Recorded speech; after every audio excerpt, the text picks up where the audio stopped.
I think if you're going to follow any movie character, there's a couple movie characters you could follow. A couple people that would probably stick out.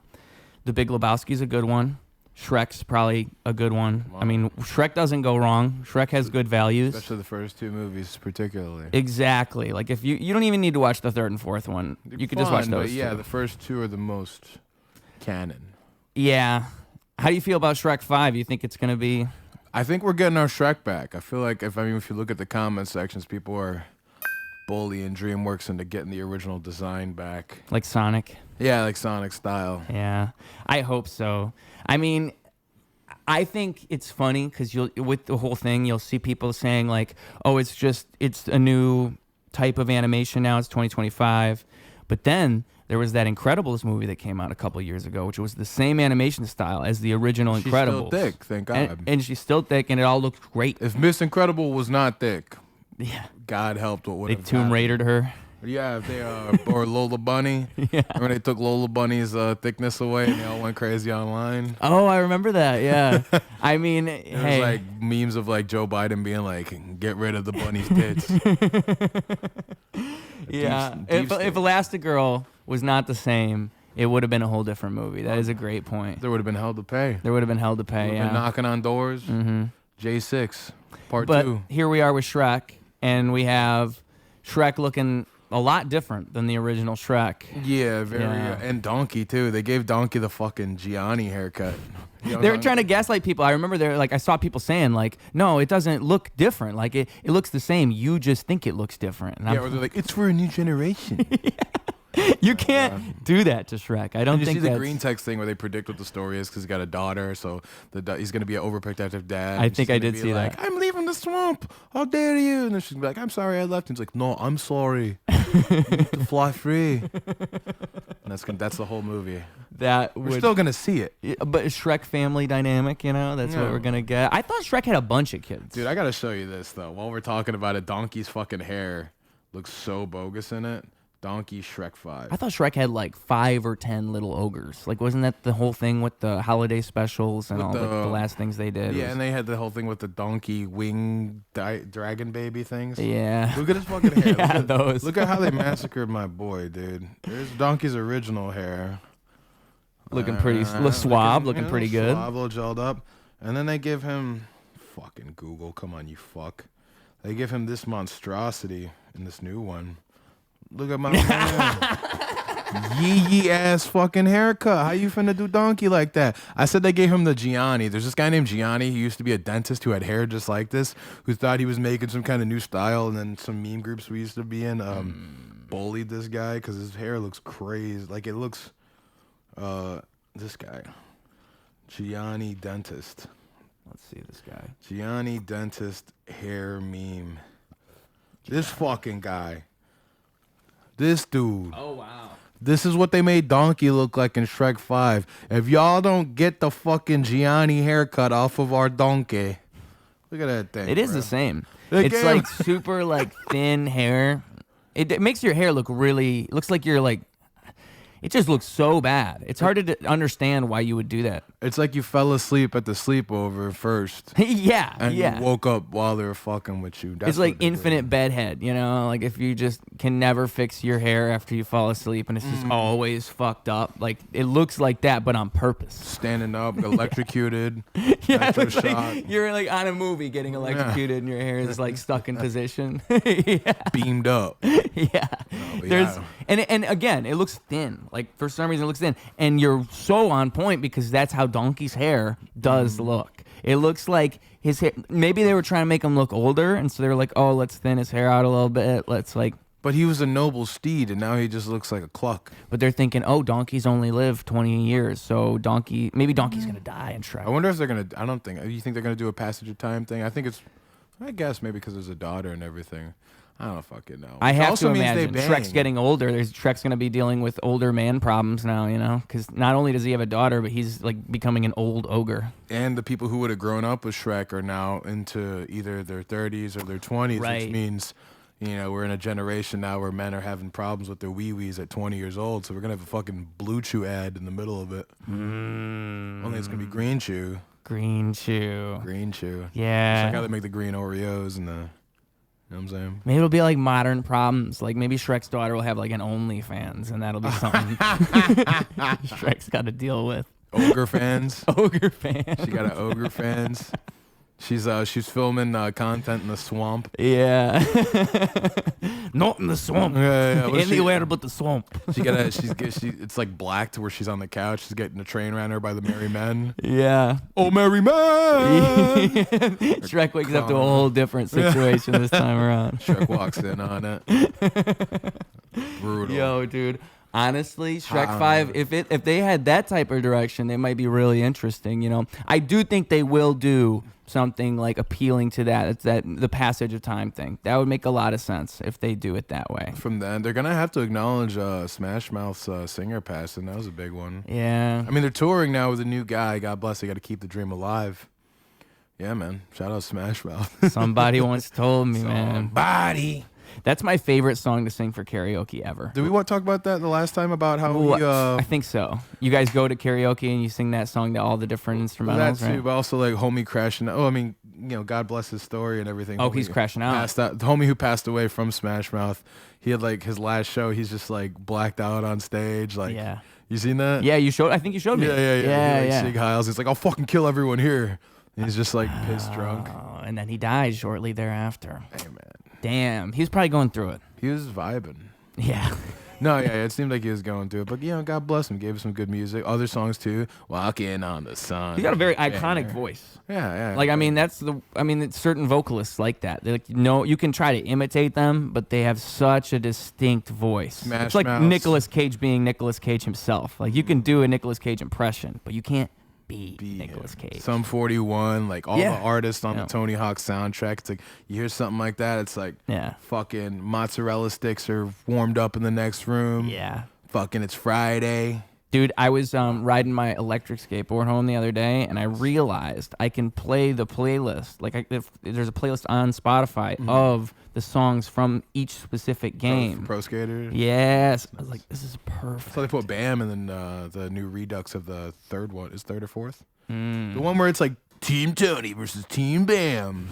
They're redoing that, and they like had a debate about putting him in it, and now Tony Hawk's like, you're not going to use it, make this game unless you put Bam in it.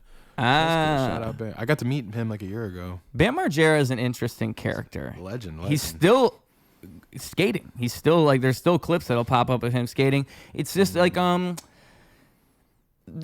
know, another fun person to watch is Andy Dick, if you're familiar with him, the comedian. God. Why are you going to talk about Andy Dick? The infamous lol cow, former comedian Andy Dick. He was just on Matan Evans' podcast. You see that? Yeah. And it was just like, it reminded me of that whole entire story of Andy Dick. It's like the longest crash out you've ever seen. Like, if we're talking crash outs, it's the longest one ever. Yeah. And I think like Bam is like a slingshot. Like, he goes back and forth. Like, Bam will have a moment where he just he disses everyone from Jackass. He says, I hate all of you. And then like 6 months later, you'll see him like talking with Steve-O on a YouTube video. It's like, guys, we made up again. Well, it's different with like Andy Dick. Like when you look at the old videos, he was crashing out back then. They're just is he always? That's it. Well, you know, he's always like grabbing people and getting drunk and grabbing dicks, and people are always like, oh, it's just him. Okay. Society progressed to be like, hey, maybe you don't just grope people all day. Yeah, and then his own, you know, you have to find your crowd after that. Poor guy, he had to dig a little deeper and find a new crowd. Dude, I knew this guy I met in Vegas years ago who was fucking, oddly enough, he was related to somebody who was a representative over here. But he was Andy Dick's assistant. And this was like right after he got like removed from the agency. Because remember, he was in an Apatow movie, and then like he was like pushed out like around that time, like 2016 and 17ish. Okay. That's when the trajectory started really going. Yeah. You know, he's here and then he's smoking crack on a live stream like 2 days later type shit. Yeah. And my buddy this guy, we were buddies. We were talking and shit, and he was like, yeah, you guys do like film and creative stuff? I'm Andy Dick's assistant. I was like, yo, wasn't he like smoking rock like 2 days ago on a live stream? I mean, God bless if he's, you know, I don't know.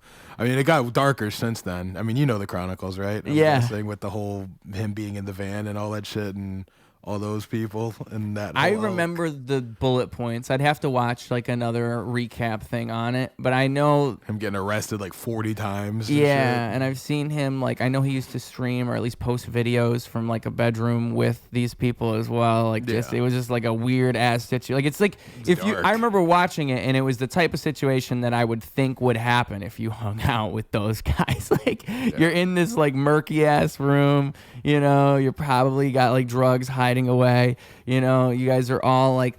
It's just like the consciousness level in that type of place. It's gonna like drag you down. I can only imagine. I can't hang out with crackheads, is what I'm saying. I once hung out in moderation. In moderation is right, because if there's anything I've learned, it's that your tribe is your vibe, and your vibe is your tribe, and it's a circle. And the people you surround yourself with, you become that. And you got to surround yourself with the right people. You surround yourself with a bunch of crackheads. Eventually, you become a crackhead. You just can't do that. People will drag you down. You need to surround yourself with people that blow your mind, people that take you from this world and elevate you to another one, people who make you believe in the ingenuity of humankind, people who make you believe in the art of the soul, the power of the imagination, and that is how you become a professional mind blower. You surround yourself with mind blowers and you become one yourself, and then you start blowing minds professionally. You do it all the time because it's all you know how to do.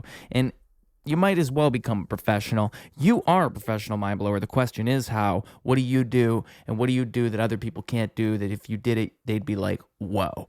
What is it? Answer that question, and then go do that thing, and then get yourself one of these t-shirts. We got smalls, we got mediums, we got larges, and they are $25. That is shipping included. We make these shirts for you guys so you can support this show, but also it's just a great little thing to have. But also, you want to support the show, but you don't want one of these great little things? Well, don't worry, we got you covered. There's this little thing called Patreon, $5 a month, and you make this train keep a-running.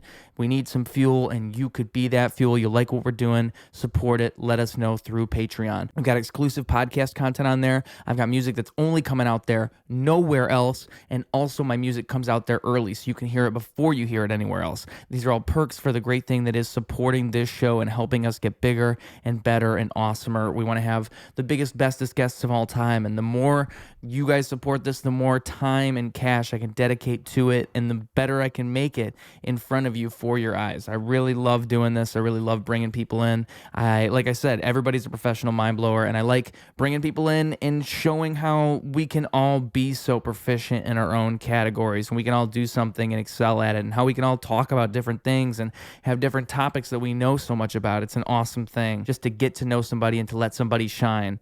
It's super cool, and I love people, and I love you guys, and I hope I can just do this forever always. So please help me to make that happen. Last but not least, we got shows coming up, okay? So June 7th, I'm going to be at Wow, You're Actually Funny, put together by Marco Serino, friend of the show, headlined by Vic Panja, funny guy, making some moves out here. You're going to see him, and then you're going to see me come out there and spit some hip-hop bars for the people. I'm going to rap some bars at the end of this comedy show. It's going to be awesome. Some actually funny people at Wow, You're Actually Funny. We love Marco Serino. We love Surge Billiards, and you can be there at 7 p.m. to catch that live. Now, say you really want to make it to Surge Billiards at 7 p.m., but you can't make it. You got something going on June 7th at 7 p.m. Well, that's all right, because at 11:30 p.m. at the Glenwood, right outside in the alleyway, I'm going to be spitting a whole half hour worth of bars, and then right afterwards, right after I'm done rapping, there's going to be a whole freestyle session. So it's going to be a great time right there at the Glenwood. Maybe you can even freestyle with Ruse if you show up. It'll be an exclusive, fun little time. If you say you showed up from this podcast itself, I'll have a special prize for you. How about that? Last but not least,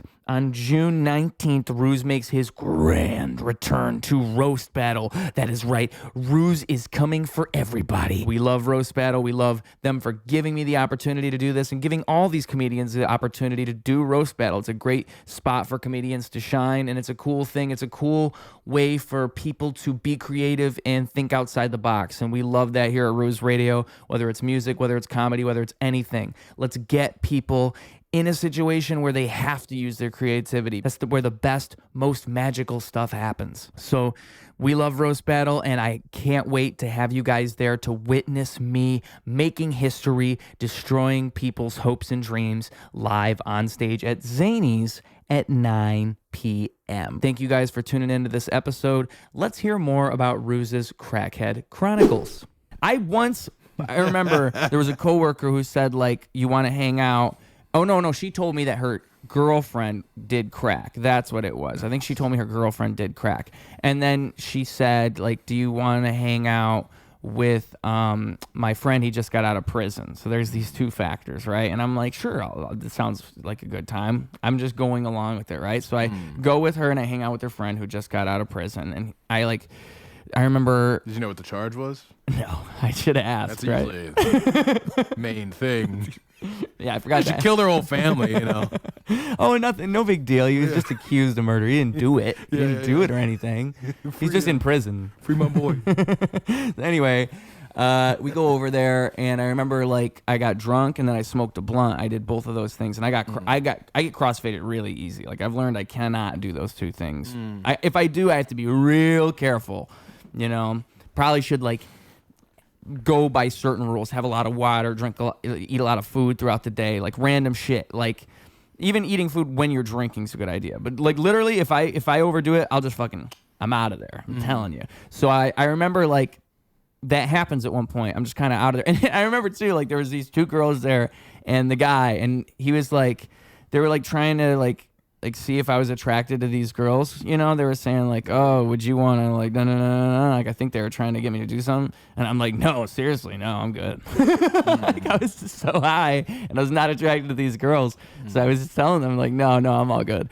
And then, anyways, was there girls, like, since they got out of jail, were they, like, beefed up? Well, it looked like it was probably like prostitutes or something. Oh, like, I don't know what's going on here. I don't even know these people. I don't know any of you. Lot lizards. Yeah, like, this is not. I'm only here for, like, the story. I'm not. Yeah. You're like, yo, this is gonna be a good pod.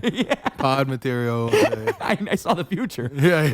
And so anyway, I get too drunk, and then, like, I remember my memory kind of goes away, and then at about, like, 4 or 5 a.m., he says, like, oh, my parole agent's coming over. You guys have to leave. Like, you have to. And I drove them there. So he's like, you have to leave. And I'm telling him, like, I'm not going to drive right now. You're crazy. I'm not going to drive my car. Like, I'm telling you, that's not going to happen. Like, I'm drunk, but I'm telling him, no way. Because I know I would crash my car. I was like, so out of it. And then I don't remember what happens again. And then I wake up at my coworker's house. And then... my money's not, I like check my wallet and my money's not there anymore.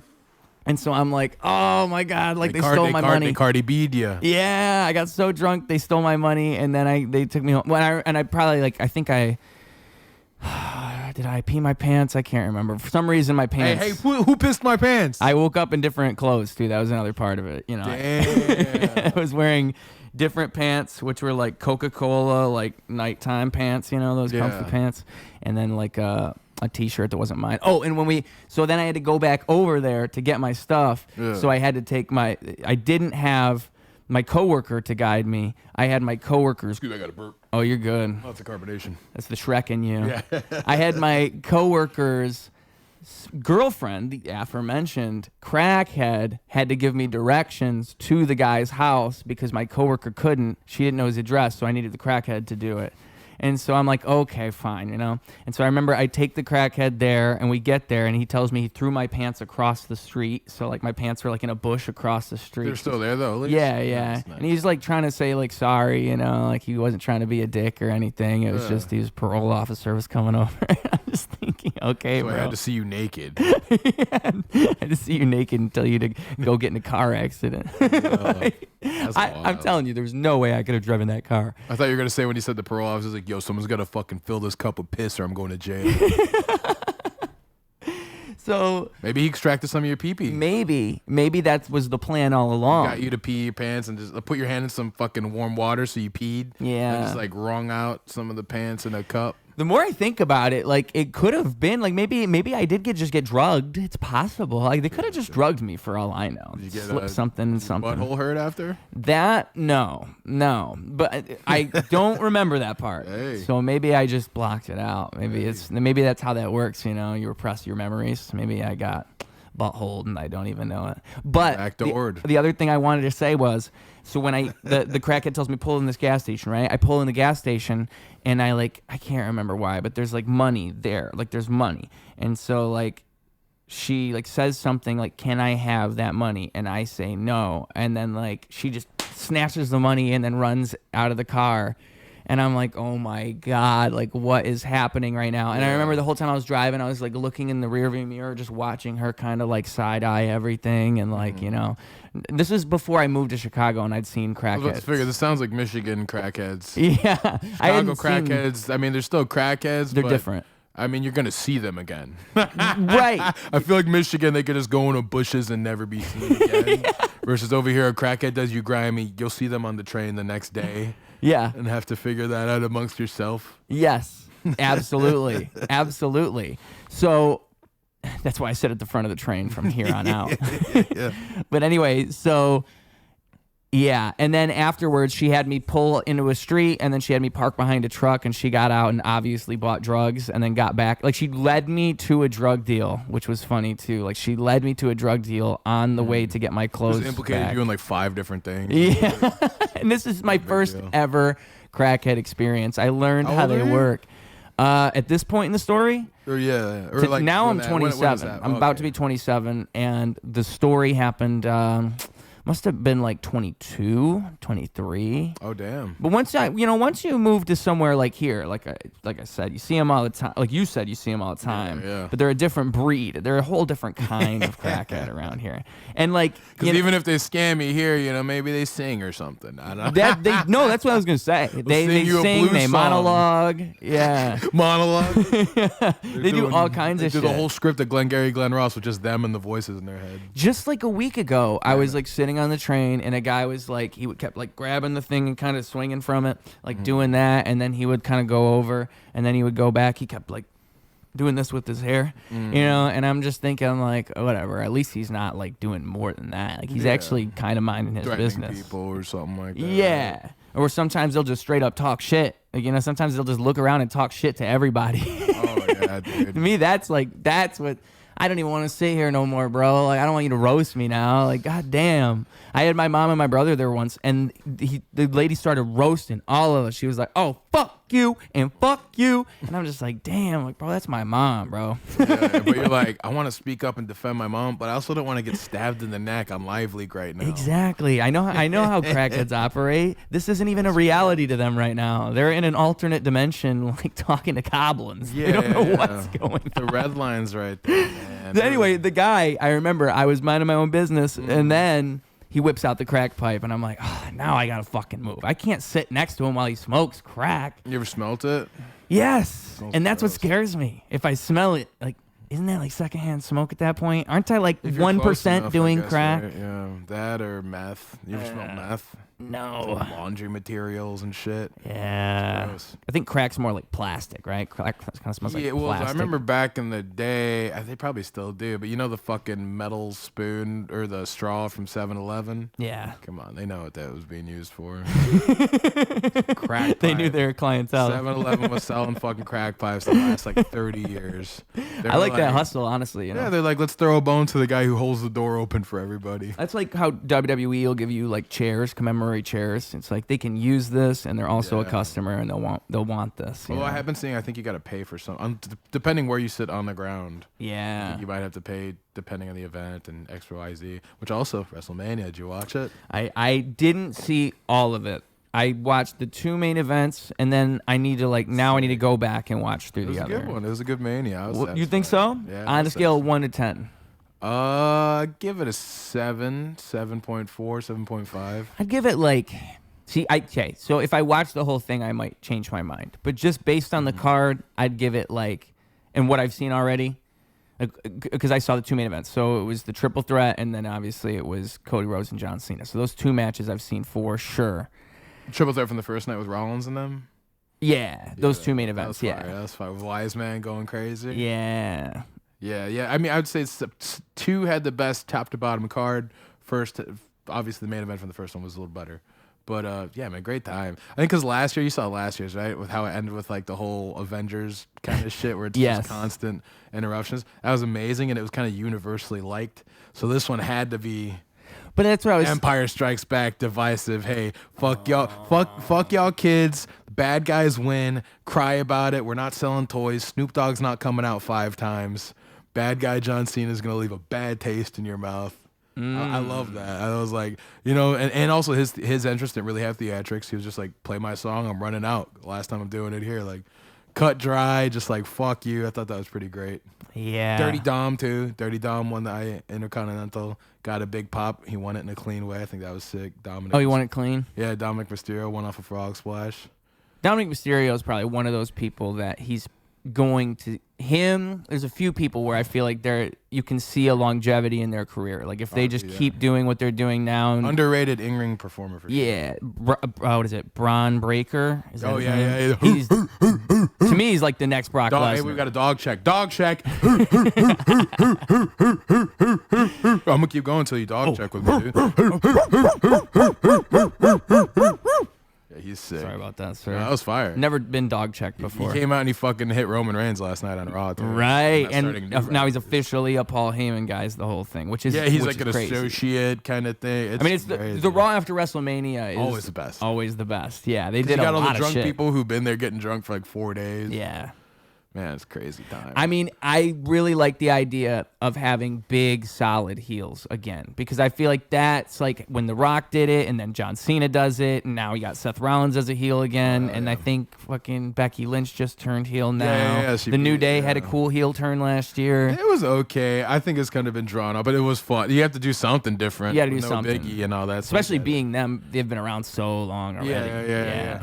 I like how they play as heels. Just like I feel like Seth Rollins works better as a heel. Like what he does, I kind of just want to not like him anyway. He always rides that line. He has that kind of Vegeta thing going. Him and Randy Orton both kind of have that. How do you feel about them doing John Cena and Randy Orton for the 10 millionth time? That's crazy, right? Because a buddy of mine brought that up before it happened. He was like, dude, Randy Orton's going to come out and fuck him up. I was like, I don't know, man. But it ended up happening. So. I saw it being suggested, but I didn't think it was actually going to happen. Because I always scroll through the WWE comments to see, first of all, how many I think aren't actually even real, but also like what people might be saying. Because I know they plant seeds in We're in a there. golden age of wrestling right now, man. I mean, of course, WWE is the Coca-Cola, but above all else, we got independent wrestling. I mean, just the stuff we talked about last time here. Yep. Freelance, Wrestle League, all doing incredible Chicago-style wrestling. All these promotions around Chicago, but all these promotions just everywhere doing incredible things, having incredible talents, having great crowds. Like, more people are getting introduced to wrestling just from on the local scene.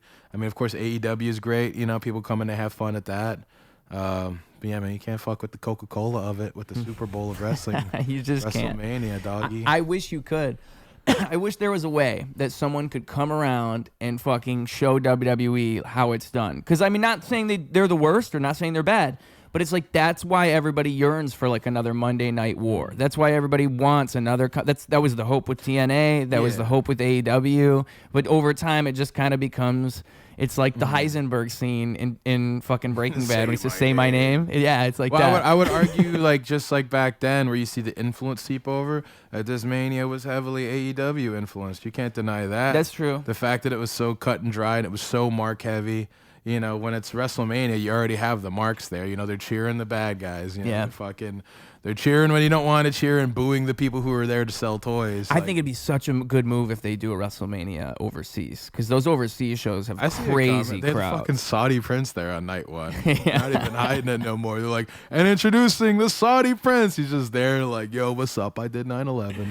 But, now that's different because those Saudi shows, those are crazy. Those are basically like it's like it's just funny because it's fantasy booking. Like every single one of those shows, it's like a fantasy booked show. Like we're just giving this to the Saudis just because we have to. Because they're paying the performers and 2 helicopters and shit. You don't understand. This is how we afford those jets. We have to do this. But TKO, man, that's the thing that The Rock owns. Yeah. With Dana White and all the Saudis and all that, they got the Yep. overarching thing. I mean, Oh, it's all connected. Yeah, I didn't know TKO had the Saudi influence going on. TKO is in the there. Saudis, Dana White, WWE, UFC, all kind of conglomerate thing. Oh. They did that like a year and a half ago. I wonder what the whole how that even started. And the I branding wonder. deal facilitated by Ari Emanuel, who owns CAA and the biggest agent representation thing, and Okay. the brother of Rahm Emanuel, the spawn of Satan, ran Chicago for a while. Yeah. And they're just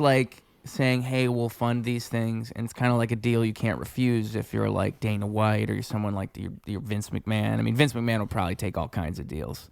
But I mean, He's in the shadows now. I mean, Yeah. they can't really say his name. he's Can't really become say. Voldemort. Yeah. Yeah. But he's the Walt Disney of this shit, you know. Well, the You could talk funny about thing his is, personal character, but we wouldn't be talking about wrestling the same way. exactly. That's what I was about to say. Is no matter what you say about Vince McMahon, he's insatiable. he's for one, his actual performances, his actual things he's done on camera, he clearly understands it on such a higher level because of the way he knows how to play to crowds. He can fake cry and shit. He can legitimately look like he's completely, his life is destroyed. He can also be the most evil person ever.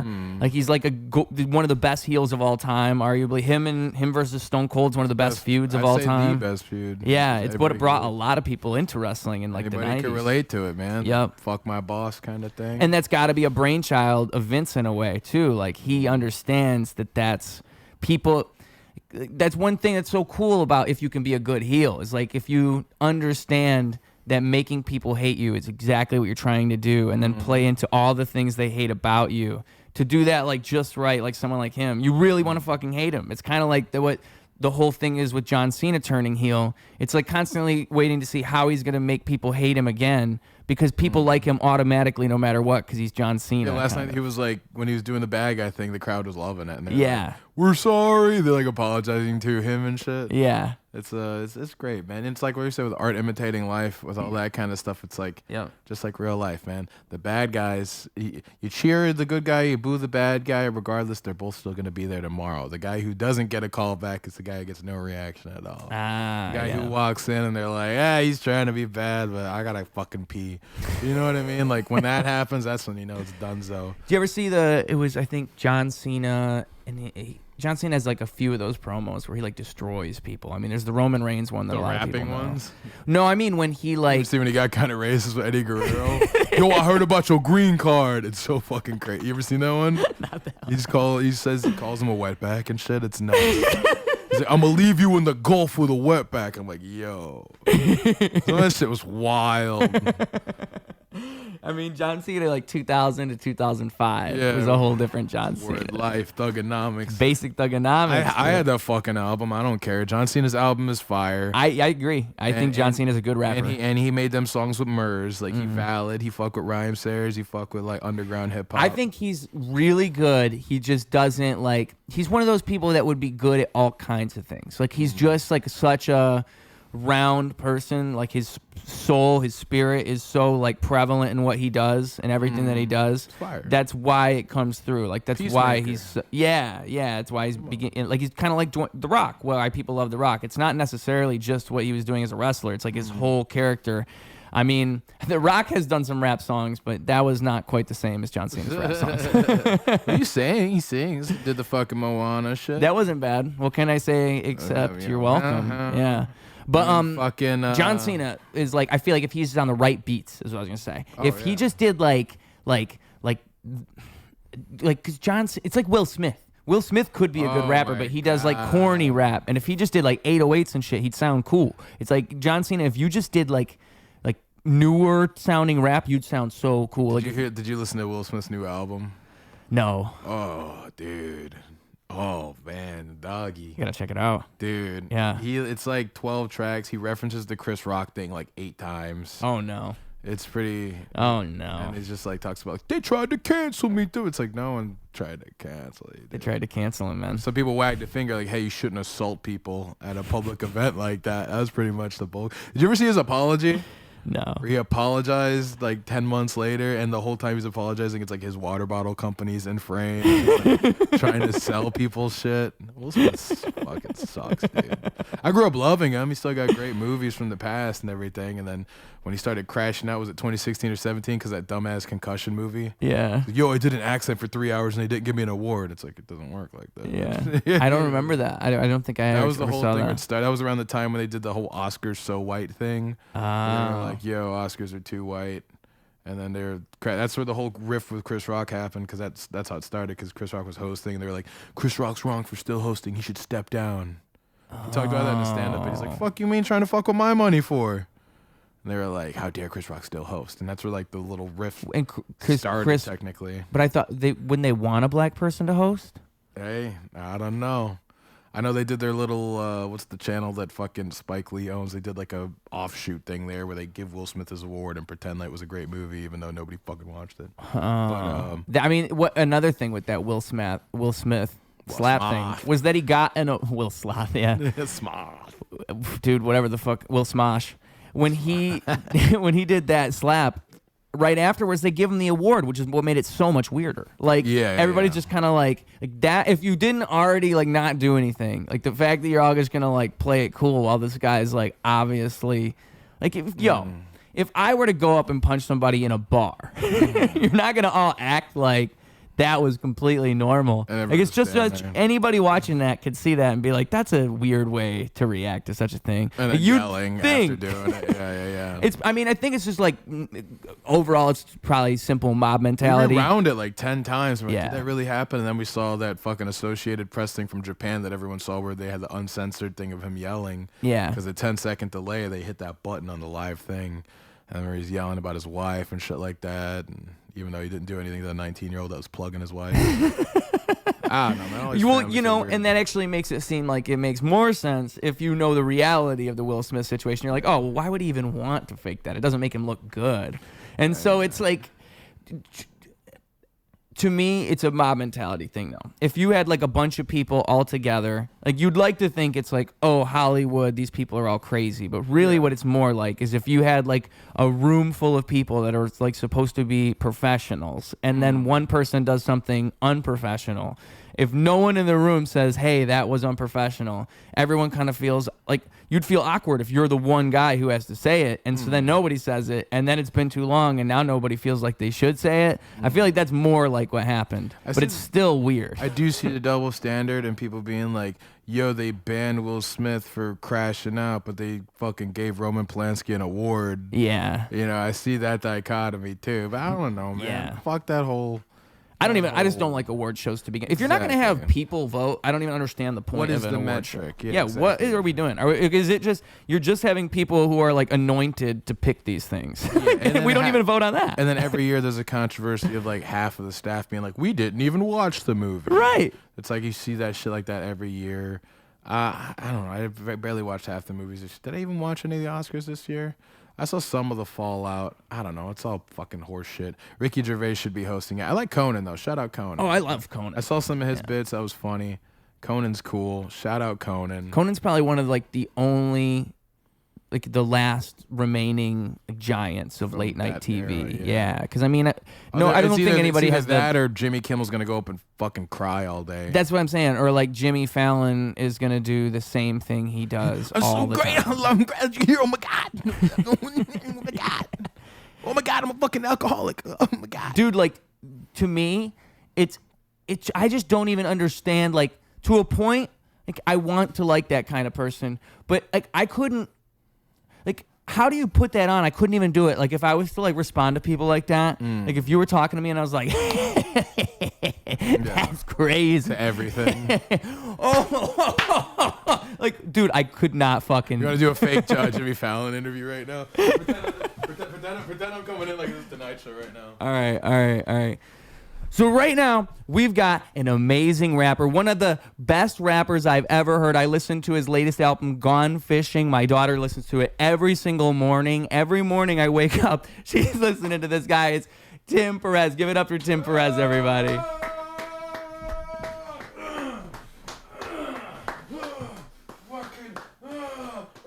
How's it going, Jimmy? Oh, my God. What you just did with those weights, no guest has ever done that. No guest has ever come up.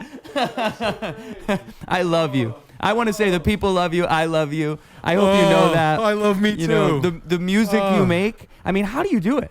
You know, I just take a lot of inspiration, you know, from the people around me, you know, like you, Jimmy. We love you people. I love these people. I eat your Ben and Jerry's ice cream. I also, you know. Stop. I eat it every night when I watch the other shows on NBC Thursdays. Can't get enough of the NBC That's our Thursday. Competition. Calm down, Tim. That's our competition. Yeah. And everybody's watching Chicago Med, Chicago PD, Chicago Fire, Chicago EE, Chicago BD, Chicago GD. They're great shows. Great shows. You are so funny. Oh I mean, my like, I God. just wonder when I meet someone so funny, where do they become funny? Well, you know, Jimmy, when I went to the re-education camp like you did, they taught us how to be funny. Tim. Lorne Michaels came over. He gave me a slap on the panty. We put cloaks on. We worship Satan.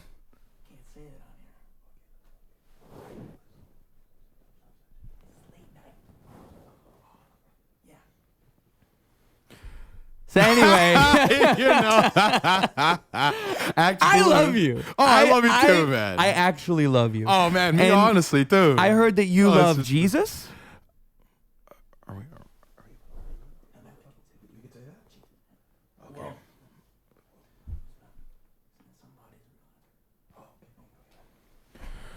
Yeah, you know, I grew up loving Jesus. Yeah. Yeah. Well, some people love Jesus. I mean, there's all kinds of religions. We love all religions, right? I gotta check with my manager. Is that okay? Is that okay?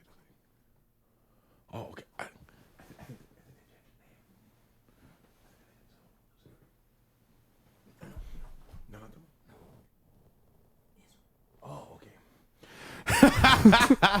Yeah, it's been a great time, Jimmy. I just want to say, you know, I'll see you at Bohemian Grove. You know, I got these projects coming out. We're gonna let the people know, and glory be to Israel. There you go. And everybody check out his album. He's going to be performing on Saturday Night Live in a couple weeks. Amazing man. I model myself after people like you. All hail Jesus. All hail Israel. God bless you, Tim Perez. I'm gonna carve your name into my son's forehead. Yeah. Okay. Something kind of like that. We were missing a band. That's what I realized halfway through. Questlove in the house. Exactly. We didn't have Questlove. That was gay. We would have had to just imagine. That's a good improv, bro. Thank you. You did improv class. Was I shit, right? good for Jimmy Fallon? Yeah. Jimmy Fallon. Yeah, I mix up Jimmy Fallon, Jimmy Kimmel. this Fallon, It fucks me up. You know, Jimmy the Neutron. Jimmys, the Stevens, they're all the fucking same. Yeah, dude. but thank you, dude. When I told you about my You just that doxed was the ourselves with like first- half the power structures and in the air. It doesn't matter, dude. Come on, man. We're taking them over. We're taking him You over. hear that, dude. Jimmy Fallon? You hear that? Shout out Jimmy Stewart. He was a Actually, good you know dude. what, Jimmy? I'll have you on the podcast. You can explain yourself. You can tell me all about your experiences. I think that's the way to do it. I want to hear about that time Jimmy Fallon did blackface pretending to be Chris Rock. You ever seen that one? Let's check it. Pull it Hilarious, up. Pull dude. it up. It was like the funniest thing ever. Cause like him and Jimmy Kimmel. Jimmy Kimmel did blackface when he was making fun of Karl Malone on the Man Show back when. Jimmy I think Kimmel's that funny. I've seen. That is hilarious.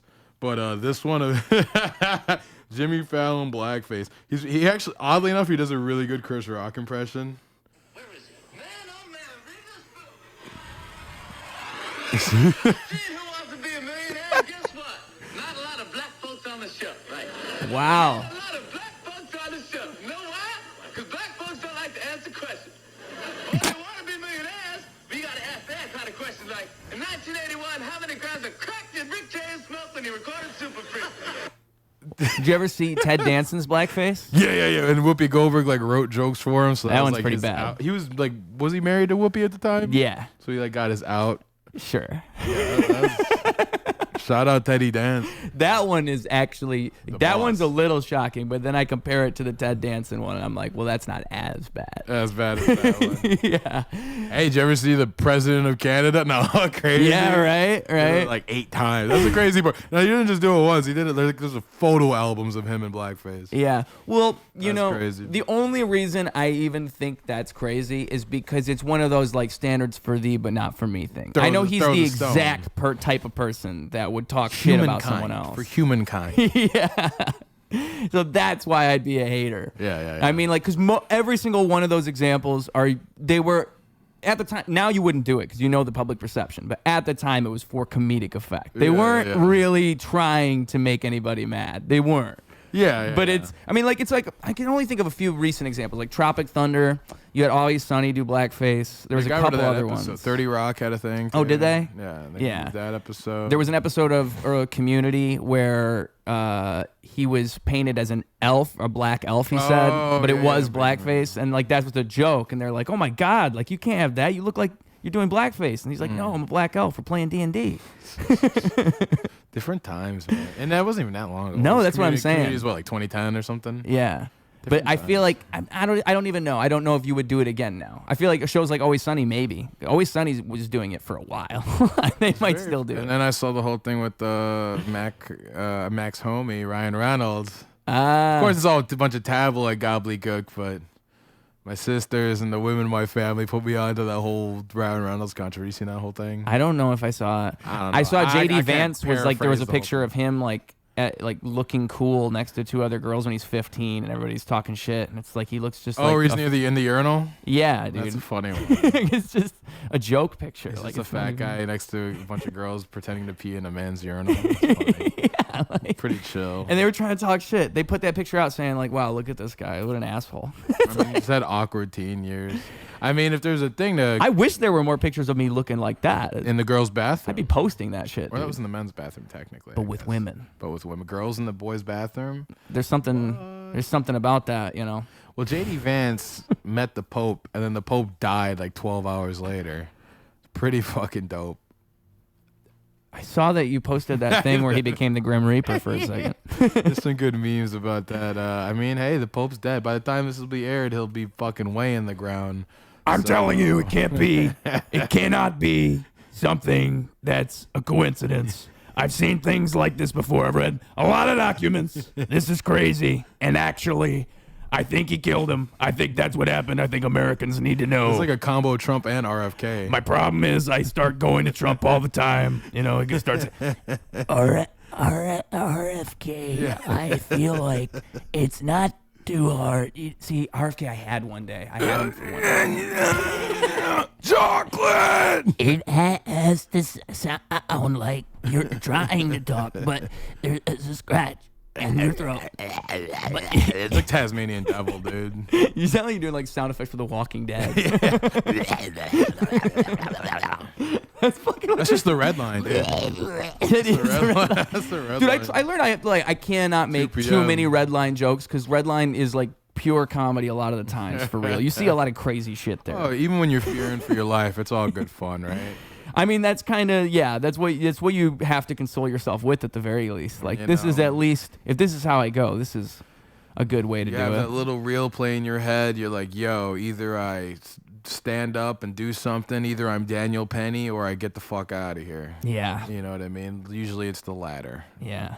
But And the other day too, I remember I was on the train and there was this guy and he was like standing up, but he was like fucking staring at this person who he obviously didn't know. Yeah. And I just kept looking over at him because he didn't even like look like a crackhead, but he was just like staring like this, like an intense ass look. And I kind of just felt bad for that other person. Like, damn, you know, getting stared down by this guy, yeah. weird guy. You get a lot of that, man. The fucking God, I could go on for days about the weird shit on the train. Exactly, that's what I'm saying. This is one time I was working at the shitty assembly plant thing. I'm on my way back home, and I'm like, fuck, it's been a long day. I just worked like fucking 12 hours or whatever it was. And I'm like, there's a guy, I'm at the end of the train because I'm just like, you know, you ever get on the end of the train, like where the crackheads usually hang? Every now and then you get blessed. Not anymore. Yeah, but every now and then you get blessed and there's nobody sitting there and there's no pee or puke and stuff. So you can be like, all right, let me sit down right quick. Let me just not be perceived and just chill for a second. To my right is like some fucking dude with like a bunch of like like it's clear that he just grabbed candy from Walgreens and walked out. Yeah. It's like a rack of candy. And he's just like asked me if I want some, and I'm like, nah, I'm good, man. Thank you, boss. Yeah, I say boss man. It's just like a thing. Boss man. I call everyone boss man. Fucking, and he's just chilling there, and then I just like watch like his whatever mental thing he's going through kick in, and he's just fuck. Shit! And he's got a fucking knife, and he's holding his knife up, which he probably held at the Walgreens people when he ran out with their candy. And he's just waving his knife around, and he's like, shit! And I'm just like looking over, like, fuck, this guy's like, you know what I'm saying? The Jekyll Hyde thing going on. And you're trying to mind your own business, but you also know that you are kind of in danger. Well, because I'm like, I got to walk past this guy to get out the door. So I'm thinking, do I got to fuck this guy up? Do I got to like dodge the knife? How am I going to get out of there? So I was just like scheming on how I would get out of the train while this crackhead who just stole like hundreds of dollars worth of candies waving a knife around and yelling about the voices. So luckily, he got distracted by like a sound, and I just like walked past him and got out. But many such cases for sure. Of situations like that, man. I don't know. They just pile up. God bless them. I don't know, man. If we're having an actual thing about it, the reality. We brought about Rahm Emanuel earlier. He closed like half the mental institutions in the city. Really? Back when, yeah, Barack Obama's guy. We're all supposed to like suck his dick. When did that happen? Early 2010s. I was in the later half of high school when he got elected to mayor. Another couple funny bits about Rahm Emanuel. Not only is he a ballet dancer who cut his finger off while making sandwiches, my mom said he looked like a gay vampire. I remember after he got elected, I was like, all right, I went to school. He came to my school, Carl Schurz High School. Shout out Bulldogs. Yeah. He came there not too long after getting elected. He did a thing where he was like, kids will ask him questions, even though it was like, it was supposed to be open. Then it became only selected kids, only honors kids, only selected questions, pre-screened, and then just none. They just like, nobody's going to ask questions. And I was one of the little smart ass kids that was like trying to get anybody that I knew, because there was like two people I knew that were gonna ask questions. I was like, hey, ask him about the fucking education budget. He just cut that shit in half. Like he just got like $100 million from education. And I'm like, yo, you wanna ask him about that? Like he's out of school. Like that shit didn't just happen. Like what's going on? Like we're in a public school. Like this gang warfare shit everywhere. Like what's going on? You know what I'm saying? Like Yeah. We need the money here. And not to say as if like CPS and these institutions would exactly know what to do with the money, but you get what I'm getting at. At the end of the day, yeah. If it's not going to them at all. What's going on? Right. You know what I'm saying? And then also we just didn't have a budget proposed for the city for years on end, which is insane, because how do you know where your tax money is going if you don't even know what the markups are for where it's going? So we just had all that shit going on to him, and of course he closed multiple mental institutions, so it wasn't always like this. It would always be like every neighborhood would have a couple, but now it's like quadrupled and quadrupled and quadrupled to the point where people are just desensitized by it. So that's A couple what? Like homeless dudes. Like you'd be like, there's a couple homeless dudes in this corner, or like in a small encampment here, but we never had like Skid Row. You go in areas full Skid Row now, where it's like several blocks. It's sad. It's Because there's depressing. nowhere else for them to go. Or they're mentally ill, so the few places they can go like have rules and regulations, and they're not really going to necessarily follow them because they don't follow too many other See, well, rules. isn't that the whole argument against it, right? That's how people say, like, they're not even going to want to follow the rules, and so, which there's a truth to that. I wonder how true, like, I wonder what the solution is for that, because that's definitely true, at least in, like, somewhere like LA, that's got to be the problem, because it's almost comfortable for them to be outside in a way. It's not like here where it gets super cold and miserable at certain parts of the year. Like somewhere like here, you need shelter. The methadone shit over there, that's the thing people, yeah. What do you think? Because I saw it, some of it, and it was like, I understand it, because it's like, if someone's going to do this shit, all right, here's your clean needles, you're not going to get a disease, yada, yada. I think when they have the centers, I think that's better for it, like in Toronto, where it's like, hey, if you're going to do this shit, go in a room, chill out for a day or two, you're cool, you know what I'm saying? Like, my thing is, like, when you're handing it to somebody, you're almost like, hey, go do heroin. Go do it in that park in front of this family. That's chill. Dude, I was at It's the a park, weird, you know and they what I were mean? giving away food. They do it on Wednesdays. So I'm like, oh, this is cool. All right, I'm going to go get, like, some food. I'm walking my dog, but they're giving away food. I just heard about this, like, the other day, and now I'm here and I'm seeing it. Maybe that's, like, life telling me I should eat this food, so I think I'm going to do that. And so I go over there, and I get the food, and I get to the end of the line, and they have all this, like, what looks like medical equipment. And I'm like, oh, like, what's this? And I'm asking questions. And then they show me, like, syringes and, like, shit to do heroin. And, again, we're in the park, and I'm just... Yeah. You know, I couldn't like piece together why it felt wrong to me until you just kind of put it together for me. It's because we're in the park. Like if this was somewhere else, it'd probably be different. But it's just a little because in my Another day mind, in the park. the part I'm thinking is like, well, they are doing the right thing because they should have the right like equipment to do it. But we are just kind of like in the open right now. Yeah. Like if I was like a kid, like if I was like 13 and I walk by and I see that, it might like normalize that type of thing to me because it's, oh, okay, they just give this shit away. This is normal. Yeah, it's a difference between like recognizing that kind of shit as like a sickness and be like, all right, maybe don't throw just addicts straight into jail. Right. But then maybe also like don't be like, hey, here's the kit. Just It'd be like if go they gave everywhere out and do it. pipes in the park. Like if they were just giving out bongs and pipes Yeah. for weed. You're still gonna I'd be- still feel uncomfortable with that if it was like my kid. They're like 8. They go into the park and they're giving out a bong. Because you still have to have some level of discretion. Yeah, Not like we have exactly. too much, but you know, somewhere in the That's middle. different though. Like I feel like people would recognize that as different. Like if you were to go out into the park and just give away bongs and bowls, you probably would have a worse reaction than if you gave away syringes and called it like medical equipment. Yeah. They'd be like, "This skeezy pothead. What crazy. are you doing? What are you doing promoting this around children?" And it's like, "How about a heroin needle?" Yeah. Oh, that's so thoughtful of you. It's such a strange thing because like Restorative. the truth of it too, I do deeply believe drugs shouldn't even be illegal. Like the No, fact yeah. that they're illegal is a problem because you're just making criminals How out can a of human being tell another human being, Yeah. you know, what to do with their body? It's your body, your choice until, you know. And the market these of that things. is created through it being illegal. Like all this bad shit usually stems from bad actors being involved, and then they make more money if they sell this shit with Cartel, other man. shit in it. And yeah, exactly. And when that's how you get all these people on fentanyls. You give them a little taste of fentanyl along the I way. met a guy. I mean, I probably met a few people in the cartel, but there was one time years ago I was sleeping over at a buddy's house. His family was trapping and stuff like that, and I remember there's some fat Mexican guy who was just snoring loud as fuck. I was like, "Who the fuck is this guy?" And just chilling. Those are you ever in a trap? You know, you've been around trap related things. So Yeah. You get what I mean? You just see random people. You're like, what is this guy doing here? Yeah. And I woke up the next day because I slept over at his buddy's crib and he was gone. I was like, what happened? They're like, oh, he was on the run, some shit. I was like, what? And they're like, yeah, some shit flew south with the cartel. He had to go back. Oh boy. I was like, Jesus, Louise. Being- Not the answer you want to hear. you see stuff like that. Colombian, or we talked about Colombian bow ties last time, I think, or necklaces. I think so, Pull the yeah. Fucking tongue out. Mhm. Live leak. They be doing that. They You be know, I doing a just found lot, out. bro. Shout out the guy who gave me this record here, Milo Mack. He told me about a website called chaotic.com. So I have it's super. Yes. Was chaotic.com's, what are they? Is that like a Two gore things I thing? have to say actually, because this other one I have not talked about yet on the podcast, but I'm real upset about this, and it's Nice. kind of connected. So chaotic.com is like it's there's a little porn on there, but it's mostly like it's like what Live Leak used to be, and I didn't even know there was a new Live Leak. So it's like if you're trying to find the best gore videos from recently, you're gonna find them all there. And he was talking to me about this, and I'm like, thank you for recommending this to me. I didn't even know we still had this. I thought it was lost history. But you know what is lost history? Fucking 4chan, dude.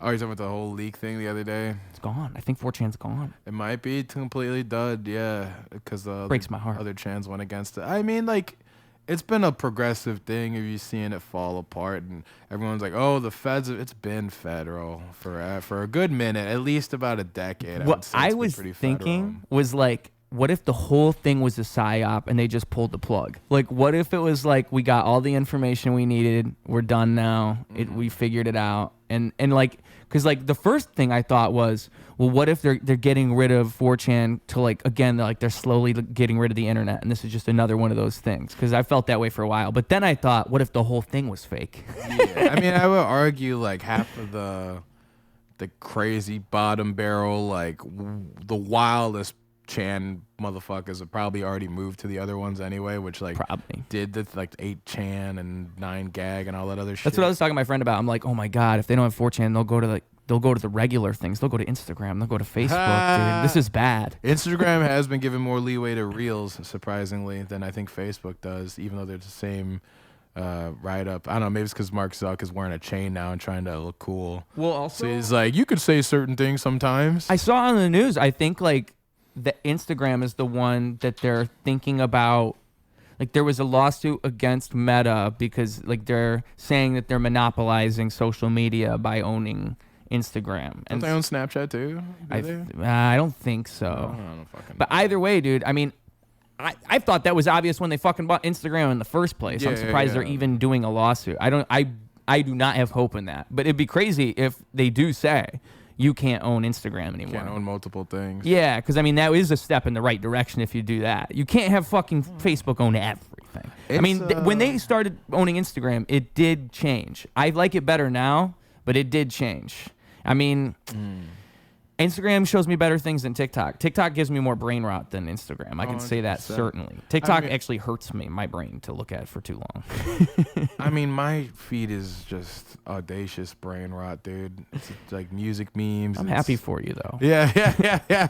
It's like things involving wrestling. It's just weird like fun facts of like Frank Zappa and shit like that. Yeah. Or like, and then every now and then it'll be something of like fucking George Floyd doing karate or something just ridiculous. You know what I mean? Just something that doesn't make sense. Not even anything that's outright offensive. Just things that are so absurd. You're like, what am I? You know what I'm saying? I'm on traffic. I got my phone on. I'm on the bus. I'm like, let me hold this down before I guess the wrong idea. I don't know. They just figure you out. That's what's so crazy is they figure you out. Yeah, like, hey, well, your eyes and the camera is always on and the mic is always on. And I thought about getting those Meta glasses too. My girl was like, hey, got to be careful. That thing's probably always recording. I was like, I don't really care. What the fuck? They know everything. Yeah. I said some pretty crazy things on Ruse Radio. They're going to come and get me. I'm torn too because like that TV, that red light that's on, I think it means that maybe it's the red light, maybe it's something else, but you can mute the sound so the TV's not listening to us. Like it's actually muted. Like it's actually fucking I doubt that's actually not listening to me, but you can push the switch at least so it says it's not listening to you. Nice. I mean, it's like that with those Alexa devices where you're supposed to be able to have it on mute mode, but I fucking doubt that Alexa's not listening when you put it on mute. Heard that bitch laugh, dude? No. There's been Ja, maybe. No, like in the middle of the night, her just chuckling.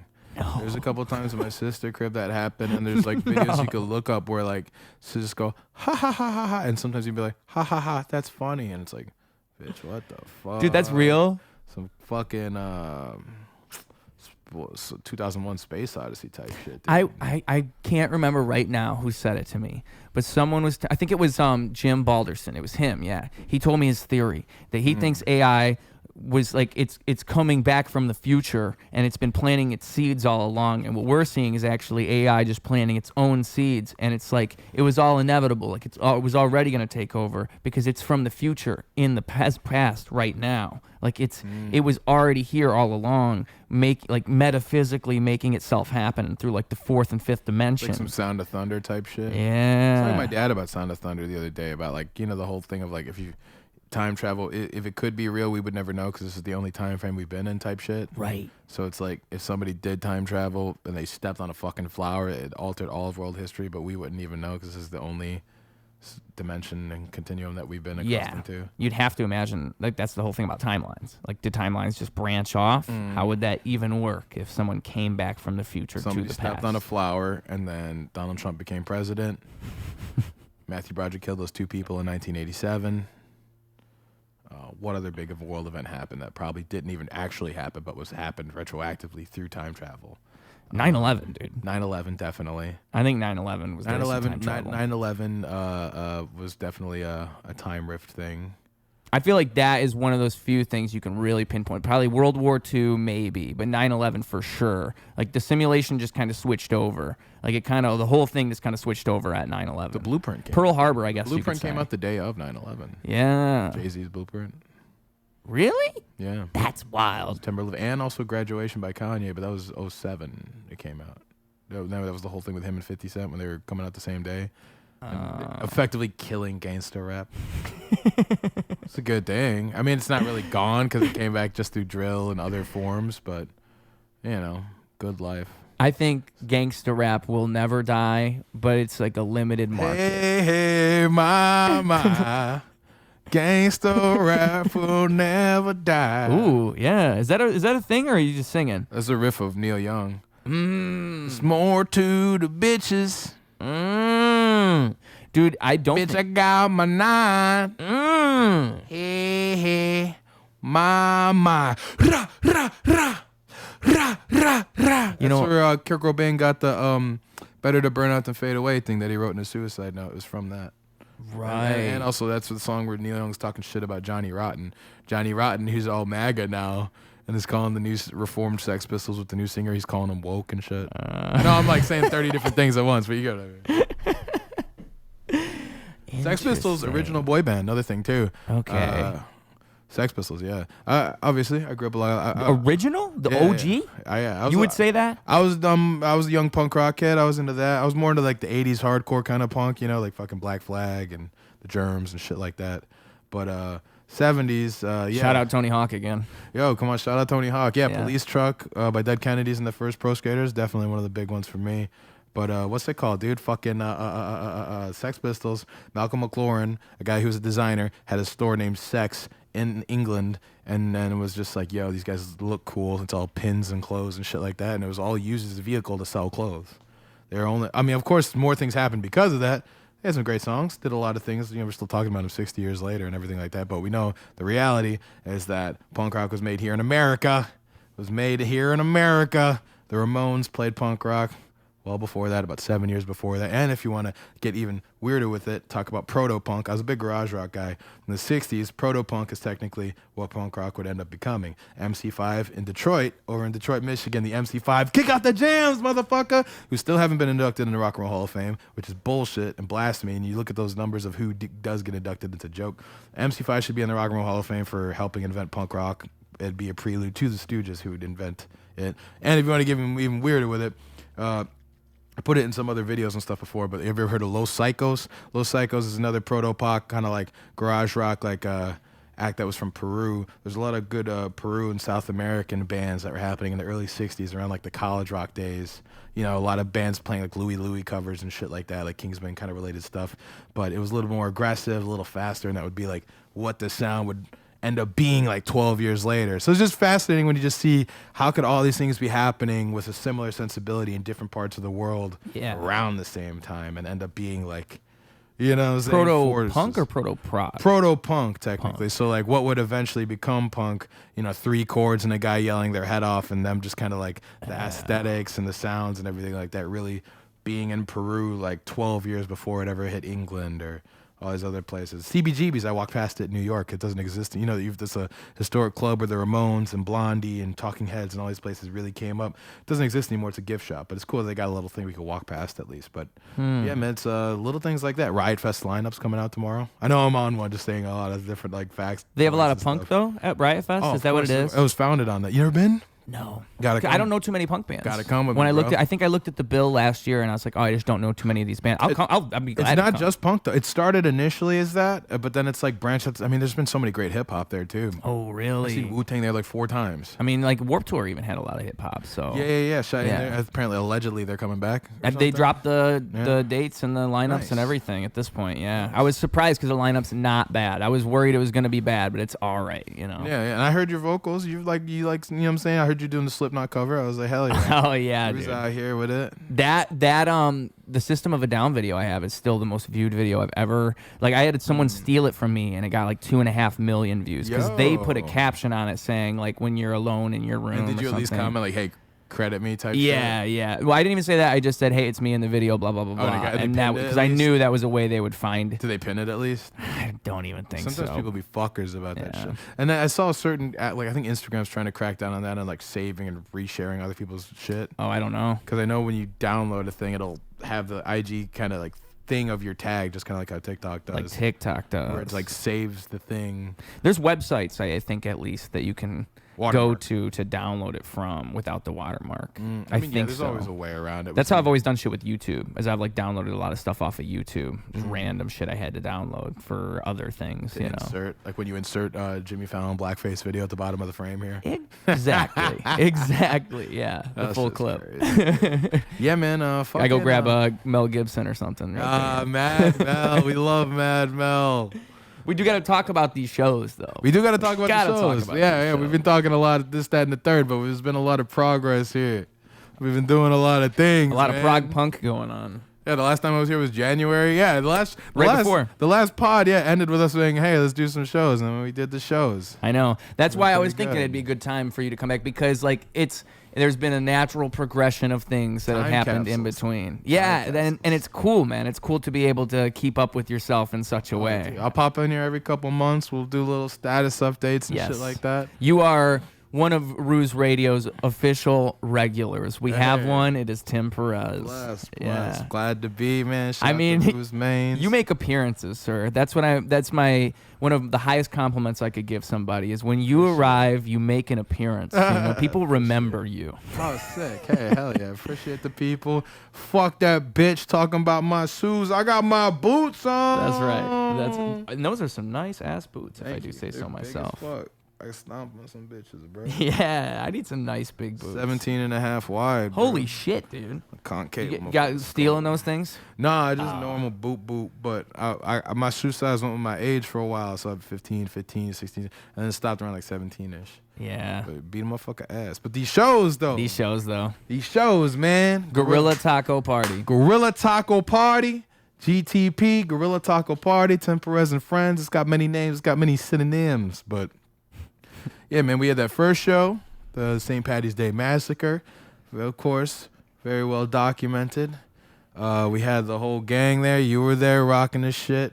You know what I'm saying? We had the Ruse Mains out here throwing the shit. We had the gorilla next to him throwing taco sauce around. That happened. He was bouncing a taco box on his head. You're not going to see that anywhere else. Come on, gang. You know what it is. We all had a nice and rowdy little time in that little space. Shout out Charlie for letting us use the space. Funky Green Labs. Really cool folks, man. He was cool as hell. Hooked the space up. Yep. Ba, ba, ba, ba, ba. Shout out Andre Smerlos, Sean Shaw for Sean being Shaw. connected with that space as well. Those guys are be filming in there all the time High for their TV. amazing show, High TV. Yes. TV. But and those guys were great. They were at both shows. Those guys are fantastic Along guys. We with had Nikki Darko, yeah. Nikki Darko. Nikki Darko and his fucking Joey Splinter and that his motherfucker was side too. how would I put it? His I don't want to say sidekick, but like his homie in action. I can't think of a cool way to put it. Joey Splinter and Nikki Confidant, Darko yeah, or are a whatever. good like combo. You know, it's Oh, like a dude, peanut yeah, butter and yeah. jelly sandwich. That's why I build them together as these guys together. 1-2 Yeah. punch, man. Yes. Yeah, those are the boys, man. They were at both them Johns. First one had Ballpark Frank. He's funny as hell.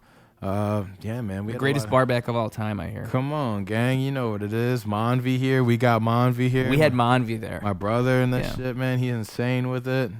Come on, man. Yeah, man. We had some motherfucking killers that night. And the other night, the first night was the St. Patty's. Gobblehead. Gobblehead was there. Yeah, we screened Kina Crew Productions, Gobblehead, the trilogy. The trilogy. First public screening of the third serving. Along with some of the other crazy clips. Oh, and then Laz Patillo. Cannot Laz forget Patillo that was gentleman. was at the first show. Yeah, shout out Deep End, shout out Laz Mains. But yeah, man, it was both shows were a great vibe. They were a great time. I think that The second show too, crazy one, 412. yes. We all which some of those members from the first one, along with Devin Michael. Shout out Devin Michael, Devin Gallagher. Did you get to talk to him at all? He's good. I good talked to folks. him a tiny bit there, but he's somebody who he's like on my list. I gotta get Yeah, him. dude, Gotta get him once- in once this. he He's a good gets- rapper. He's an Yeah. actually good rapper. Yeah, I want to get y'all tapped in once he gets his back. He does this thing called HQ in his backyard. Really fucking cool. Really? His family has like award-winning soda bread. We mentioned that at the show a bit. You'll see some of that. They got award-winning soda bread. His mom cooks. It's a whole family affair. It's like Low Russell style. You know what I'm saying? Oh. Like we in his backyard. He puts rappers in there. We get a DJ. It's a great time. So as it gets warmer, he'll probably have a couple of those. That's- Shout out where- Gallagher's. He does it in Palatine, Okay. but it's I nice. think They you, got a yeah, nice you might have little mentioned space. this to me. Oh, dude, yeah, the beautiful family, man, the Gallaghers, them. Shit, we had the Split Wig boys there. Yeah. Shout out the voice from Split Wig, going They're crazy. like newly formed, if I'm correct. Are they a newer band? No, Split Wig. Well, so they used to be called Third Party. Okay. And then they changed it from Third Party to Split Wig. They've gained a couple members since they started a few years back. And I jam with them every here and there. I like them, but their music was so punk rock, it kind of made me feel unsafe. I felt like maybe I should sue you or something. That's how V bro came in with the ski mask. My boy Will over there throwing Malort shots and shit. Beautiful. Love them boys. They went crazy.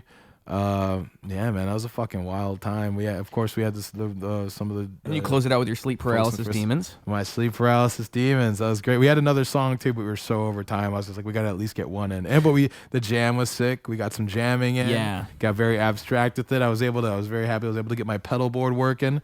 Very big fan of shoegaze. Very big fan of different just fuck around effects to have on the guitar. So I played the fucking guitar with my teeth. We had some fucking fun, dog. And talk some shit. Who else did we have jump in the second one that wasn't in the first? Did I not say anybody? I don't want to be a dick. My brain is all over the place. We had everybody there. Split Wig, of course. They went crazy. And the Sleep Paralysis Demons. Had the music. Spaghetti Man. We screened Spaghetti Man, which wasn't that amazing? It was amazing. Jerry Gonzalez. Shout out Jerry Gonzalez. He's on my list as well. Jelly Seabass Got to talk with that man. That Spaghetti Man was a masterpiece. Does all those effects. He writes everything himself. Amazing dude. Amazing talent. Good homie. His next movie, Hamster in My Head. It's going to be sick. All right. And when we were watching Spaghetti Man, we saw he made me a special Tim cut. That was not in the original. Yeah, my cameo's not in it. It does, because it's like 30 seconds of me just, hey, let's go. That's even better. Yeah. That was just for that? Yeah, he's a sweetheart. He put that together just for the show. Wow. That's cool, dude. Oh, dude, yeah. I thought that was just part of the movie. No, and I was on the set for other parts of it and stuff like that, but it's his brainchild. I don't want to go over my thing. I was just happy to be part and be around the magic of it. For those that don't know, like, it's like, I would describe it as a fun take on like something like Babadook. Like you have your kid who's like seeing this monster and then it goes a whole different direction. Like if I'm not trying not to spoil it, that's all I would say. Yeah, because it's a fun experience. Exactly. I don't want to spoil the outcome of the movie, but yeah, I'll say some of the audience reactions I've seen to that movie are some of the coolest audience reactions I've seen at any kind of screenings for anything. It goes a couple different ways. Yeah. I've seen. Yeah, I was gonna say. I don't want to spoil nothing, but yeah. I really liked it because I mean, like, I consider myself somebody who can be, I can go a little hard on things sometimes. I can criticize things. I really couldn't find much wrong with that movie at all. Oh, yeah. It was especially for like for a low budget thing. It was great. I would imagine maybe it costed, like, if I had to guess, like a couple $1,000s, maybe. He could give you a better number than I could, but yeah, generally, I mean, at least the Kino boys, we try to penny pinch as much as humanly possible. It makes you more, you're more creatively adept when you're resourceful like that. You know what I mean? That's the whole thing with what is it? Reservoir Dogs. Quentin Tarantino didn't have much money, so that's why the movie's shot in one place. It's like bottle episodes. Max out them credit cards, get your ideas done. Yeah. I think it's the main thing, man. Whether or not it's the Homies movies or Ruse Radio or Guerilla Taco Party or whatever we're doing, we don't need to ask people's permission to make shit. That's the idea, right? We don't need to fucking, oh man, please have my show, please play my music, suck my dick. I'll be homeless. I'll be on the corner blasting shit through a PA system, having people listen to it. I don't need to ask anybody to listen to my music. I'm going to talk my shit and tell some stupid jokes. I don't need a theater to co-sign any of the content I'm saying. Of course, we know some places are going to butt heads here and there. We don't need to get into specifics. You saw that group chat. We don't need to get into specifics of that. That'll be pending once I get that check. The whole thing is it's just silly. I will say, we'll talk about it off camera. I got my W. I'll tell you about that. But, it's really white women. White women, please don't come to our show. No, I'm joking. Unless you're chill. To me, it's more just often than not, silly. whenever it's somebody that has an issue with the content or like the whatever, it's always a white woman. But it's just like, what is the point even? Like, what point would you be trying to prove by like even letting someone know? Like, even if you didn't, like, I don't know. If you're a venue, you're in a position where you have a little bit of swing with that, I guess. But still, it's just like, just don't work with that person. Everything I've done is Googleable. If somebody had a personal problem with it, they could always talk to me. They never do. We know how these people operate. Yeah. But yeah, man. It's just silly to me because, like, I don't even understand the mentality, dude. I really can't even wrap my mind around it because everybody had a great time. Everybody had such a great time. I could tell you a factor in it. 2 Guerilla Taco Parties, both shows sold the fuck out. Yeah. Sold out over capacity, damn near reaching the legal capacity at each space. It's going to continue that way. I will say going forward, We probably won't do too many actual theaters again. Right. We'll probably be a little bit more DIY. Of course, it's only going to be staff that I'm employing. I'm not going to allow alternative people to come in again. It's just going to be our staff, people that I know personally that I've worked with. The doorman at the first event, probably get him again. Some other homies like that to run doorman, run security, make sure everything's tip top and cool. Yeah, man. You know what I'm saying? Keep the party environment going. Keep it fun. Keep it interactive. We had some fun. Dude, Sean Shaw with the fucking balloon game was killing me. I like that. I never really, like, when I'm doing dumb bits like that, I don't really break on stage, but that shit had me dying. We had Sean Shaw, the infamous Sean. Well, he wasn't Actually, there. that wasn't Sean Shaw. You're correct. Sean Shaw did actually have to cancel that night. In his place was Rich Baby.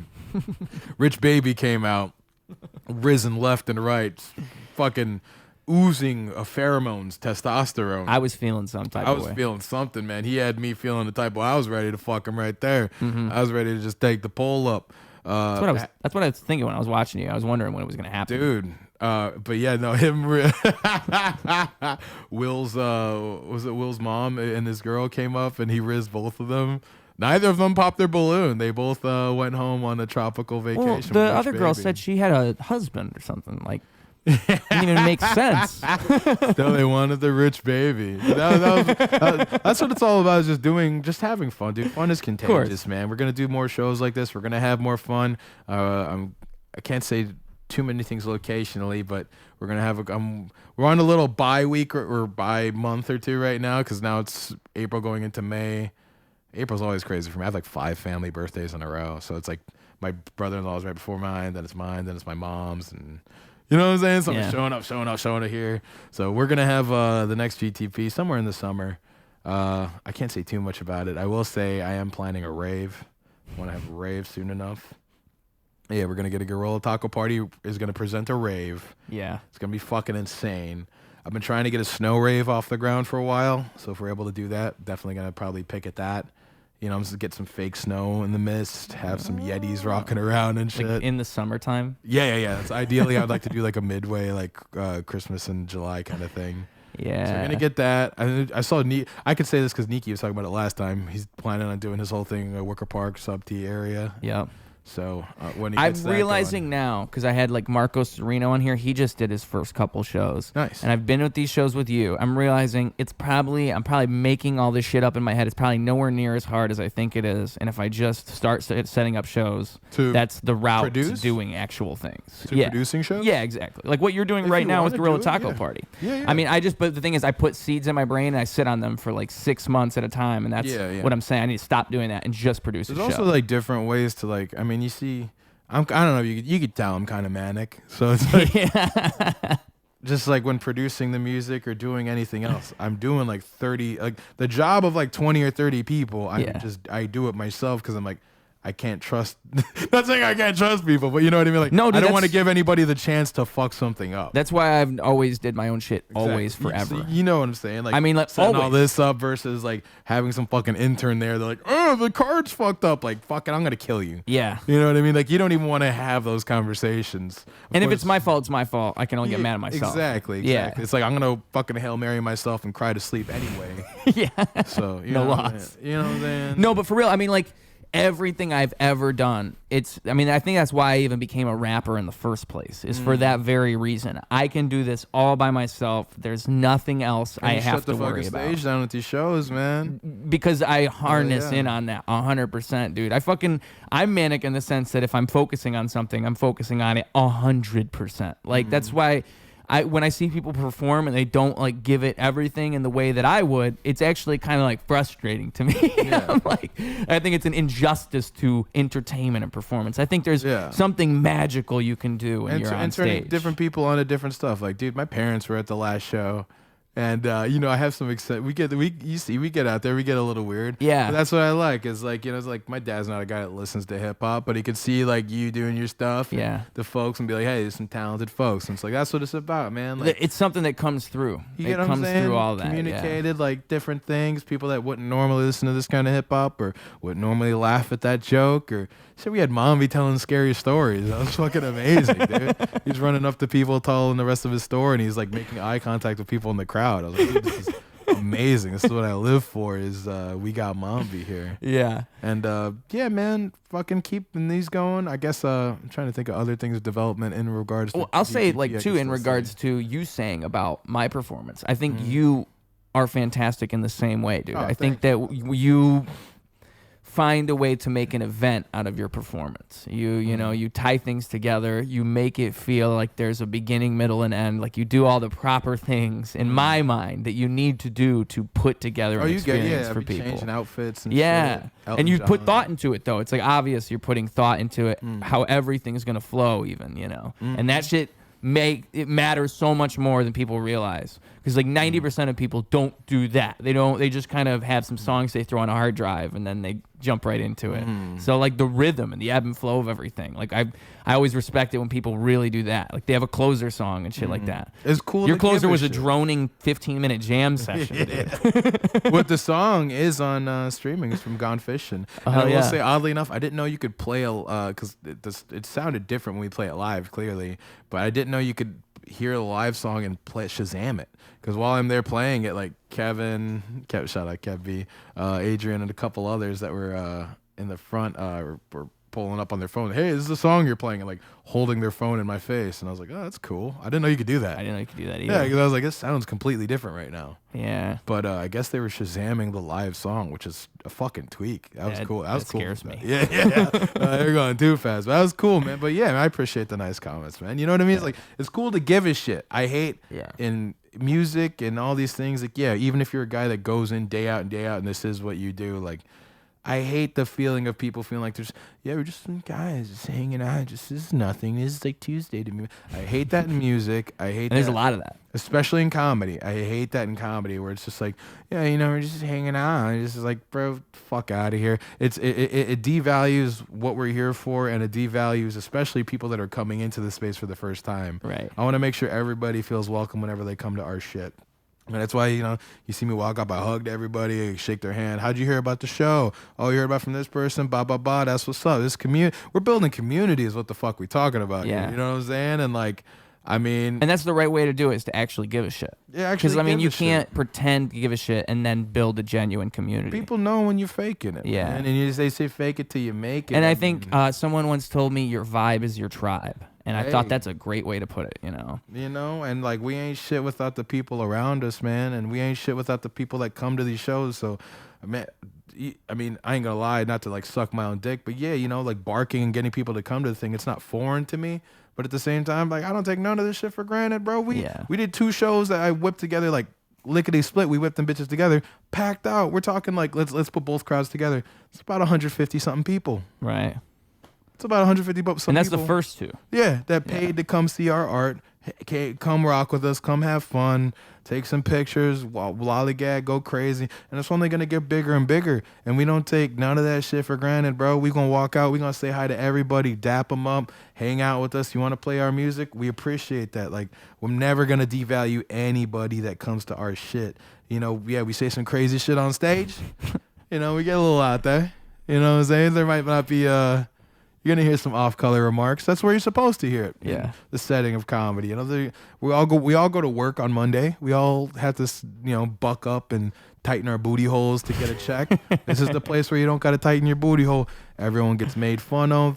You get splashed on. Whatever it is. I'm waiting for the slime. Yeah, the slime. I was saying we need some Gallagher like splash zone in the front. I did put the boys in the raincoats. Maybe I'll get more elaborate with that in the future. But you know what I mean, man?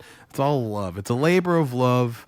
We're creating an environment of love. It is fueled by hate. No. But you know what I mean? It's fueled like we were talking about before. It's like I resent the way things are operated in the avenues of which we care about. Like when you talk about people, you can tell when people care.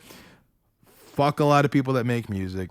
Fuck a lot of people in the comedy game. Yeah. I do not like a lot of them. I really do hate a lot of y'all. Yeah, no, dude, I try to not, like, because the thing is, I know how people see me is they're like, oh, that's such an agreeable guy. Like, he must like everything. But I hate most shit. That's why I make the things I make. Like, I have standards that I set, and then so many things don't meet my standards. And what I find out is people will accept such bullshit. Like, even with film nowadays, I sound like an old man like when I talk about films because I know for a fact this shit is not like it used to be. And like what makes a popular film is so much different than what it used to be. Even like comedy films, you just observe that subgenre and it's just gone. Where are they? It's changed so much since like 20 years ago. And it's so easy to see why, because it's just stupid bullshit that sells, that people think will sell, becomes the thing that you make over and over, and you don't think about creativity anymore. You're not thinking about any of that. You're thinking, what will these people buy? That's like the first thing that goes, which is a good mentality if you're funding movies, but if you take that and multiply it by 100, like, because that's what happened, it just got exponentially worse. That's what fucking becomes the problem. That is the ironic part, though, isn't it? Because the average comedy movie is not a summer blockbuster. The average comedy movie, first of all, movies shouldn't be $200 million. I think these are fucking tax havens, and everyone can see that for what it is. Joker 2, brother. All this. I mean, I haven't even seen it yet. I bet it's okay.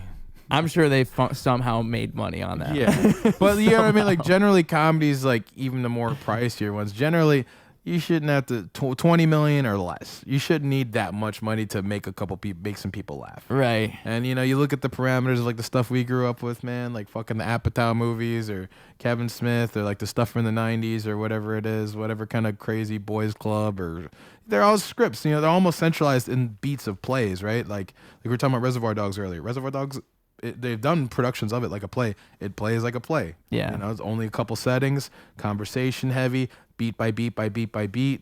You know what I mean? You have those things measured, and that could perfectly be done nowadays. You still see some on the indie level. I would say beyond quality, like we were saying a second ago, I don't know. Maybe because things are a learning lesson for everybody. You're talking about movies nowadays. I'm talking about even on the local circuit. I know it's like... Well, no, this is what I was going to say, though, is it makes me wonder. That's the big debate in my mind is like, is just the way it is? Is this how it is? Like, there are things that are better than other things, and there's going to be like 95% of things that just won't meet your standards no matter what, no matter where but you on look. a technical way, too. Like, yeah. You go to a thing of screening and like it's like, oh, here's a local filmmaker who's like been recognized by this guy, and you're like, oh, they got credits. Oh, they've been to Sundance. Oh, they've been to this. The movie's playing.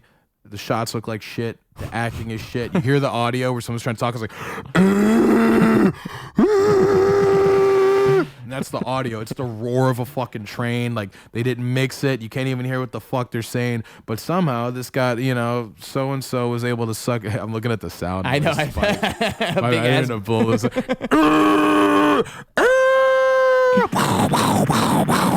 that's the sound of like the average indie movie right now. Yeah. Like it's like you're hearing the wind hit it and stuff, and I'm just like, Jesus, man, my boys can clear that shit up in 30 seconds. Yeah. You know what I'm saying? Give them a program, clear the shit up. But you know what I mean? It's But the standard is like weird, and they're probably doing it for some artsy reason. That sometimes. Yeah. 'Cause sometimes. you know what I mean? Like, you don't know how self-aware a lot of this stuff might be. Yeah. And I know I'm full of it myself because you listen to some of Gone Fishing, you could hear some audio breaks there in itself, but yeah, I am a Daniel Johnston fan. I am a lo-fi troubadour kind of dickhead, so it's like is within the vein of the stuff I like. Plus, I feel like as far as hip hop goes, like when you're getting into like that grimy mode, it's different. It's different, man. It's like let me lay this shit down. I feel like we have such a golden age of production. You're hearing the best, like we were talking. I think we talked about this before. We're talking about just the greatest beats of all time. We're like, how did a human being create some of these sounds? And that's why they're getting away with making the lamest like raps ever, because you could just say almost anything. And at the same time, that's why it's like you get to get back to the basics, man. Say some dope shit, fucking couple bars, maybe change the beat up a little bit. Boom, that's a song, man. 2 minutes, 3 minutes. Confessional's out now. Yeah. Our fucking track is fire.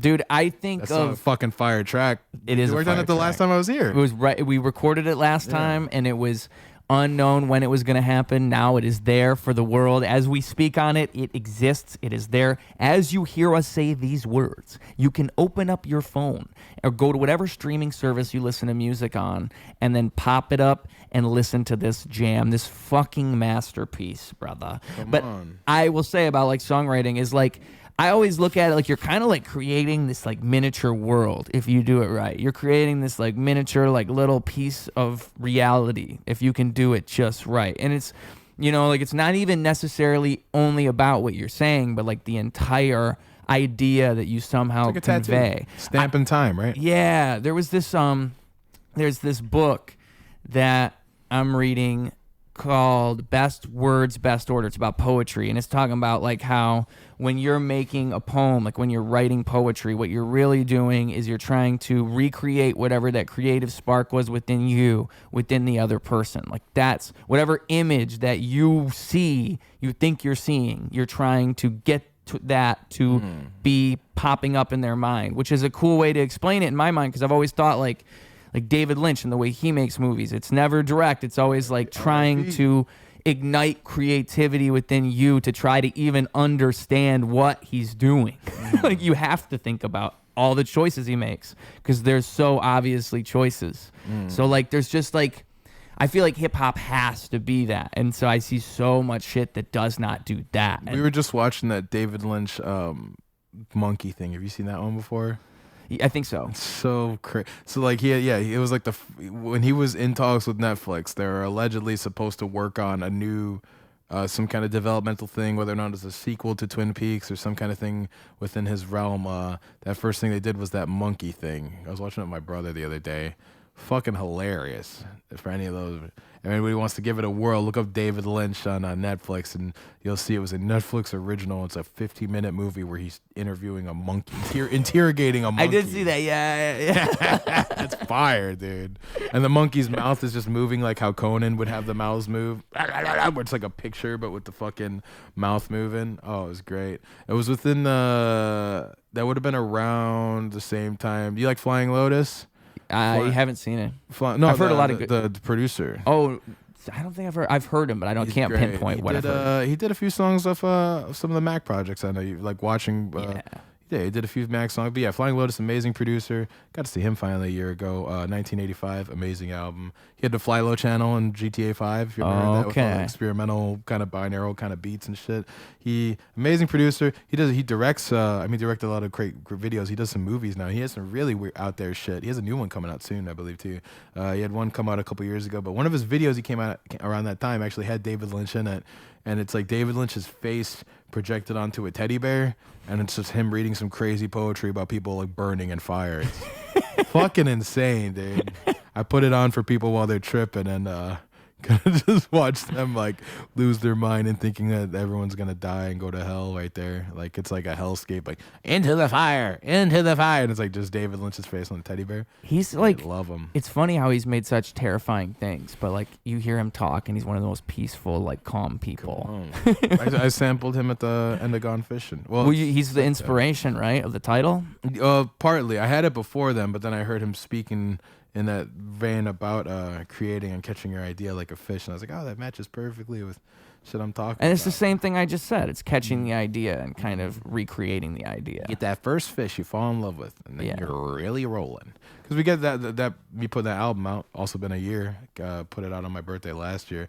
Just finally had my birthday on Sunday. Come on, shout out 420, shout out Easter. He has risen. He has risen. I'm 30 now, dude. I'm fucking old. Yeah. How's it feel knowing you're old now? Won't really know for a good while. I mean, I already have those segments where I'm unk. For real. Sometimes I'd be looking at it like, damn, I'm unk. Sometimes I got to check to make sure I'm not the oldest. You know what I mean? Like, I'll be at a rave or some shit, and I'll just, like, look around and be like, fuck, I feel old. And then I'll look in the back, and I'll see, like, some deadhead dudes that are, like, 74, and I'm like, oh, okay. Chill, I'm not that. I mean, God bless them. I'm not judging older people at raves because I am one now, so clearly I can't. But it's all relative. It's all relative. I'm just like, I don't want to be the oldest motherfucker here. Sometimes I'm in a blunt circle. I'm like, fuck, y'all are kids, dude. Yeah. Y'all have to get sat down about 9/11, dude. Get the fuck out of my face. That is crazy. You're in a blunt circle. You realize you guys all just graduated high school. You know what I'm saying, dude? Like, jeez, Louise, Papa. I was you once. Like, bro, Obama. Your first president was Obama? Right. That's crazy. No 9/11. No 9/11. Your first came into consciousness when Obama was around. Yeah, dude. That stuff's not. It's hard for me to understand. I think like, and then also phones. Like I think the way that kids are socialized from like 2010, 2012 onward is just so fucking radically different. I'm lucky enough to have just caught the curve. Like I think if you're 26, we had the 25, pay as you go. You had the pay as you go. I had the track minutes, phone for a minute. with the Yeah, minutes. pay as you go. I did have that. Where Yes. You're like, damn, bitch, don't call me until after 11:30 when my minutes reload. Not even that. Like text costed 0.2 minutes or something. So yeah. every text you sent, you had to be like economic about what And when you're you went doing. online, it was zoomed the fuck in, so you could barely even go online. It was like, yeah, There was no camera on it. There was also no camera on it. Yeah, very different. I don't even think kids would understand the Nokia jokes anymore. Like that a Nokia Who's never calling that breaks. shit? Who's calling that shit? You heard that Drake song? No. He has a Nokia song. He has a song. Who's calling that shit? Who's calling my phone? It's on that new album. It's probably the only good song on the album. There's like one or two good, okay songs on the album. It's weird because that was like his comeback. He's doing a Valentine's R&B album after like the whole. We talked about that last time we talked about it was before the Super Bowl. We were predicting what would happen. Well, I can't remember what we predicted though. We knew he would do the song. Okay. Didn't know what would come after that. Now we're having people like hate on Kendrick, which the Kendrick hate is forced. It's forced because I think like what I understand it, but yeah. it's forced. You could argue that what he's doing is milking the song. You could at least say that. But like when people say like, "Oh, Kendrick's only popular because of this song," Yeah. dude, like that is just such a ridiculous thing to say. Like he was already kind of acknowledged as one of the top rappers in the entire game. You can't deny you put him in the stratosphere, but at the same time, it's also because it was such an anomaly. Exactly. Of a song. It's a moment that is captured forever. It's one of the reasons I love Kendrick so much is he always finds ways to do that over and over to capture new moments. You know, his sound's never quite the same. He's always trying something different as an artist. I like what even you're though saying, he's at the level he's at. And we were saying like bare bones stuff earlier, like with Mania, like, you know, yeah, people might bitch about it because it's like, he does have like a lavish like live experience with LEDs and all kinds of cool shit. But even when I saw him at Lala like 2 years ago, just him with a fucking bandana on his head, boom, play all the songs. I don't need the bullshit. I don't need like 20 celebrity guests and 40 people I don't really know on stage. It's gonna hit you with these fucking songs, man. And the fact that Mr. Morale turned so many people off is the best. I fucking love that album. That album, I would say single-handedly. The EP I put out a couple years ago called Shadowboxing Behind the Fieldhouse, heavily inspired by Mr. Morale. It's the whole idea of like not just therapy, but like self-analyzation. Look at your thoughts. You know, mature hip hop, man. You know what it is. I feel like I've always kind of went that direction You know what I'm anyway. saying? Like I was already. It was interesting to me to see Kendrick do that because it reminded me of the type of way I write anyways. Like it's always like some type of spiritual But lesson. it's validating when you see one of the bigger people like, hey. Yeah, because you can tell it's really a thing that's happening, you know? Because I think that is kind of, it's not conscious hip-hop, I'm saying. It's something else. And I think that is kind of where hip-hop is headed. Like a certain type of like, people want reality in the end. I think like I'm hoping it's the same thing with all art, with movies, with everything. I hope in the end, like the commercial stuff kind of pans out and it becomes, we want real shit again, you know? Yeah, the real persevere, man, at the end of the day. I mean, it's a bit of both, right? Because like, I understand people being like, yo, I don't want to fucking dance to, you know, listening about segregation and shit like that. I just I want Drake to like hum a couple times and, you know, a girl to grind on me. And, Right. And that's fair too. You know, you worked a long week. You just want to kind of turn your brain off and shit like that. But that's the difference between, you know, rap and hip hop. You know, Yeah. things have been commodified by pop and bubblegum and by the mall and stuff like that. And then the stuff, you know what I mean? And there's a purity in that hip hop, that actual hip hop. Like to and, me, and pop music too. I think so. I love pop music, but it's like we can't. That's how we differentiate the two. You know whose pop music I've always liked a lot because it sticks out, but it's still pop music is Lord. I think Lord makes really good pop music, dude. Like, Yeah. Hey, what song is that? That's from fucking South Park. Remember? Oh fuck no! I forgot that episode. Randy's Lord, and he's like, yeah. I am Lord. Yeah. Oh, she's fire though. She's fire. But she's like one of the few pop artists who, like, I can tell she like gives a shit. She actually loves pop music, and that's why she's making it. She likes the format that you have with pop. She's dropping the first thing soon in 4 years. I didn't know that. Yeah, Because her last thing was, again, in that same, like, Kendrick-like thing where with every the album's so with the different. butt on it. Yeah, but that was so different than her previous album, which was also a fucking great album, if you ask me.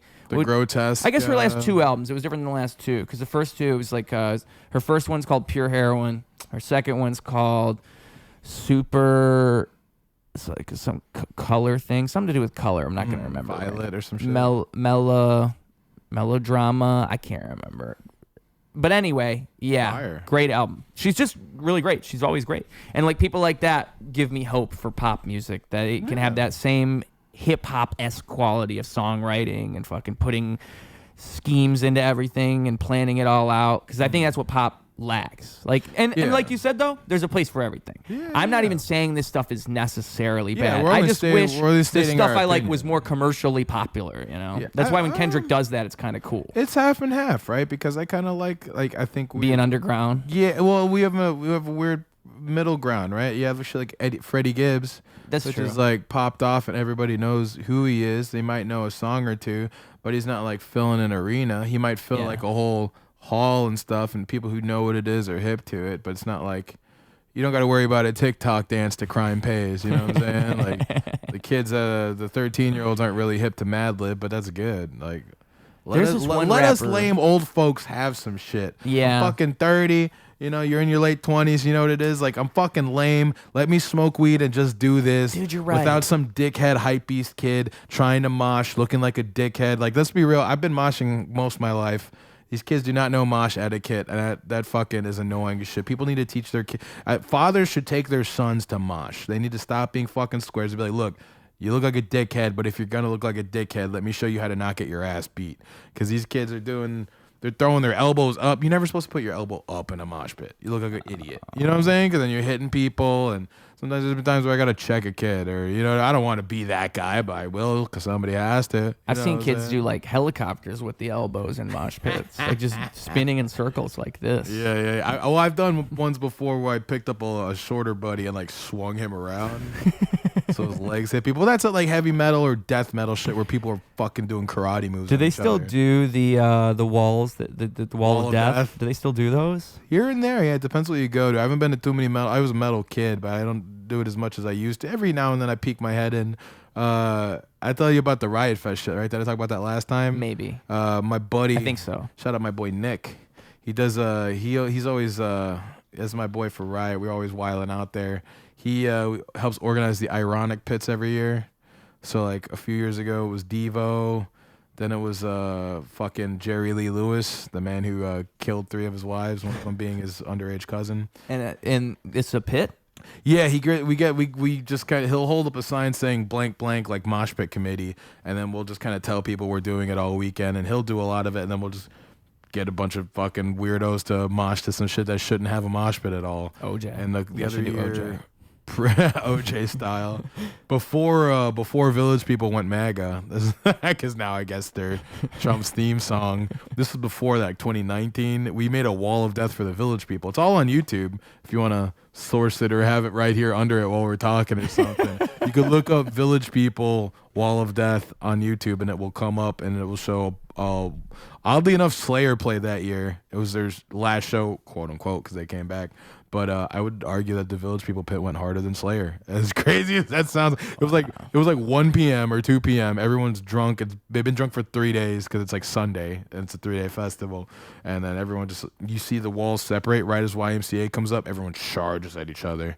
Boom. And Macho Man. We made a circle of death for Macho Man, wall of death for YMCA. Hilarious, dude. Fucking hilarious. I like that. A lot of like OG gays were in the front, so I'm like chilling with like old dudes that were like in the thick of it, San Francisco 70s. Yeah. Fucking smoking their old dude weed, you know, Panama Red, like shit you don't even find nowadays. Yeah. Like, that's that Vietnam fucking Cheech and Chong vinyl paper weed. You know what I mean? It's that psychosis weed. I saw a picture of what weed used to look like, and I couldn't even believe what I was looking at. Like, it was like showing what typical strains looked like in like the early 90s, and it looks so much unlike what weed looks like now. Like, and maybe it just wasn't properly trimmed. I think that was part of what was going on. Spliffs were such a big thing back then, too. Yeah. It's gross. I think people were just getting less high. I think it's so different than what it is now. Like, because I think the CBD content used to be higher, which if you have weed and CBD and you kind of balance them out, it actually makes you kind of feel less high in this way. Like, it's less, it makes the weed a little bit less psychoactive, but you still get that mellow thing going on.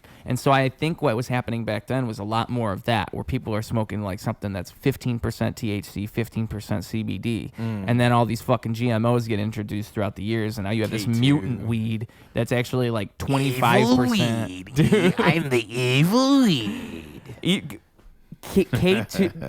K2 is crazy. Did you smoke it? Gas station weed is crazy. I've never smoked it. Oof, we did it when it was legal. It was legal for like a year. Yeah. 2010 or 11 or something. I've heard stories. This was way before the weed legal thing happened, and weed was very illegal. Over here, it was such a big deal. The fact that it even exists is crazy. Oh, hey, just smoke the synthetic shit. Well, it was like this was before it got legalized anywhere. So we're like, oh, illegal weed or legal weed. We're like, it's legal, what? And it was showing up at head shops and shit. That's crazy. We ended up getting our filthy little hands on them. This is back. I used to intern at all these comedy theaters and stuff in Wrigleyville, so it was around them times. I get a fucking K2 thing. We're like, all right, let's give it a go. We smoke it. Tastes like candle wax, dude.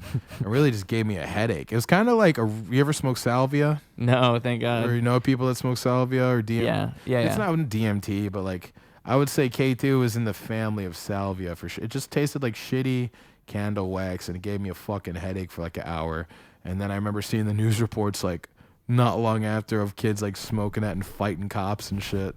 But you had nothing really? It didn't get me nothing. Like I got like a head rush, and it was more like a headache. Honestly, I was just like, "Give me actual weed. What the fuck is this?" It was like I'm smoking fucking candle. It tasted like a candle, and I felt it gave me like chemical effects because like my fucking head that sucked, and it was like that for like an hour.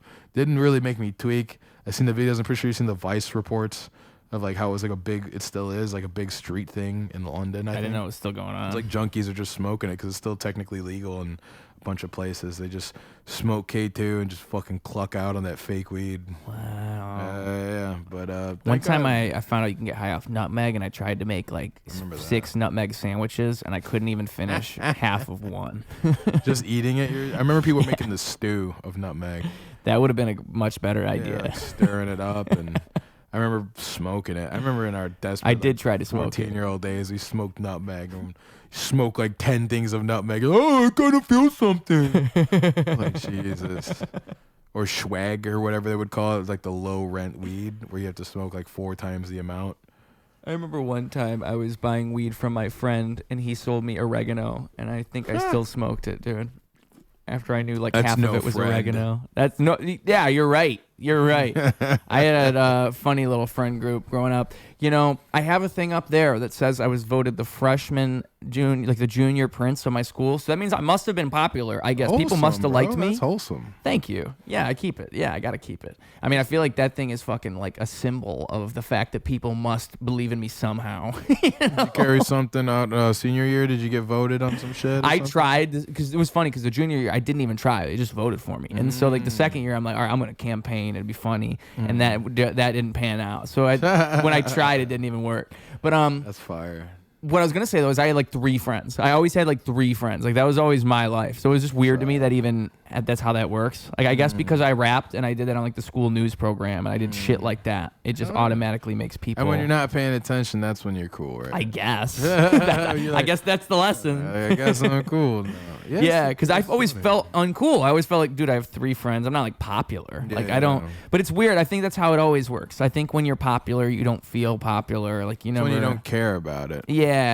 That's what's cool. If you care about it, then you're not. Then it's cool. lame. Then you're fucking lame. That's fucking lame, dude. Paying attention to the numbers and blah blah blah blah blah. Fuck out of here. I think it's more magical when you don't care about it so much. Like that's when you do better things. When you just kind of follow your instincts and you don't chase the wrong. I think that's when you chase the wrong things. You get caught up in the wrong incentives. Like, oh, I'm doing this for this reason. Then you make worse choices. Like it's all just this pattern of activity. Where if you never do that, it doesn't happen. High school's tweak, bro. First couple of years, I was definitely, physically awkward for sure. Yeah. But I mean, hey, that's ain't no shame in that game. All right. I'd say the latter half, I got a couple little accolades. Well, we had the improv troupe I was in the whole time, and that was fun. We kept doing that. That's cool that you did that in high school. Yeah, it was in all these different troupes, man. The improv groups. Shout out to Kids in the Basement. That was our ASM group. Shout out Katie Thomas. That was our teacher in ASM. Steve O'Nystrom, who's also the blonde-haired man in Spaghetti Man. Yeah. He's the guy who had our club going at Schur's. Lots of good folks, man. And I had some, was it junior, freshman year? Senior year, I ran for class president, and they Bernie Sanders my ass, I'll tell you that. Because they gave out the ballots before we spoke. So a bunch of people were just like, damn, I would have voted for you, but we already voted. And I was like, "Man, they burnied my ass, bro." But so my dumbass speech, I was reading statistics about kids dropping out of public school, and then I held up a thing of the little engine that could, and just read it to everybody very condescendingly. And I stretched it out for like 10 minutes. It was like me doing like my Kaufman, you know what Andy Kaufman would do with the record. Yeah, where he would play. God, what book was it that he would read? The Great Gatsby. Yeah, Andy right. Kaufman would read The Great Gatsby in its entirety to crowds. It was my version of doing that, so I did that to my high school class. Everyone thought it was funny. They were like, haha, that's cool. And then I was put as vice president of the senior class, which really doesn't mean anything. But it was a fun little accolade to have. And then, what's it called? They put me on the prom committee. Didn't even go to prom. I went to a trap house. You're on the committee. Yeah. I could have got a free ticket, but instead I was like, I'm going to just go chill at a bunch of guys who were selling drugs under a couch. And then, yeah, but we had some fun, man. We fucked around. They did a thing where they do like a fashion show at the school. Yeah. Where like you go up and you wear like a nice fit and everyone just goes, woo. And I was like, this is fucking stupid. So I put on a Superman outfit or a shirt and a cape like under my shit. And I had like a couple idiots, my buddies, like yell, Superman, like from the crowd. And I like ripped my shirt and the buttons fly everywhere. And I just ran ahead. It's very stupid. Did a lot of dumb gags like that in high school, man. We never really got a senior prank going. Every time I graduated, it was really by the skin of my ass, you know, because I'm a nice guy. What do you mean? Like I would fuck up terribly at my grades because my ADD and like just running around being an idiot all the time. But all the teachers liked me because they could tell I was a nice guy. So they'd be like, oh, hey, do these things and you could like get out of here. You know, versus like the people that they're trying to keep there are people that are like threats to society. Yeah. You know what I mean? I get that same experience in my life, and it almost makes me feel a little spoiled. Like, oh, damn, people must like me or something. Like, that must be how this keeps happening. They can tell you're a good person. They're like, hey, this guy's not going to waver on a knife on the red line at 2 p.m. Yeah. But they don't know that. They don't know that. They just think that because I'm such a nice guy. You know what I'm saying? I will say, I'm trying to think of other funny stuff from high school I could bring up. There's so many. There's this one kid. Here's a local legend I heard about. I don't even know if it's true or not because I don't know the guy personally. Apparently, this one kid in an ROTC uniform had a tape where he got dome. Some chick gave him a BJ while he's wearing his ROTC uniform. Oh, boy. And they set it up where that's like the story of the video. And while the chick's blowing him, he went like this. And like started saluting while he's getting blown.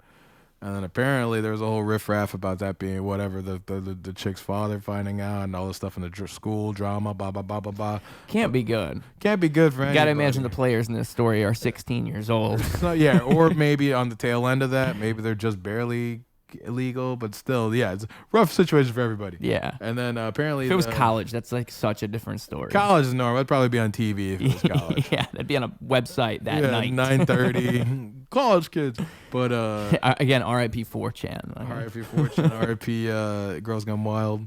But this guy, these kids apparently they got to graduate after the word. But the guy, you know, when ROTC kids graduate, they're in their uniform. Yeah. Apparently, Buddy's walking the stage and he goes in front of the crowd.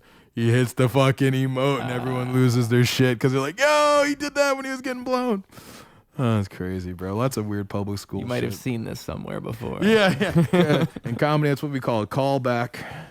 I'm looking at my cat over there. Do you see her? She's like looking at the cord to the goat. Hey. You see that? Yeah. See it? She's trying to fuck around. Oh, is that good with the screen or is that bad? Yeah, that's actually just normal. But the cat, it's funny that it happened while we were looking at the cat. She's got those crazy eyes right now. She's trying to fuck shit up. Oh, dude. That's what she's doing, dude. She's off the nip, bro. She's off the fent. She, you know.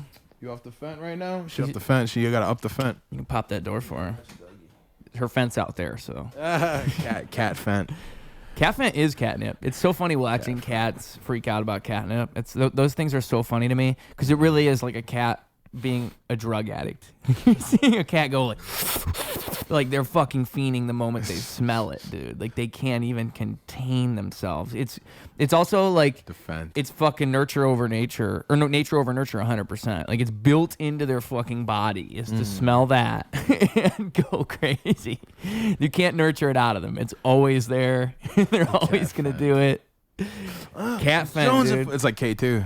if Cat in the Hat, if that was in the movie, he smoked some catnip or something. That fucking movie That'd be is great. terrifying. That movie is scary. That movie is a odd movie. It's I watched that movie on mushrooms once. Yeah. With Alec Baldwin playing with his fucking belly button. You know, the most terrifying thing, him killing that lady 20 years later, huh?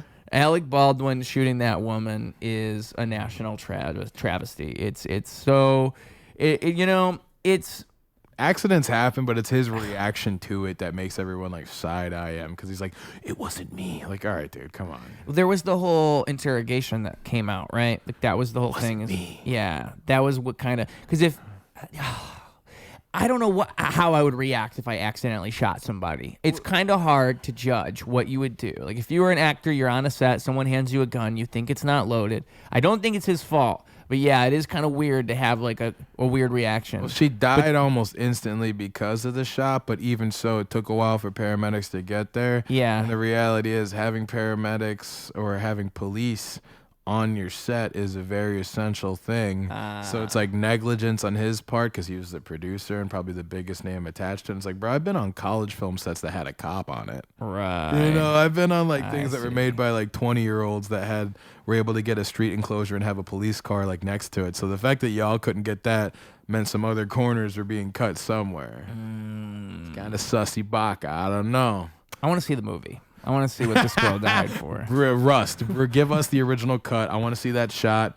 I want to see the clip in the film. Yeah, unedited. the scene, unedited. Give me that film reel. Just do like a David Lynchian thing. Just have that part be real, the actual event, and then everything else is just back to the movie. Like Roar. Did you ever see Roar? No. It's like that movie from the 70s where they put the actors in with real lions. It's fucking crazy when people getting attacked and shit.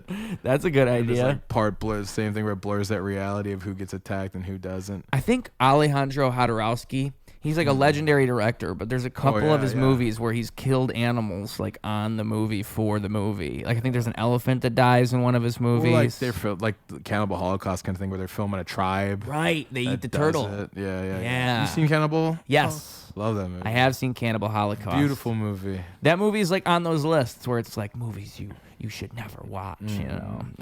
I think Cannibal Holocaust wasn't as bad as I thought it was going to be. It surprised me that people would watch that and think it's real. I thought that it made me realize how different the world must have been back then. The grape scene is pretty out there. It's like 9 minutes. Yeah. Well, I probably need to rewatch it. It's been a minute since I watched it, but they do go hard on that. There's that scene.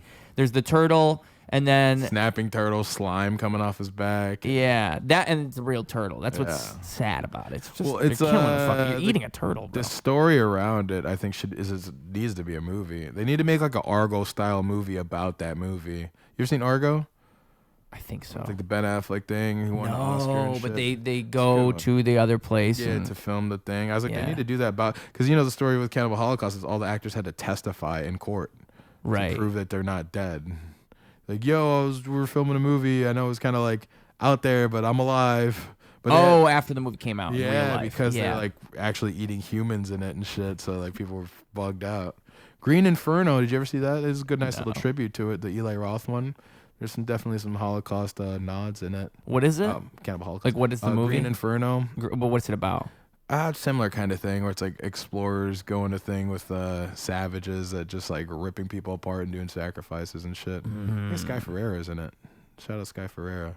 It's one of the best indie albums of the 2010s.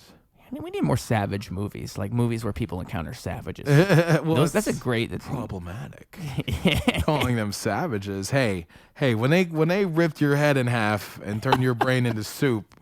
That's just their cultural tradition, okay? Okay, then that's how we'll do the movie. In the end, they win. We respect their culture. They win, and then they're the good guys by the end of the movie. It's like a heel to face turn. You start thinking they're savages, and then by the end, you're actually on their side. That's the way we sell. We need one from their perspective. Yeah. Yeah. Where, you see the. They're just fucking talking. That's the whole scene. Like Apocalypto. Yeah. It's just all in their language. They're grunting. They're patting their chest, and then in comes Whitey in the corner because he's coming in with his little camera and his dumb little wife and their handkerchief and their fucking. We'll play it like a horror scene. And their adopted kid, and it's all scary. Yeah. The music cues come in. They walk in, and they all see them. And what would be the Savages or the tribe at hand see them. Mm-hmm. And they feel threatened because they see a camera. They're like, "Yo, they're trying to take my soul." Yeah, and maybe they're not threatened until they see the flash. Like everything's all cool, and then a flash pops off. Like they're gremlins. Yeah. And they just have to lash out Scar style, start cooking Whitey. They got spikes. They'd probably just pick up spikes and just immediately drive them through their heads or something. It'd be a brutal scene. And they make a shish kebab. It has to be brutal. Just sell it. It has to be brutal. Like you have to understand we're going all the way with this movie. Cannibal stuff. Do you know what Cannibal Cop? Have you ever heard about that thing? No, I brought that up to a coworker not too long ago, and I realized how probably crazy I sounded. Cannibal Cop is a weird one a while ago. There's that one fucking actor that got in trouble for the cannibal thing. What was his name? Armie Hammer? Oh, yeah. Because he's like, I'm going to eat you, bitch. He like talking Doesn't about everybody say that? I'm saying, it's like, come on, dude. It's the same. Can he live? Can a man live? Can a man dream? Seriously. But he on that freaky style. But this one cop apparently was on that, the vor, the vor kind of porn stuff. Where that's their thing, is they talk about eating people, like literally eating, not like eating out, like eating with fork and knife and their skin and stuff. This cop was into that, and he was in like a role play chat room while he's at a police station on their server. And there was like a whole debate thing in New York about if you look up the Cannibal Cop, there's a whole case about it and all this stuff. It's a good debate. Because there wasn't intent to do so because he had so many legal right of ways where he could abuse his power, but he never actually did. And so there's a whole back and forth about it. And I think it's sort of like a moral question too. Like, is it acceptable for a police officer to do such a thing? To eat somebody. Or to even think about it? Like, should they be messaging on message boards talking about eating someone? Like, is that a type of person that we should be comfortable with being? I imagine that's part of the story. Like, but are you this motherfucker's freaky. Are you king shaming at the same time? Exactly. That's what I'm saying. Is it okay? Because maybe it's okay. Maybe that's actually a good way for them to get it out. Like get the rocks off. That's a strange. See, police officers are especially fucked up. That's the other thing I'm thinking about. We find out the only way to stop policemen from shooting unarmed black kids and from beating their wives is by eating flesh. Virtually. Maybe even literally. Maybe. Just a little bit. Just maybe we modify like our whole prison system. We find a loophole. We find a way to these people who are on death row. What's we're internal actually affairs? wasting all these organs. That's crazy. When we kill these people, we don't do anything with them. Death row inmates done. is good, and to make it more specific, it could be the death row inmate of somebody that was arrested by that cop. Full circle. Retribution. You put them in, now they're in you. Yeah, that would probably make the cops more into it. It'd be a big plus for them. What if that did cure the entire police community? Like everything we've ever had go wrong, it just goes away because it was like they had blue balls the whole time. You only hire cannibal cops. Yeah. No other cops except cannibal cops. That's not a bad mandatory. idea. You need to eat somebody in order to be a cop. Yeah. That's the direction we're heading. It's like a hazing thing. It's like an initiation for a gang. We need to know we can trust you because there's been a lot of fuckery. Eat this person in front of us. Fork and knife. Don't worry, we got him completely legally. Don't be alarmed. Completely legally, illegally. It's a legal eat. Illegal eat. You ever seen that one guy? In the beginning, he's trying to say in the beginning. Is he Indian? I don't remember what race. Is he Filipino or something? In the beginning. Did we talk about Duterte last time? I don't think so. I fucking love Duterte. What is that? Yeah, he's the leader of the Philippines. I think he just stepped down or just barely dipped out of there recently, but he's been their president for a long time. They all love him over there because just kind of like the El Salvadorian guy, very hard anti-crime, like fuck the gangs, but like a little too much. Like if you're with weed, we're fucking throwing you away. Oh, we did talk about that. Yeah. Blast people away. I know, because I remember thinking like, so, because it's a hard question at that point. It's like, maybe that's exactly what you need to, if it's that bad. Somewhere, yeah. Yeah, if it gets that bad where you have to tip the scale the complete other way just to do something about this. Because, I mean, you're talking about a guy who's literally like fucking fighting the cartel head on type shit. Like, that's not the same type of thing as being in like a suburban neighborhood and catching a kid with weed. It's like the such a different the situation. Salvadorian thing right now, where their prison is like the biggest prison population in the world, but 0% crime rate. It's like one murder a year. See, maybe I feel like that might just be too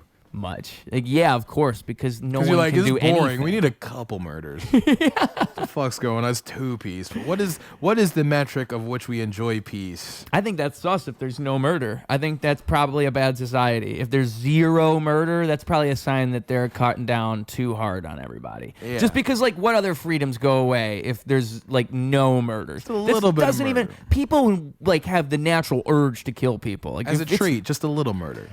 Yeah, and I'm not even suggesting that you do it. I'm saying the urge exists. Like, it has to just, in human nature, there's no fucking way there's that kernel of murder going on in all of us. Kernel of Murder. That's a good band name. Kernel of Murder. Metal band name. Yeah.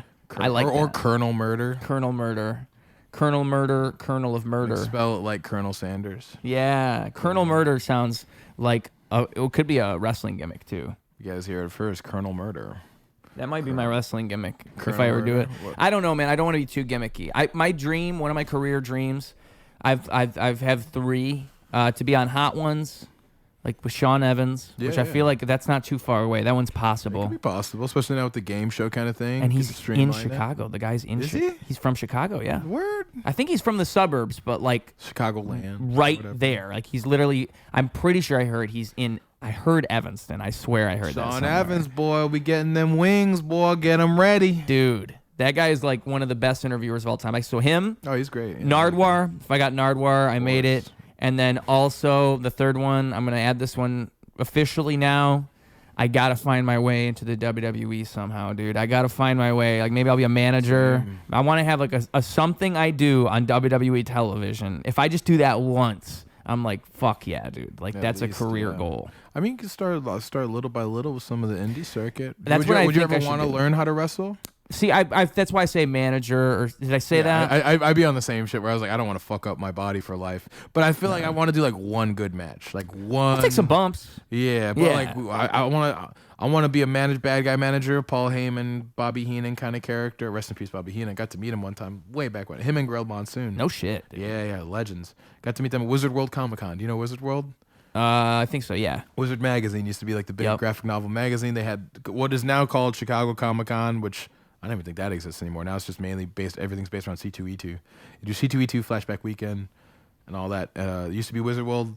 Wizard World, God bless Wizard World, great times. Yeah, I got to meet Gorilla Monsoon, Bobby Heenan. Met Mick Foley. I met Mick Foley like 4 times. That was my biggest inspiration, was Mick Foley. He's the man. He's the man. He's the best. You know what I mean? I was always a chunky kid, so it was always like, you see a guy like that, you know, that's my Black Panther. You know what I'm saying? It's like, you get a dude like that. Doesn't matter. He can't do the flips like everybody else, but at the end of the day, he has the most memorable part of the show. You Yeah. know what I mean? I don't give a fuck. Oh, you got that guy doing this thing, 360 corkscrew, that's cute and all.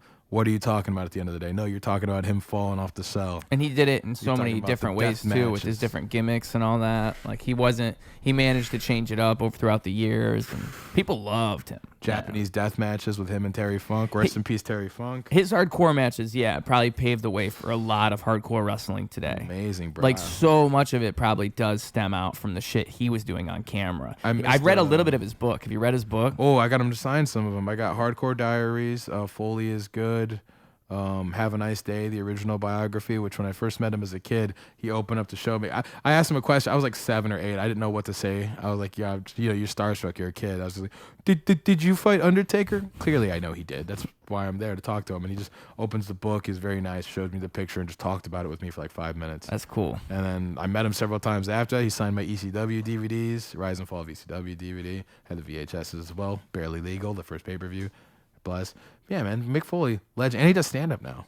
No way. Yeah, Mick I didn't Foley, know that. He does stand up. He very funny character, legendary, man. Those Japanese death matches, unlike anything else, man. There's nothing like with the explosions and the flesh burning, Foley's tooth going through his nose, and the ear getting ripped off in the match with Vader. All kinds. Him always making a joke out of Al Snow. Yeah. You seen that? Whenever he gets the opportunity, he like shits on Al Snow. You know what I'm talking about? No, no. Al Snow, who is a wrestler in the 90s, who he used to have a bit where he has like a mannequin head next to him. Okay. And Mick Foley just has an ongoing joke where you see him on things. He's like, I'm glad to be here with some of my favorite wrestlers and Al Snow. He'll always be talking shit. Also, rest in peace, Virgil. Virgil passed away not too long ago. We had a lot of jokes about him, too, being a kooky character. Ted DiBiase's sidekick, Virgil. Yeah. You know the $1 million man.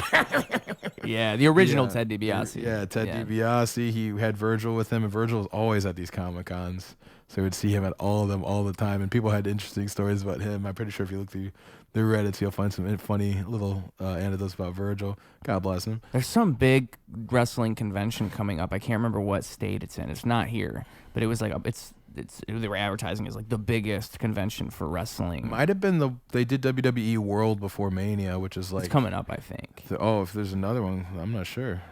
I'd be down to go. I don't want to be sick. I mean, a lot of them show up at the other things. Some of them will show up at Days of the Dead or at Flashback Weekend, C2E2. I know Joe Hendry was at C2E2 before going to Mania. You know Joe Hendry? Yeah. I believe in Joe Hendry. We believe, man. I'm glad Joe Hendry's out there. TNA got eaten up by WWE, so technically they're a subsidiary. Yeah. So that's why you got Joe Hendry and some other TNA talent showing face now. Yeah, man, we're in a good time. I think not TNA. TNA used to be co-owned by Billy Corgan. Now Billy Corgan owns NWA. Yeah. There's a reality show about that. And NWA, oddly enough, also is at Riot Fest. Riot Fest used to, back in the day, they had more wrestling presence. Now they brought it back because of Billy Corgan. So that's cool as hell. That is cool. And so sometimes you'll be, there's punk rock here, there's some rappers over here, there's bands over here, there's a carnival, they had a freak show in the middle of it. It's amazing. It's everything, bro. You see it, it's a staple of this city for sure. I love Riot Fest. God bless and the people that work there. And then they got the ring to the side with NWA matches. It's fucking sick. And then there are carnivals and go on the Ferris wheel for a little bit, dude. Cost effective. You don't have to bust out all the money like you do at a lot of these other fests. Oh, it's not that much? It's not that much. It's reasonably priced. Meaning what? You know how much it was last year? I mean, I get it from a buddy that works for him, but because I think at least I always fucking mix it up. It's not Coachella. It's Lala, yeah. So, even Coachella is like, as much as people talk about how the price is, me and my girl have done it a couple times. There's ways to get around the pricing of it for sure. Oh, okay. You know, there's always a way.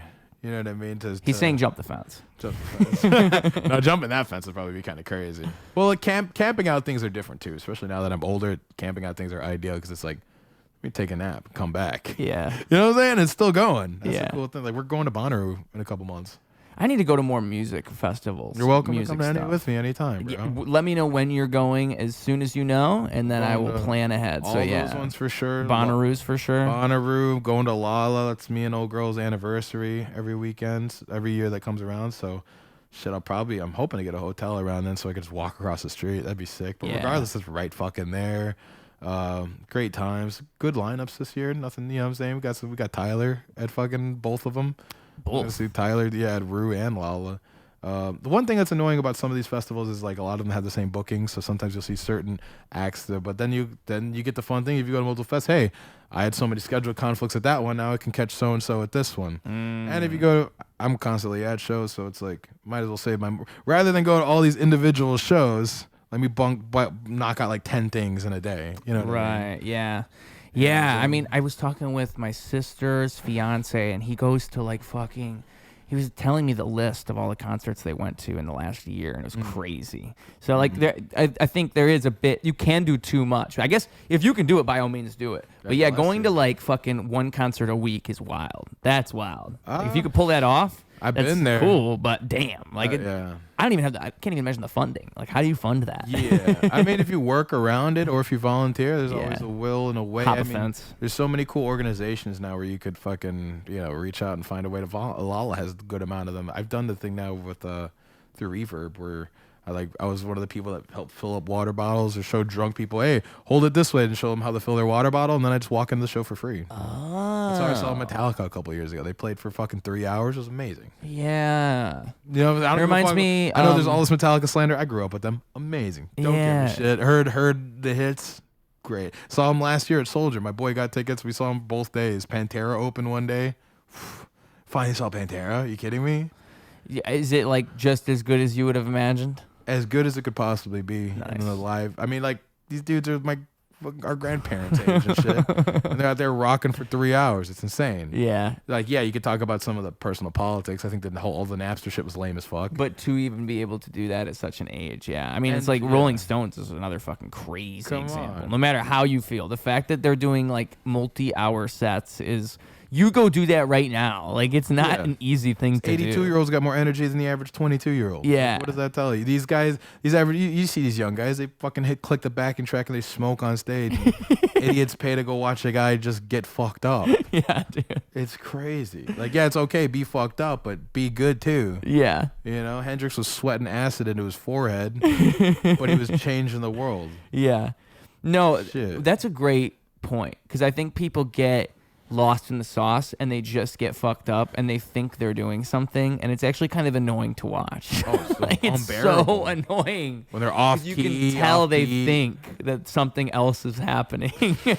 I remember one time it was a show I put together. I invited this guy and he had like 5 other dudes on stage with him as part of his thing, which whatever, that might go fine, but then like one of the dudes I remember was kind of being a dick and like he was being a dick to me on stage, like because I was doing the songs for them. And I just remember thinking like, bro, I didn't even invite you here. That guy invited you here. I would have never booked you because I see how you are. Yeah. But it was just like, there's a lot of that. There's so much of that in like the rap world of people just getting fucked up and not even understanding what the fuck is going on right now. Yeah. But and I remember afterwards he came up to me and he was like, bro, that wasn't cool, bro. Like he was trying to get me to check you. It's like you were being a dick, dude. Because he just didn't, it was some stupid bullshit where like they didn't properly organize. I didn't know that's what this guy was going to do. Yeah. So I was like kind of slacking on picking the right tracks because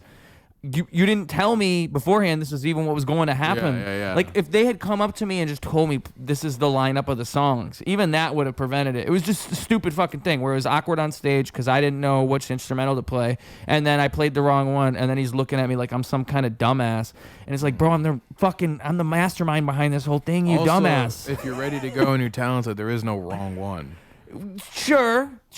Oh, they put the wrong beat. Fuck it, I'm doing that song now. Like, But the thing is, I don't even think it was with his song. It was like, again, it's a group of 5 dudes, so it's just a bunch of different instrumentals on one USB. They probably played Shorty's instrumental in the back, and they're trying to give Homeboy the spotlight for 3 minutes.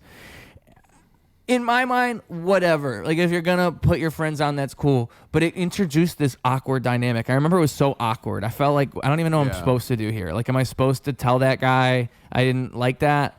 Or am I supposed to just ignore it and just forget all about it because I got other shit going on? And I did the second one. They hope to just strong arm people. I mean, I always find it corny when it's like 30 people on stage and I don't like most that. of them don't even know the guy who's on stage. Right. You know, they're all just clout demon sycophants, and you know, Right. Even that energy, local level, famous level, whatever, just that whole, oh, we're the exclusive shit is lame as fuck. The VIP sections that they're doing at festivals, lame as fuck. Have you seen that? I they have, do a thing now where they section off a segment of the crowd. That's You buy near the special tickets. But it's exact. They're still there. So it's like, here's the whole crowd. Then to the right, there's a section off area that's quote VIP, but it's just like stage left. And they're lame as fuck. And they all just stand there and don't dance. And I'm like, you spent money for pretty much a shittier view, if we're being real. Yeah. Just to be a dickhead and maybe get like a discounted Casamigos, which you're still paying like $30 for or whatever. It's just fuck all those cornballs, bro. Fuck all that other shit. And like, you know, as much as we like the grimy hip hop shit, yeah, it's also about changing some shit about that too. You know what I mean? I think like the only way you change it is by example. That's why, again, like I think real wins in the end. I think it's part of that equation. Like enough people with the right mentality come around, that shit just kind of has to disappear eventually. Because I think the casual audience even knows the truth. Like the normal person knows that things have kind of moved this weird direction where it's so much more about clout and image than it is about the art form itself. And I think like Tangible. even in comedy you can see, I think, a kind of turnaround start to happen. Because I think 2012 to 2020 comedy went this weird way, a lot of like stand-up comedy, and then I think 2020 to now kind of reinvigorated things in a way. Boom. Yeah, we got a boom going on, and thank God there's right, young comedians getting paid, and you got opportunity here or in Texas. And I don't think people are thinking that way anymore, where like, oh, if I go on stage I can't talk about this, and this, which they were thinking about 5 or 8 years ago. Yeah, I think the main thing everyone now is just protecting their things because they have a reel planned, and they're like, oh fuck, I was gonna upload that joke tomorrow, but now so and so uploaded the wrong take of me saying it. I think that's probably the main thing now is content provision or whatever the fuck. I don't know, man. But yeah, we got a lot of golden opportunities. Absolutely, yeah. Institutions out here that are building to actually support young people. I'll tell you, I mean, I don't want to jinx myself. I submitted for Legion of Skanks. I thought about it. Skank Fest. I submitted for it. God, fingers crossed. I know June 20th, they're supposed to tell the local guys who submitted if they got it or not. Whether or not I get it, I'll probably just go hang out anyway because I love all the comedians there. And just to be around that energy would be cool. You know what I mean? Like, and also, like, another thing I commend about it, which they say in the blurb while you're submitting, is, hey, there's no submission fee here because trying to profit off of young artists is a scumbag thing to do. You know what I mean? I was like, that's amazing. That's how this would all be. Because whether or not it's a film thing or music thing, like, fuck all the pay to play, suck our dicks, like, and if you're gonna do it, meet us in the middle somewhere. You know what I mean? Especially like this whole like people that profit directly off of that, pay $40 for the opportunity of this. Not even like a for sure thing, even though that's already corny enough. You're paying for the opportunity to maybe have something, which you'll probably fall out on some bullshit stipulation that's gonna come later. It's all horse shit. You know what I'm saying? Do what works for you. But yeah. Shout out to Legion of Skanks. I met Louis J. Gomez earlier in the year. Nice. It was right after one of his shows. Nice guy, you know what I'm saying? You fuck with the Skanks? Yeah, I do, yeah. When I had Alex Rambos on here, he told me he did sound for Skankfest. I think it was this past year. Nice. And so, like, when he would pass by Louis J. Gomez, there was something in, like, he had boxed with him in the morning. Like, he boxed with Louis J. Gomez, and then Louis J. Gomez kept, like, calling him Rambo, like, saying Rambo when he walked by. So it was a cool story, you know. And he was talking about how he was backstage because he was doing sound. He saw all these famous comedians that he knows, and it was just weird being there and talking to them in like a green room type situation, like just to be in that position. Having Mark Norman ask you to grab a glass of water or something. Like, oh, I guess yes, so sir. I guess I'll do that. Yeah, Norman's great, dude. But all the comics I think that come through there, I think it's that mentality of like they're trying to bring something fun to comedy. Like they want it to be loose. He was telling me about there's a naked roast. That's what Alex was telling me about. It was Zach Amico, right?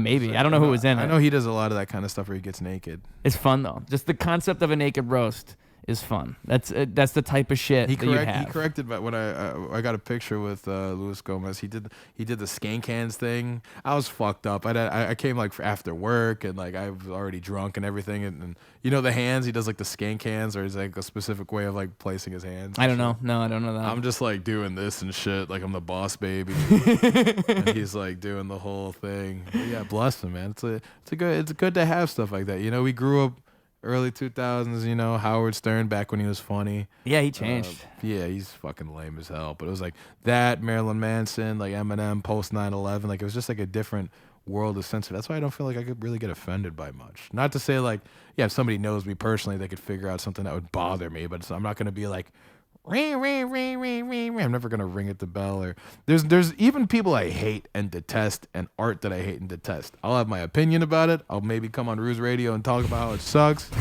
but I'll never go out of my way to make sure somebody doesn't go to see art. You know what I'm saying? Like, right. I'll never go out of my way to make sure people don't have their art get shown or whatever like that. Yeah, I don't really get offended by things in such a way either, because I just think it's like anti-creativity. Like as an artist, I think even like if I am mad at things like that, like if I think things shouldn't happen, like, well, who am I to even say? You know, like I can feel some type of way about it, but like, who am I to be offended by it and say it can't exist? Like, that's so stupid. Like, for anybody to say that about anything, if you really feel something about something, like, don't get offended by it. Like, come up with a better thing and then respond to it that way. Like, that's how you always improve and make things better. It's the art of creation itself, is that you have the opportunity to make the better thing somehow. If you really think there's something wrong with something, you can do it better if you think about it and you use creativity. But like, it's so anti-creativity to just say, oh, well, that thing is bad, let's have none of that thing. That thing is inherently bad. I just never quite think on such black and white. Yeah.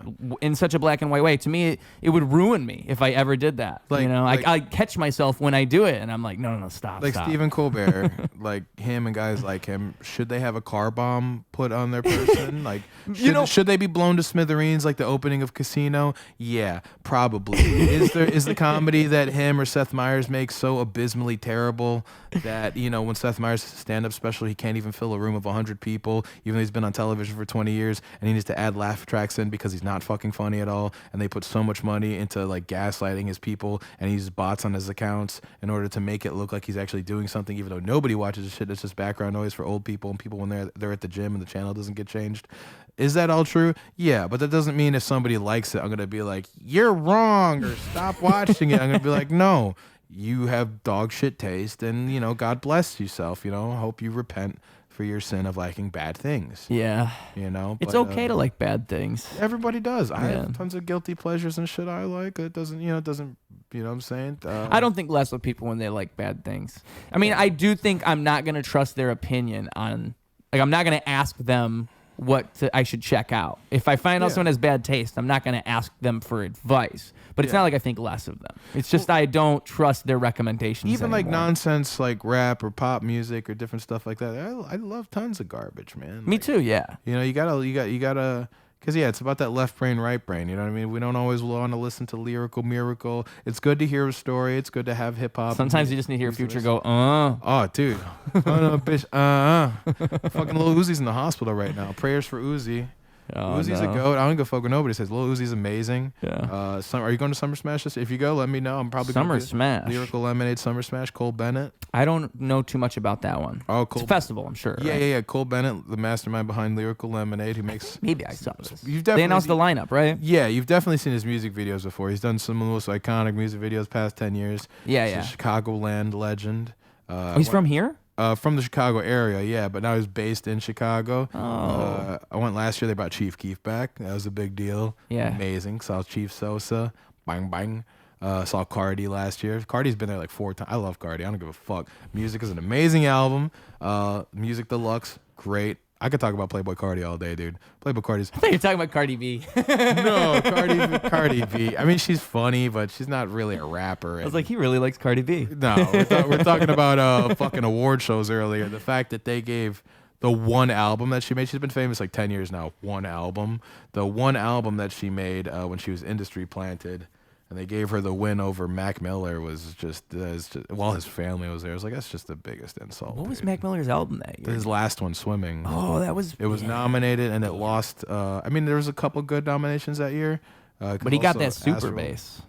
Which one? He got that super bass. You know, Super that's bass. that's the super bass by Nicki Minaj. Oh, I'm thinking Nicki boom, Minaj, boom, not boom, Cardi boom, B. boom. Fuck, dude. What fucking... No, respect to the queen. Yeah, respect to the queen. Respect to what's Queen What's Nicki Cardi Minaj. B's... Yeah, that's crazy. Cardi B would had even one win. album. She probably her album. I don't even think it has like a big single that I can think It of. had a couple, but I like it like that. The song with there's that one. Bad Bunny, and of course Bodak Yellow, which was the lift off the Kodak song No Flockin'. But it goes right back shout to out Kodak, Big Z, Big Z. Sniper Gang. It goes back to that thing though, where it's like I saw that's. Kodak crash out at Summer Smash. That was nuts, Oh, he crashed out there live. dude.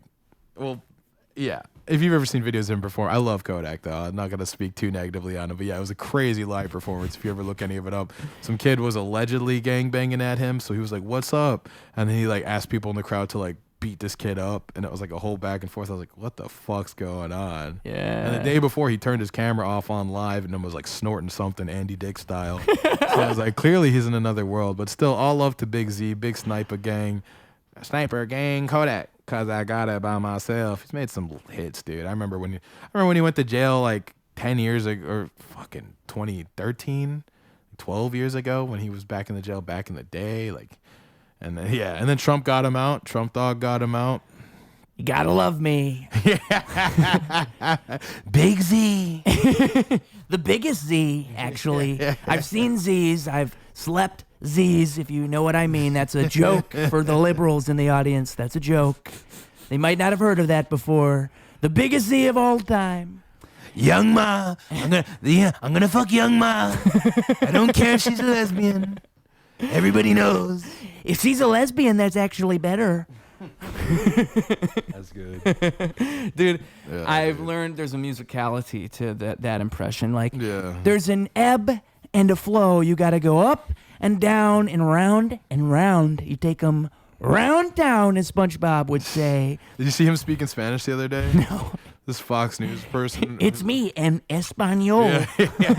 They were like telling him how to say MAGA in Spanish, and he was like, America Grande Otra Vez. It's fucking hilarious, dude. I was like, holy shit. This tariff shit, though, man, is fucked. I'm always confused because I don't trust anything anywhere. So I'm just confused as to how much of it is like people trying to make me mad, how much of it's probably actually bad. He had to pause half of it because his economic advisors were like, yo, we're not doing this. They're like, bro, we heard you, but we don't know about all that. Yeah, we get you on a strong arm, people, but like recession tomorrow. Yeah. Because I'm like, bro, fucking eggs are like $20 right now. Yeah, they're probably. See, the thing is, I'm torn because I know there's got to be a truth to the fact you can't have everything from everywhere else. That's probably true. You probably don't want everything coming from another country because if you get in like a 2020 type situation again, what if you just can't get shipped things? The message is not wrong when you say, hey, let's bring industry here. Right. It's just the idea of doing it overnight. And it's the just method as of doing it. And and the idea of implicating that is just as irrational as like the communist kids that are like, well, we just get rid of the police and then we're in a peaceful wonderland. Like it's the left brain, right? But like it's the same way of operating. You know, you can't just wave a thing and it happens. Wouldn't that be awesome? It would be great. I would love to like wave a magic marker and then all of a sudden we have shoe factories and shit in America and in Chicago, but. And I think like that's where it's every single debate, every single everything. It's always the same shit. They're just gonna trick you into arguing about the wrong thing. So like the main point is, yeah, you do need industry back here, and most people do feel that way. For the most part, most people would like it if they didn't have like Chinese slaves making their phones. If you ask them, the kid's fucking blood from his thumb is inside your phone. Yeah, but also it's like you take that and then you turn it to the other extreme, and then you make it so the way that the public talks about it, they're gonna either go on one side or the other. There is no like middle ground. Let's figure out the better way to do it. It's either you're against everything being like you hate America and you don't want things made here, or you support it 100% and you think the tariffs are the best thing ever. Like that's what the options are presented as. People don't like the idea of absolutes, man. It is only absolutes, so you can't just acknowledge both things. You can't be like, hey, global warming is real and things are changing constantly. Right, yep. Also, there's nothing you can do about it. We're all going to fucking die. And the idea of giving money to the people that made global warming happen is just no, dude. Stupid as Bill hell. Gates is right. Let's block off the sun. Yeah. He's right, dude. Well, and also like just like the fucking, I think we talked about the Nestle people before, dude. Fucking those people, evil. I think chocolate, what buying I've all the learned in water. general is chocolate is like fucking crazy. The shit that goes on in the chocolate industry. Well, they buying the water, all the water in like the world, like every body of water to make sure that they own all of it. So when the world ends and we're on Mad Max style, they're fucking Immortan Joe controlling all this shit.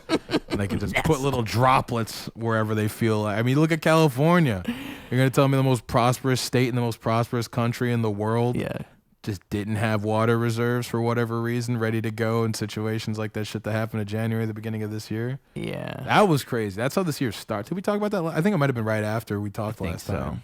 Because it was like, dude, that's how this year started, was that. Mm-hmm. And you think of billions of dollars in damage, this shit will never be the same, you know? It's that's a crazy little, I thank God I'm not on the West Coast. I mean, and my people that were over were okay. To be fair, living there, it's like Tornado Alley. Like you know that threat is always there at the very least. Because it's just crazy that it actually you're defying God by being in such a godless shithole. Yeah, You got that going for you. fucking Enema by Tool. What? It's like the idea of the album Enema by Tool is that the asshole of America is L.A. and when the San Andreas vault breaks, the L.A. is going to fall off the face of the earth and it'll be like an enema for America. So it's the butthole and Florida's the dick kind of thing. Yeah. Well, that's a great way to put it, yeah. What's it called, man? There was some class action thing against Tool I was seeing recently. Did you see that? I wonder what it was. I don't know if it was something about like either their set list changing or like how. Let's hope it's not like the Impractical Joker situation. Let's hope it's something. Oh man, the boys. My boys. Look how they massacred my boys. Murr is tonight's big loser. No, if you look up Tool class action lawsuit, I know I'm not tweaking. Yeah, it came right up. Tool reportedly facing potential class action lawsuit over Fest. 100 fans joined they booed, flipped the band off, and now roughly 100 joined us, accusing them against Tool over the Live in the Sand set.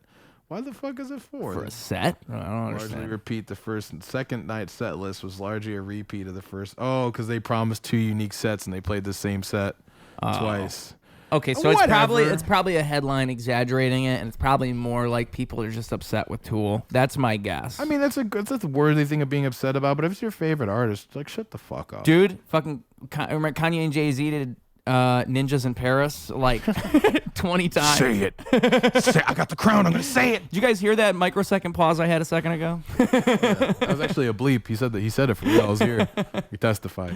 No, yeah, they played it like 16 times. 16 times. And in my mind, it's just like, okay, there's a limit. Okay, there's you can't do. But 16. then you can say you were there, kind of thing. I think that's the thing about it. Sure, but like it's the novelty of that. Once you're 10 times in, like, are you as an audience member? Do you really want to hear that They did again? it in Paris, though. I guess so. They was in Paris. Yeah. Because you got that. Travis Scott did that with Goosebumps. Kendrick just did it again with Not Like Us. He played that like I think 4 times in a Okay, row. at least 5 4. I was times. like, please don't do 16. 16's wild. Crazy. 16 is too much. 16 is crazy. That's what I'm saying. I think they were trying to break a record. That's my guess. Can you There's imagine a already comedian record. doing that? I'm just doing the same bit. Doing the song they like, doing the joke they like, but like for 2 hours. That would fucking. Now that would be like a Kaufman-esque thing if you really did it. If you really did it right. But it would have to be like one that everybody knows, like a punchline that Yeah. I got no respect. And everyone laughs, and then Rodney Dangerfield just does it like for 2 more hours, and everyone just has to sit there, Yeah. and they love it. I think someone who I never really got into, but They fiending for Mo. what's his name? He was really big in the 90s. He's got like a 3-word name. 3-word name. Yeah, he was so big. He was one of the biggest What comedians. do you look like? He talks like this, and he films videos with people, and he films awkward videos with his phone with them all the time. Andrew Dice Clay? Andrew Dice Clay. I love Dice, man. I never got big into No. him, and like he's so much of that. Like Big shot. Yeah. Big shot over here. he fails on purpose all the Oh, time. he's so funny. He's like an expert. He failure. tries to make it look like he's not as famous as he is. Yeah, just so he can fuck with people. Yeah. Well, I mean, and also, And just in general. like we talked about before about like how stand-up was brought into the arena world. He was a big part of that. Was he really? Him and Eddie Murphy were a big part of bringing stand-up into the arena world. I knew Eddie Murphy. Little I did Miss not Muffet know. sat on a tuffet. That was back around the time when MTV was signing comedians, and that was like you had HBO, you had MTV, you had so many outlets back then where it was Right. like you get because you know how many stand-up shows were there really? You know, you didn't really have. And that was people talk them. about gatekeepers now. Yeah, back then it was like you either get the wave over by Johnny Carson or you get one of those little cosigns from MTV, HBO. Shit, for a while, that's pretty much it, unless you get like a bit part on a sitcom or something like that. And the college market, which doesn't really exist nowadays. Yep. And we talked about before, is like even Seinfeld's getting blackballed by college kids. Yeah. You seen that? He's welcoming the smoke now. Yeah. He was at SNL 50 talking shit. You saw that? I didn't see that Some part. protester kid was like, "What do you think about Gaza?" He's like, "I don't care about Gaza." I'm like, "Bro, she said it out loud. That guy with the 17-year-old girlfriend said it out loud. See, there's like different things that have submerged of him throughout the years where I you still can just watch tell that like he's show. the type of guy, he does not fucking care about all this Like he's an old school thinking guy. He still probably thinks the same way he thought in the 80s or 90s, and he thinks this is all stupid bullshit. Yeah. So he doesn't even want to talk about it, because when you ask him questions, it's like a trap. And so that's all that's happening. Like, I remember there was some interview where they were asking him about Bill Cosby, and he had some fun answer. But it's just like, because it was something about something he said about women, or they were trying to get him on how he feels about women. Why do you have women or minorities and comedians in That's cars? what it was, yeah. And he was just like, don't do this bullshit, dude. I put funny people on the show. Yeah. If it's a woman or if it's someone else, then cool. And like because to me, it's maddening. It's so maddening when you get into that, and that mentality is all over the place. People do book things like that. Oh, I have to do this. So if you are someone like Jerry Seinfeld, of course, like you actually have sway. If you don't do that bullshit, people notice. I had a couple people ask that about our shows. Like, where's all the females at? Yeah, and it's not like a negative thing. I'm gonna have some eventually. No, but I do have tons of female friends that are talented that I will that you'd love to put on that stage. also have been a part of the show, have been a part of production, have been a part of other things. They're probably going to be on stage too, but I'm not going to go out of my way. I see a lot of people that do that. We know hey, I need a female for this slot. Like, bro, I'm not trying to make anybody fit in a box so I could sell the show or try to exploit what kind of subtitles somebody has before they're being, you know. I don't give a fuck what your race is. Yeah. You know what I'm saying? I'd rather just make something good. Yeah. Just focus on making a good something thing. good. And can I rely on this person? Yeah. Are you going to show up? You're going to kill it, you know, bring some of your friends, have a fun time with us, you know, don't get all up in your feelings if a joke gets cracked about you, because we crack on about everyone at our shows. Yeah. Again, the only people that ever have a problem with that is white women. Our audience is the first two shows, predominantly Hispanic and black crowds. Taking every who love my music. Those guys love my music. Who love my music. Everybody's music, all the rappers, all the jokes. It's always a dumb white woman that's got to have an issue with something. Yeah. You know, I crack some crazy jokes about, you know, my interracial relationships and stuff like that, and then all of a sudden it's a white woman that's got an issue with it. People want to be mad. It gets as simple as that. People just want to be upset. Women don't like the idea of not being heard, because you know, they've had such a hard time out here. It's been so hard for white women. Yeah, it has been. You know, it has been. And you're a white woman, you know, you go through a lot of things other people don't go through, like overcooking the casserole. Yeah, overcooking the casserole. You know, like if you ever saw the movie Jennifer's Body with Megan Fox, like I think white women go through that, where they become like popular white women girls, white chicks. It's actually, I think if you want to understand the white experience, if you watch the movie White Chicks, you might gain a lot of knowledge on white women, like the white woman experience. White chicks. It's two black guys becoming white women and learning the way, you know? So what we need, what's really at the core there that they need to understand is that deep down inside every white woman is a black man. I think so. Yeah.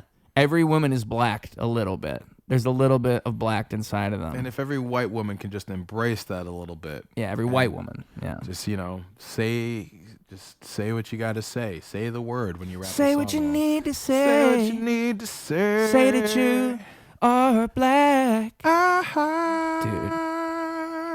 No, man, it's like it's a lot of different variables, man. At the end of the day, you know, we're building community, having fun out here. Making music, making rhymes, making this, making that. I don't know. In the next few months going forward, I know we're doing that rave. I know we got Niki's show. We're going to get a couple more joints in the chamber, man. We got to get our confessionals video for sure. Yes. We have a golden opportunity. I mean, I don't know when this is going to be up, but we have the Pope passing. Yes. We literally talked about Pope stuff for the video. Oh. So it's like golden opportunity. Dude, you're so right. Who's the next Pope? Is Ruse and Tim Perez like in the running? Yeah. Like, that's the whole video. Oh my God, that's it. That's it right there. It's just literally our audition tapes to be the Pope is the video. Yeah. Okay, it's there. We'll film it within a week. Oh, dude, easily. We could just get some fucking. We could get the full outfits, but even so, we could just fucking green screen some shit. There's a lot of ways to fuck around. Before we close this one out, let me pee, because I'm gonna pee myself if I do. Oh yeah, dude, sure. I'll do a little Tim Dillon thing and just have a rant to the camera. Yeah, there you go. Guys, this is Tim Perez, your future president, speaking to you right now. Ruse Maines is in the bathroom taking a pee-pee. I gotta say, Four Locos are a sponsor. Amongst other things, Gone Fishing, You're Old. Go sponsor that. Jesus Christ. Listen to it. It's on streaming everywhere. Great album. Follow Guerilla Taco Party. We're going to do more shows. If you have indulged us this long and listened this long, God bless you. There's gonna be more things. Watch Kino Crew Productions. Watch Jelly Seabass Productions. Very talented folks making more things. Kino Crew Productions will return soon with loads. Very crazy little movie. Some crazy little things coming towards you.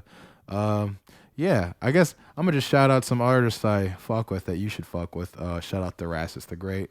Very talented homie. Put out a new project. Fire.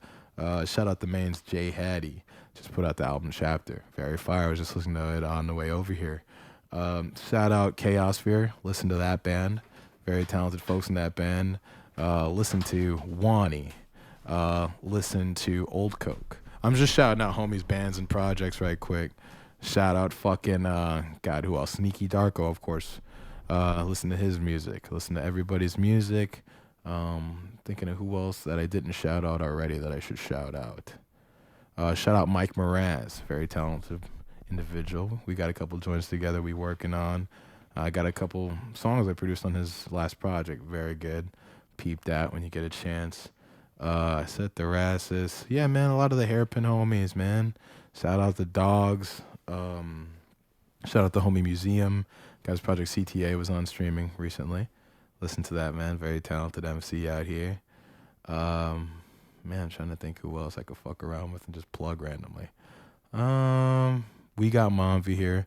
Listen to Monvi. Monvi, very talented individual. Listen to his meditating songs. This, that, and the third. High TV, of course. Sean Shaw, Andres Merlos, Coconut Cruise. See it when you get a chance. Like I said already, going fishing, Guerilla Taco Party. I don't know, we could say a couple more things. I don't want to just be re-raffling things. But yeah, all those names, for anybody listening, write those fucking names down. That's Mount Rushmore, very talented folks. Chicago, Mount Rushmore right there. I just listed a bunch of MCs and bands that you should fuck with. Chicago's Mount Rushmore is like 30 people instead of 4. You know? Oh, dude, yeah, dude. There's a lot of talented people out here, man. And we're only gonna put on the talented folks, man. If you come to one of our shows, it's only gonna be real hip hop, people talking that shit. It's only gonna be real comedy, people, saying this, that, the third, and the fourth. It's only gonna be real movies. And I will say the same for the shows. For the Guerilla Taco Party, for whatever you see me put out. I think half of what you do. There's a certain. I have a theory that like everything is curation in a way. Like everything is an extension of you and the choices that you make. And so what you curate kind of becomes what you represent and what you are. And so like when you put together a show, that's what you're doing. You're curating what you are, what your reality is. And I think like I testify, I tell you people, I will feed you reality. I will give you the real shit. Okay. I tell you. I feel like it's like you're walking into someone's brain. So in a way, yeah. When people come into the Guerilla Taco Party, as much as it is the conductive energy, and it is the people walking in there and the people that are part of it are what make it, I hope whatever part of my brain that seems to drive people to want to fuck with the shit I do is apparent and out and about. It's a little erratic. It's all over the place. But it's all love. We all have a good time. Pull your wee-wee out, get a little crazy as long as we all show up to church in the morning. You know what I'm saying? Yeah, that room can get moist. It can get... That is the word of the day. Was moist at the last one. That is correct. We do words of the day. Yeah. We're going to have a lot more tags like that. Oh, also shout out our boy Damo Do The Most, who was the DJ at the last show. Awesome guy. Hope you get to tap in with him. Yeah. Fucking his beats are insane. Very talented fella.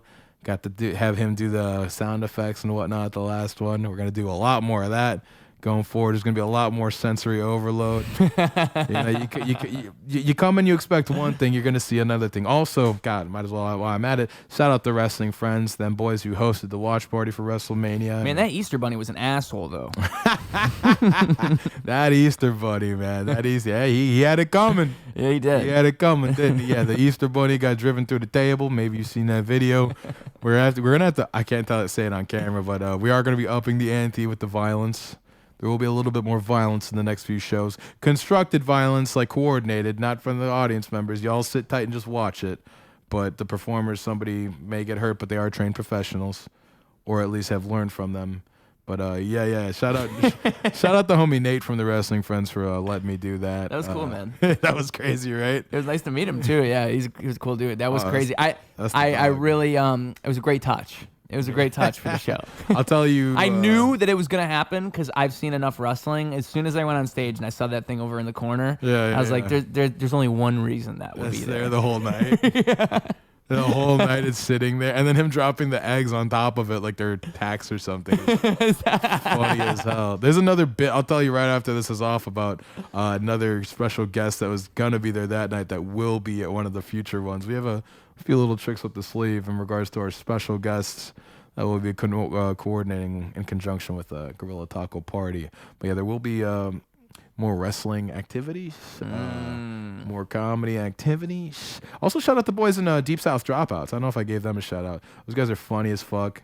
Shout out Byron and Josh, the guys with the guitars. Yep. Hilarious. I like their armpit hair song. Oh my and their button song. God, I told them to specifically play that. I don't want to get in the drama llama with stuff with the space and the stuff that we were talking about earlier. Which when will this be out? Like a month from now. Okay, so maybe I get my check and it clears by then. Yeah. So they had issues with that theater and stuff like that, as you can imagine, could probably happen. Yeah.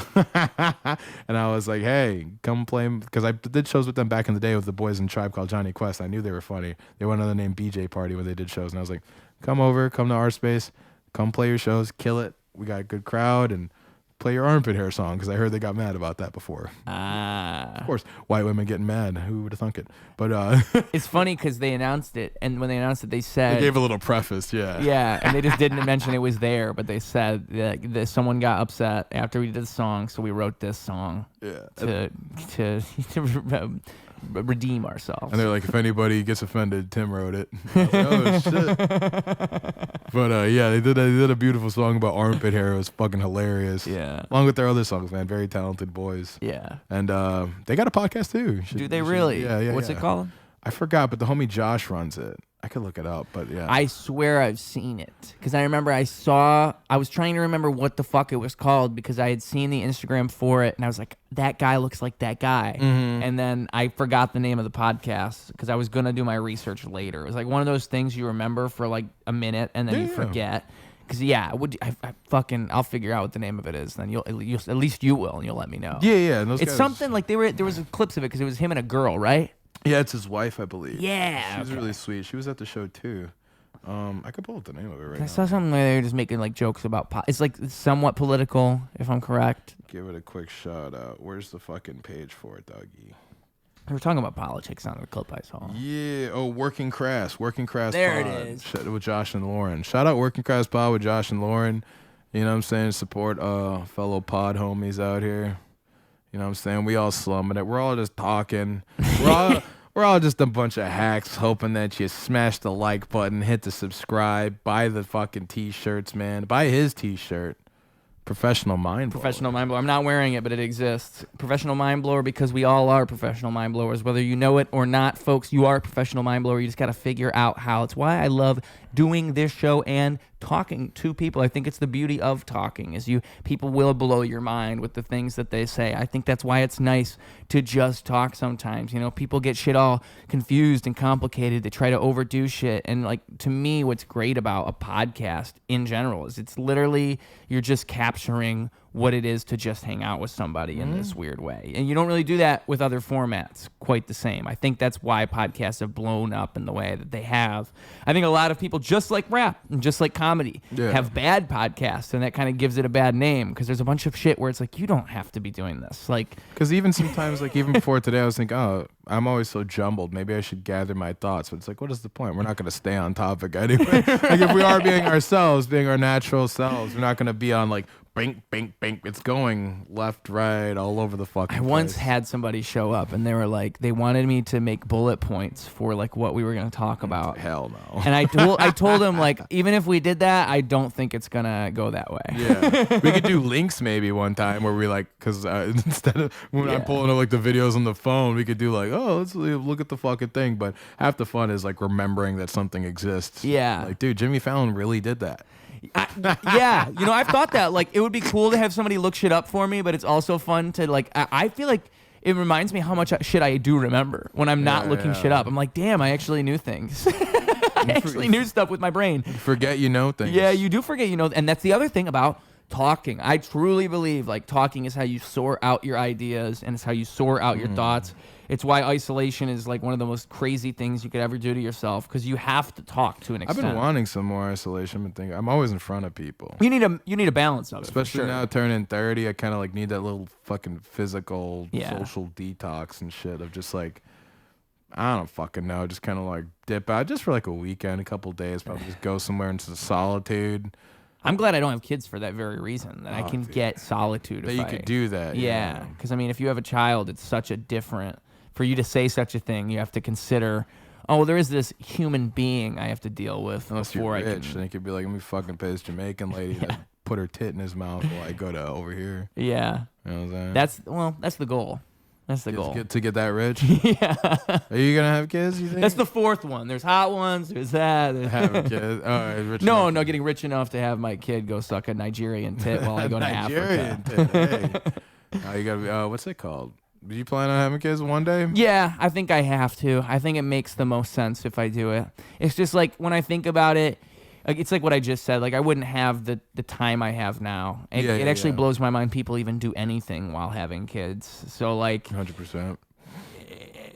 I wouldn't. It would be so much more difficult to do this. So I think once I get to a point where it feels self-sufficient enough, then by all means, I'd probably be thinking, yeah, Once let's you got go your for it. fucking Tim Pool compound and shit. Yeah, exactly. That's a great way to put it. Yeah.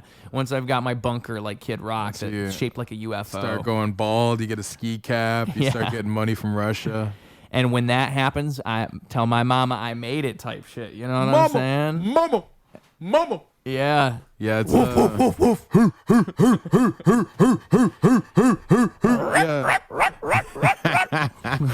it's yeah, man. I don't know. It's crazy thinking forward. Eventually, I gone to have kids. I feel like God put me on this earth to be a father. Of course, not at that point yet. No. Once I get the infrastructure, you know what I'm saying. I mean, like, come on, dude. Condoms.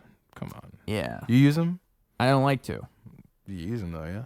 Yeah. Oh yeah, because you out in these streets right now, right? At the moment, you ain't got a lady type shit, lockdown type shit. You putting that dick on the track? Sure. Sure. Now the pod starts. Dude, honestly, Ruse's love life is kind of sad, you know. Ruse, I don't know how. I think I fucked up a long time ago. I never really figured out how to like properly talk to a woman, and so like I just don't even know how to initiate shit. I don't even know how I'm supposed. Like, am I supposed to make up a reason for talking to you right now? And then now I'm more of like cut the shit type of person. Like I feel like how it's supposed I like to work. you. Let's fuck right now. Yeah, What's up, yeah. I'm just gonna tell you exactly what I'm thinking, but it's kind of fucking. I think it's not good because, and also like I think like part of me is like the bitch that's like afraid to talk to a girl, even though I know I'd be fine and I'd probably like have a good success rate. There's the other part of me that's like, oh, I don't want to bother anybody, you know, and I talk myself out of doing things all the time. One of these days after the shows or whatever, I'm always going to bars and shit like that. I'm a good wingman. My girl a good wingman. Is that right? Yeah, dude, we pop out, get little dance circles going, you know what I'm saying? See, I think that's what I need is a good wingman. Yeah, man, get girls to come over. Hey, this my man's, man. Come on, look how handsome and charismatic he is. Fucking twerk on him. Go in the bathroom, take his seed right now. Yeah, and I'll be Right like, now. well, I mean, I'm not saying it, but Well, you might be racist if you don't do it. We gotta gaslight them. That's the one good thing about white women is they get gaslit. how dare you use their logic against them? Yeah, they're like, wait, I don't want to hurt anybody's feelings. You have to tell me I have to fuck you now? And all you gotta do, man, buy him a taco PBR, you good to go. All right. Thanks, man. I'm glad. Oh yeah, this is my Dr. Love language section. I don't know what the fuck. I've been with my girl for a minute now. That'd be a great show if you were giving relationship advice. Oh my god, it's so funny. I thought about this because I'd be giving great advice. I never follow my own, but it seems like all my buddies that ask me, I give decent enough advice. Yeah. I was like, dude, just agree with her. Yeah. They're like, whoa, I never thought of that. Yeah.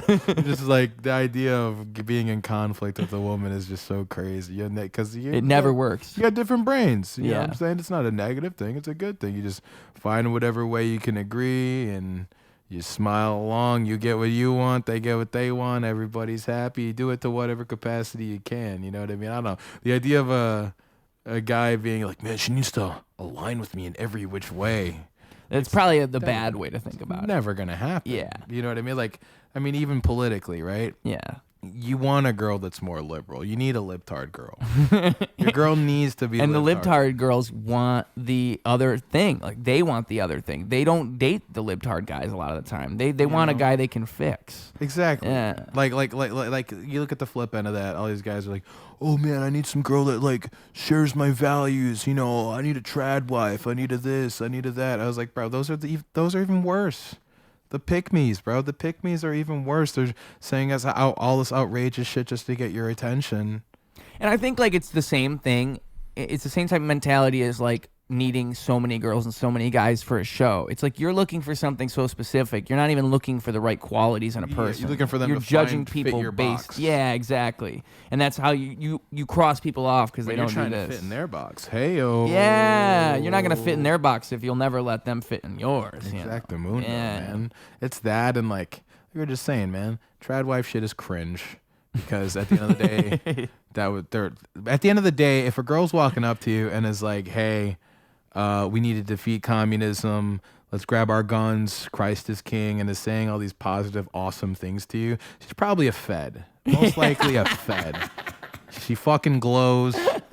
Wrap it up, dog. Don't even just... It's a Fed. It's a man in a mask. It's a 65-year-old man in a mask trying to entrap you. I think you're right. You know, versus you talk to a girl that's liberal, she's like, no human being is illegal. We're all equal. You know, she's saying all this crazy stuff. Why would anybody... But she's saying all this stuff to you. At least there's a level of empathy somewhere in there, even if it is cooked with, like, hours of NBC and shit like that. Like, there's a thought process behind it that's empathetic, that you could at least see versus the latter when somebody tells you they're a dickhead straight up. You know what I'm saying? Like, it's a balance in the way this shit go, dog. Yeah. And, yeah, so at the end of the day, and also, like, you know, you're going to be like, oh, man, our values are different. Well, they're not too different because she's fucking you. You know what I'm saying? And you're racist. So what does that make her?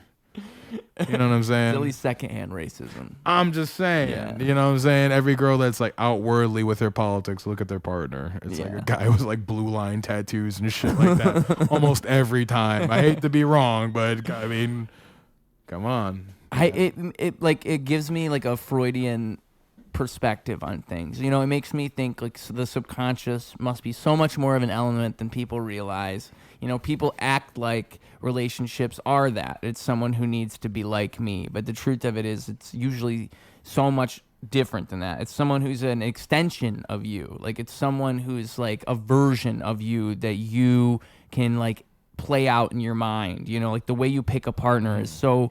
It is weird, like the way that your values play. I think it's the same reason you'll see like abusive relationships happen in cycles. Like, people look for abusers in this weird way. I would never even know how to pick one out, but these people fucking manage to end up with the worst people over and over and over again. It's like people guys and girls do it. I think they retroactively go out of ways to fall into situations they were in before so they could feel like they have more power now that they're knowledgeable and older now, even though it's falling into the same cycle. Or they're just comfortable in a pattern. It's more comfortable to be it's inside like of a a fucking pattern. Groundhog Day kind of thing where it's just never ending until one of you kills the other. Yeah. And then there's some people that you match up with greatly, you know, like but you just know you can't be together, like fucking Lost in Translation, because you're like, yeah, we hit it off, but if we're around, we're gonna fucking hit each other with frying pans and shit like that. Yeah. You know what I mean? So you put that away and you like them from afar. You know, God bless you. You know, As they say, love is blind. love is blind, and love is on the spectrum. You ever watch that show? No. Fucking great. I think when I met Luis Gomez, I actually talked to him about that. I was like, hey, because he brought it up on stage. He was like talking about love on the spectrum. I was like, which one's your favorite? It's a reality show, right? Oh, dude, it's amazing. It's on Netflix. Yeah, it's all autistic people dating, and it's like it sounds like you're like making fun of them because it's like, oh, it's so wacky, but it's like crazily wholesome because by the end of it, you're just like crying. So it's genuinely good. Yeah, because you know they're like straight autism, no filter. It's like autistic dude like on a dating thing will just be like, she doesn't like anime? I'm going home. Like they'll just say that to them. Like shit like that is fire, dude. Know your worth, king. You know what I'm saying? It's the best, man. It started in Australia. This guy named Michael in the Australia one. He's fucking awesome. She doesn't like dinosaurs? No deal. I'm like, fuck yeah. No, you know what I'm saying? No, you set your parameters. Set them right. Set them right there. Can't that. go low, dude. It's a great show. They got like, I think the third season just came out on Netflix. This guy named James, I follow him. He's fire too. He's always breathing heavy. And he like does videos with the lights off. It's crazy. But he's a rock star, man. All those Is there guys like are rock regulars stars. on the show then? Like people? Yeah, there's some that come back and you see what they're doing now and shit. It's pretty sick. Interesting. It's a good show, man. Sounds like something I would watch. And shows like the humanity and everything behind it, and the people that live with them and stuff like that. And there's also a proper way to show autism and for sure. yeah, and what it actually looks like, man. Because so many times I feel like people just say that now. Everyone's self-diagnosing every 2 seconds. Yeah. Yeah, I took an online test. I'm actually on the spectrum, and it's like, no, you're just a white woman with no personality that got sick of other people getting the limelight. So you need to find a new fucking thing to put in your bio, versus like, you know, us real autistic. Exactly. Wearing fucking crowns and watching wrestling for 5 days till my eyes bleed. Yeah. Yeah, like I know I'm autistic because I didn't use the toilet seat until I was like 12. I forgot that you were supposed to use the toilet seat. I just sat on the bowl. Okay. Oh, what? The Raw bowl. dog in the bowl? That's crazy. That's how I know. So there's was it like a something wrong natural with me. bidet then every time? Because the shit would splash in your ass. No? You kind of have to I'd like complete spread eagle like the whole time, like as far out as I can be. Spread eagle across the block. Because I'm imagining like I was 8 or 10, so I was small, so even like fitting on there would be Almost difficult. fall again type shit. Yeah, because if you were to do that now, it's kind of hard for me. I can't just sit on top of the bowl. I kind of like I got skinny. I'm a little skinny. I'm a skinny person. I've done that when I was drunk and I like wasn't paying attention. I'm just like, my ass is in a bowl, a bare ass bowl. I thought it was what I was supposed to do, which is like. You'd think, most people would think, well, dude, that's like the dumbest thing ever. All you gotta do is put the seat down. It's a seat. I'm like, no, you don't understand. Like, I know there's something wrong with me. Like, I legitimately remember thinking, oh, this is the thing to do. You put both seats up and you sit on the bowl. So there's like little things in my life where I'm like, I have to be. There has to be something. I'm getting but it some makes of the me think tics, like yeah. I don't know if that's even. It's the self-diagnosis thing. Like I think autism. It's kind of like schizophrenia. got Like healthcare?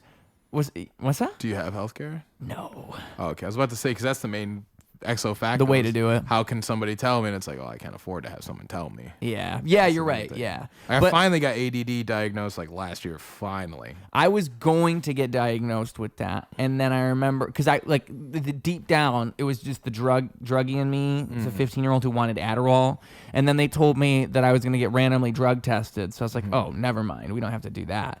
But I'm glad I never did it because I would have probably started doing Adderall, and that's just a fun way to do pills. Like, you don't want to get into that. That's the other thing. People do Adderall to party. I do it because I need it. Like every time every time I've done it, it just helped me uncloud my thoughts and get my shit done. And then now because of all the addicts, and I was like, yo, I need this. They like make me jump through loops to get it, and then they're like, oh, we have a national shortage of it. Bro, what the fuck? Yeah. All right, where's the tattooed face guy who could get me some blow? Give me the cousin of it or something. Where's the Walmart generic version? That's guess, how it becomes the gateway I guess drug. it's that. Yeah. I don't know, something, man, because I'm like, fuck, dude.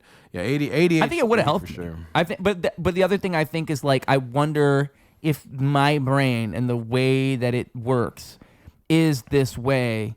Like that's that same brain is the reason that the things I do are what they are. You know, like should I even fuck with that? Is what I think. Like, yeah, maybe it would be nice to focus in a different way, but also like that same thing that knows how to branch out and grab everything all at once is how I write what I write. It's how I do what I do because I'm constantly fucking all over the place. He says killing a superhero. You feel like you're killing the superhero in a way. Yeah. That's what freaked me out about antidepressants too. I don't need that. They were trying to tell me I have anxiety, which I don't really get at all.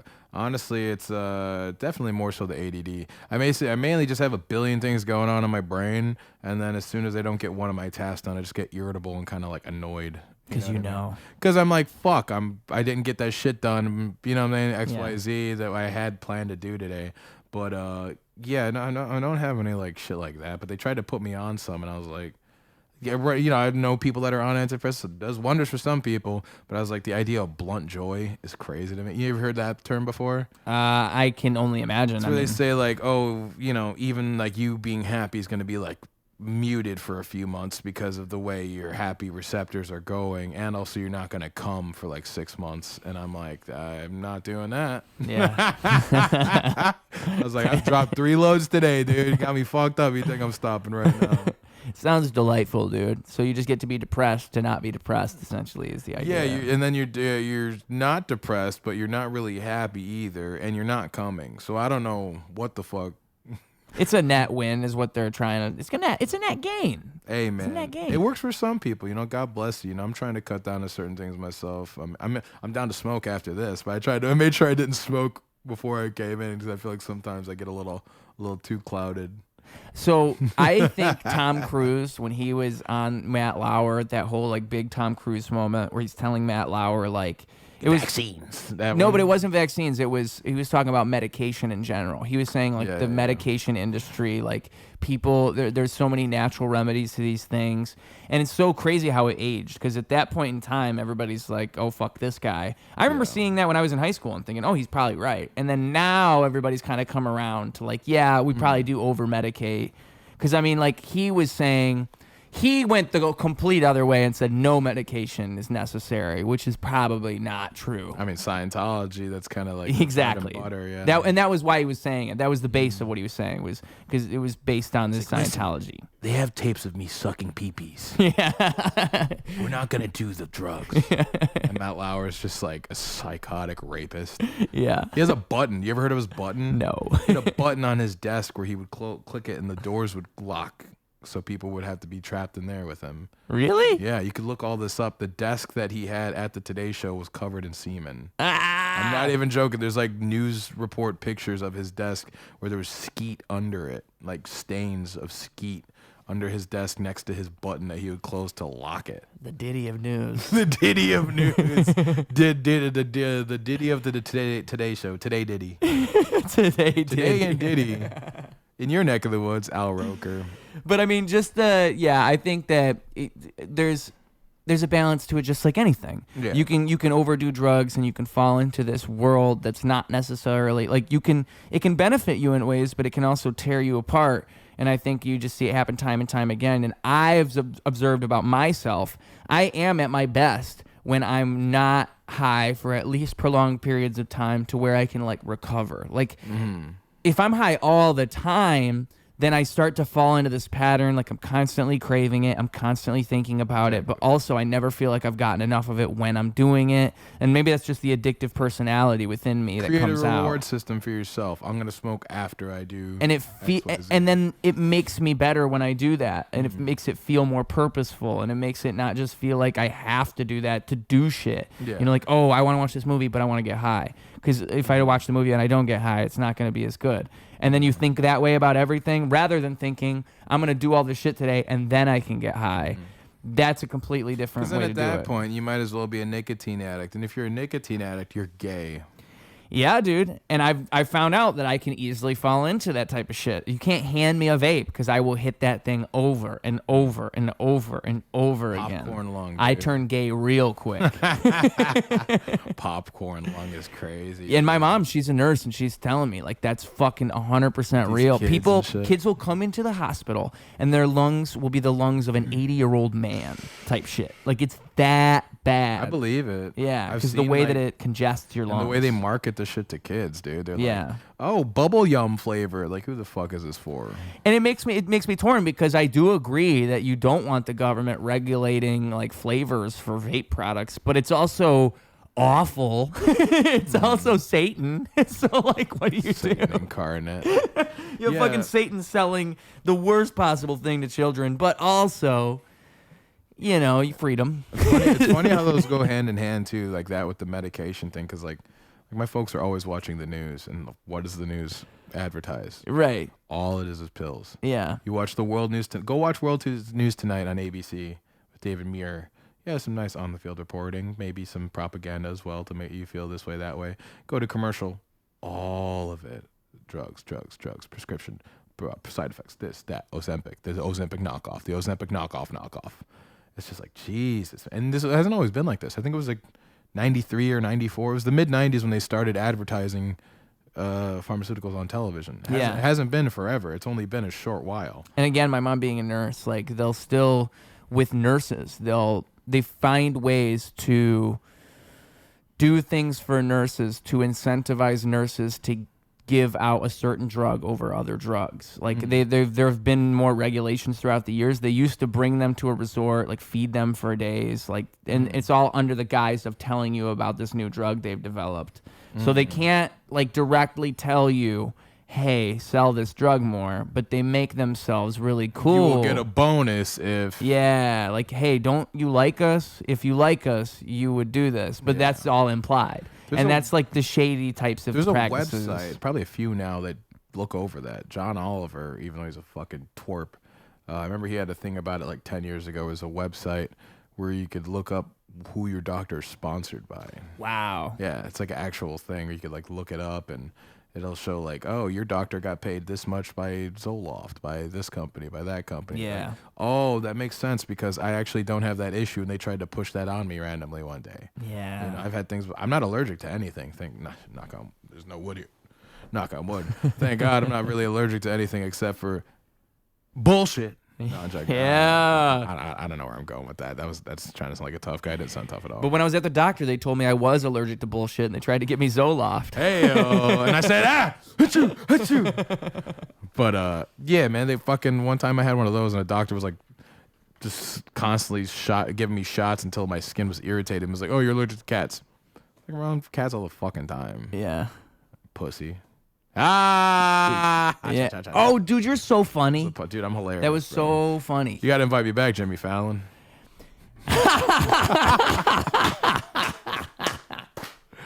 Woo! I was going to say earlier when you mentioned about improv, I told you about my improv experience. I think the people, Cam Honeyegger, when I had him on here, let's try to get to the bottom of this.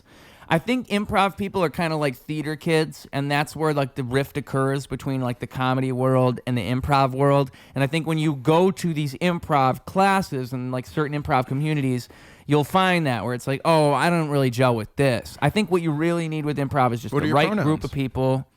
My pronouns, is that what you're saying? Oh, my pronouns. Well, I've been working on them actually. I've been trying to figure out what my pronouns should be. What your answer to that question is? Yeah, that's the thing. Now I've seen like classes. I mean, like whatever. If that's your thing, God bless you. But it's just like some people like do that at the beginning of a class. I've seen that. Oh, I thought you were shouting out when I told you my story because that was what it was. That's what they did in my class. That's what I'm saying. Yeah, like, there's new parameters all the time. We're just like, why? You have to participate. That instantly made me think, oh, damn like it. I have to play in this or I'm going to be socially like ousted in some capacity. Yeah, and also make... Which isn't like a besmirch on the other people. If that's your fucking thing, good for you. Yeah. It's not a thing I do. It's an improv class, so I was thinking I have to yes and this. Oh, so you're like, Gleep Glorp. You just like start doing alien noises. I said he, him, because I thought it was the first thing that came to my mind that's the safest possible choice. As an improv exercise, I did say he, him, because I knew for a fact if I say Gleep Glorp, that's like saying Apache helicopter to these people. They're going to think I'm making fun of them. 2013 Reddit, yeah. But that's the thing. That's why it's so stupid to me, because you're doing improv, you're instantly introducing the fact, like by thinking in such a way, what is implied is that there is a no but. Like there is a reality that we do not approve of. And if you answer this wrong, then, because I know for a fact that's the game. That's the game that's happening now. We want to talk bad improv and scene painting, man.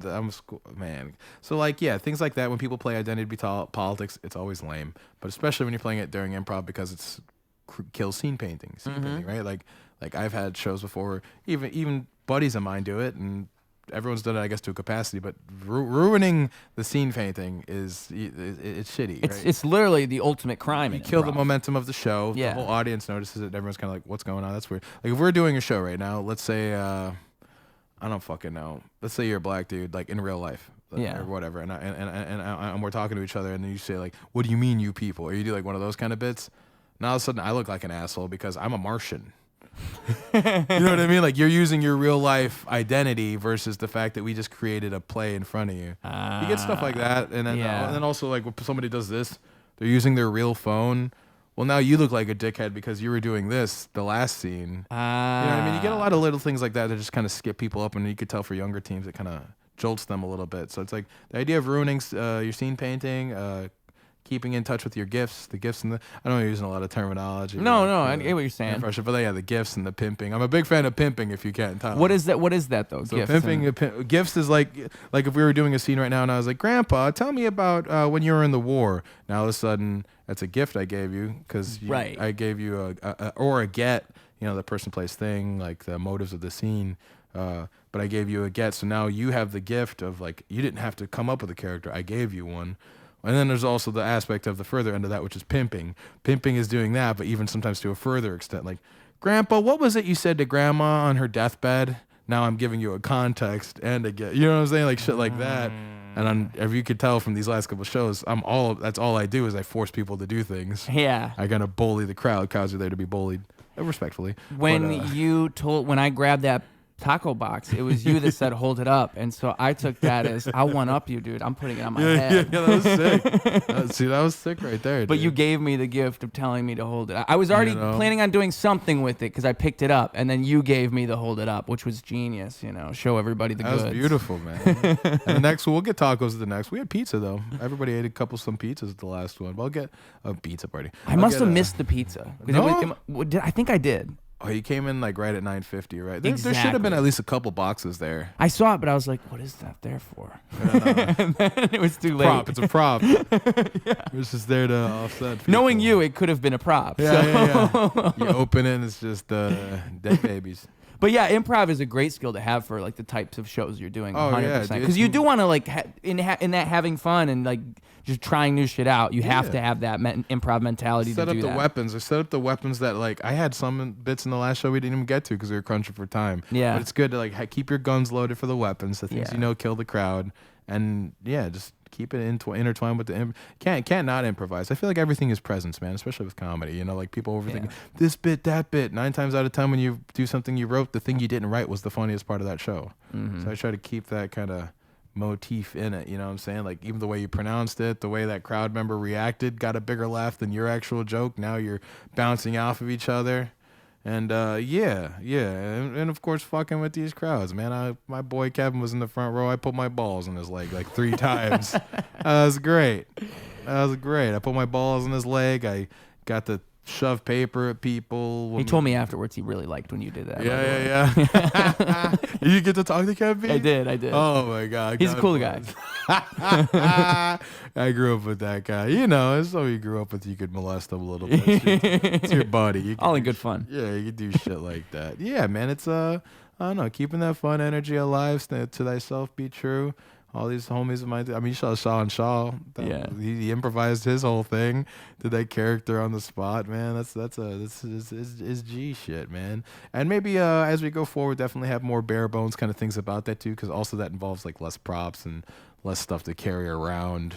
Definitely try to make it more compact as we move forward. Or just do an episode of Who's Line for 30 minutes. Dude, I'm saying all those games, I'm well versed in all of them. I used to intern at Comedy Sports and did stuff there. You ever heard of that? It's like similar to Who's Line, where it's like I think so. Wild and Out kind of stuff, where it's like 2 teams. Oh, no, I haven't heard of that, no. It's a fun little time. They used to be over there, Clark and Belmont. Then I think they're operating out of IO or something like that for a bit. But yeah, good times over there, man. Yeah, just keeping that energy alive. Maybe get some improv games going, man. I'll definitely bring more people on stage. That would be a cool way to involve the audience for sure. Oh, yeah. Feeding lines to people, having them fun. Because that's the fun thing. When you're doing shit like that, there's no wrong answer. I think that's the fun thing with improv, too, is like there is a wrong answer in the way of like how you go about something, but there is no wrong answer. If you say something, if I set up all this bullshit, I just talked out of my ass and made myself look like a complete idiot for 5 minutes. Anything if I give the microphone to somebody, whatever they say is going to be kind of funny. Yeah. Even if they completely drop the ball, don't say anything, make a noise, whatever. You know what I mean? Like, you're building pressure in the moment. It's just like the fact that we're all here right now, it's funny. It's going to be funny. And the fact that I'm not trying to get some initiative towards you. Also, just like we're all human beings, so our thoughts are going to bleed in. Every now and then an opinion of mine or something I thought or felt might bleed in for a second. But it doesn't mean anything. Right. And then there being no wrong choices, it's more about justification than it is about anything else. Like, how do I take what you did and make it better and elevate it and make it make more sense? Yes, and? Yeah. My buddy got it's that the tattoo on and his that's chest. the most important. Yeah, and tattooed on his chest. My boy Jeremiah, shout out Jeremiah. He got yes and tattooed on his chest. Wow. Big student of the improv. He said yes and to that as well. To the max, yeah, to the max, to the death of me. Bury me with yes and. Do you want a tattoo? Yes and. Yes and. Yeah, and I'm too. I mean, I put that album out last year. That was me finally getting comfortable with that kind of stuff. But like, I haven't got a tattoo yet. I should have. So, you got a tattoo? No, I don't trust myself. I think I'll regret whatever I choose. Okay, we're good, pure boys. We're not gonna burn in hell like we'll see you fucking degenerates with your scribbles. Someone told me when I told them I don't have any tattoos, they said, "Oh, well, cannibals actually prefer to eat people without tattoos because they taste better." Cannibal Cop. Yeah, Cannibal Cop that'd be a tough thing. Death row, but no tattoos. It'd be hard to find that. You know? They're trying to eat you. Yeah. I mean, I guess you'd get a tattoo then if you're in jail, right? You're like, fuck it, I'm already. They ain't eating me. I don't know if we talked about this last time, but it also might be. I don't remember if we talked about it or not, but like dudes get tattoos of names and how that's tricky. I think so. I think so. It is tricky. You get your kid's name tattoo on your shoulder. You go to jail. Some big guy's like, my name's on your back. Yeah. And it's your son, Billy. Yeah. Billy, no. Squilliam. Say my name. Yeah, bitch. say my name. Say my name. I've been seeing the tattoos now. People get the fucking QRs of the songs. And then when you scan it, it plays a part of the song. You seen that? I don't even want to hear that. It'd be funny. It'd be funny to do that, but for a song that means nothing to you. I would get it like the Hitman tattoo on the back of my neck. Like a barcode style. That's hard. And when you scan it, it plays party rock. Yeah. Party rock is in the house tonight. Yeah. If I need you, I'll say I get. Those 2010s pop songs, man. That Nicki Minaj. It's a different era. Meant to play. It's a different era, man. Indie sleaze. Back when that was even a thing, early 2010s, man. I think that era of pop music was unironically good. I still like it. I think there was something special going on there, and it just kind of went the other way. You know, it makes me believe in things like Diddy when I hear that. I'm like, Diddy gave me that. I do have to admit, Diddy gave me a lot of those 2000s pop songs. You know, I can get mad all I want, but it wouldn't have been the same without him. Without Diddy. Without Diddy. That's another funny thing. I forgot who I was talking to about that, where they're like, hey, I'm a big fan of 2000s hip hop, but I can't even listen to most of it and take them seriously because it's like, you're all getting fucked in the ass by P. Diddy. Yeah. Like and it's true. Like, it's like, I'm going to kill you. I'm going to rob. It's like, bro, get up. Yeah. Have you heard the audio of him and Meek Mill? I think so. Did I play it last time? There was someone, I think it was on Breakfast Club. They played it to him in front of him. Like that's what it the one was? where he's in the pool and he's like, I like the way you scrape it, Daddy. Where he's in the pool. Yeah, and Charlamagne's like, that's a little weird, ain't it? and then he goes, look, man. That's my favorite P. Diddy going, look, man. No, this one of Meek Mill. Get up, Meek Mill. Yeah, you're talking about this one where he's in the pool. Man, you doing it, man. You deserve it, Daddy. You putting in that work. Proud of you. I love you. Yeah. Nice. Yeah, he's just chilling in the pool. But no, there's one of the audio. Is this the graphic one? It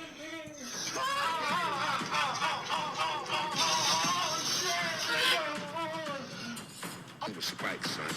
Like, all the champagne was Sprite. Everybody was passed the fuck out. I don't drink, so I was in the room. Yeah, I kept the But yeah, there's that I wonder if that's real. Yeah, they say people debate about whether or not that's real, but you hear him going like, take that, remember this catchphrase? Take that. And it sounds like Diddy. It sounds like Diddy saying that while Meek Mill, a guy who sounds like Meek Mill, is like screaming, ah! It's really funny. This Meek Mill and Diddy audio. It is funny how that's like the go-to that everybody says now. Just saying his name is the biggest joke at the moment. It is. And you were talking about early Hollywood earlier. It's funny because it's like people talk about how bad pop music and the trajectory of how it's gone downhill. Yeah. It was held up by Diddy. Yeah. Talk about how Hollywood's gone downhill. It was held up by Harvey. Yeah. Yeah. No, I know, dude. I mean, I really think there's a theory to that. It's possible that like it makes me wonder, like the pyramid of power. Like maybe people like that do just rise to the top somehow. Naturally. Or you just become that while you're at the top. Yeah, or maybe the culture that we've cultivated makes it so that happens. Or like you maybe. reward that. Yeah, because it's just odd that it would happen in two completely different industries.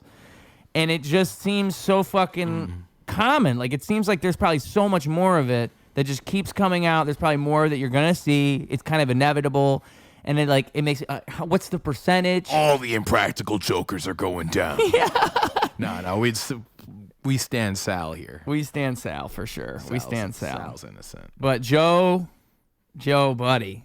I can't even speak on all those things in great detail. I know some of it's sussy baka, but at the same time, I don't know. I'm gonna wait till the details come out. Well, I mean, that's how I felt about the whole Drake Bell thing, and I guess now he's resolved of his sins. Did you watch he the can talk again. Nickelodeon thing? I didn't watch that, but I saw like him talking on Josh's podcast. Yeah, they kind of brushed up on it, where it was Yeah. kind of like, I mean, to me, objectively, it seems like it was Nickelodeon just throwing a thing at him, like, Yeah. hey, don't talk about our shit. You know what I'm saying? Because it was kind of like, his whole thing was like a girl was talking to him, she was underage, and he was like, yo, don't talk to me, I'm married. And then she like kept coming to shows or something like that. I can't even remember the details. It was along those lines, to the point where he cut communications. And then at once, and then the person was like, hey, you talked to me once when, but nothing actually happened. Yeah. And then, it was thrown under the bus and yada, yada, yada. And then everybody says, oh my God, Drake Bell. And they find out he was done wrong like 8 years later or whatever it was. But for a period of time, it was people just assumed he was a piece of shit. Like that was why? Of course, this guy went to Mexico and changed his name Campana.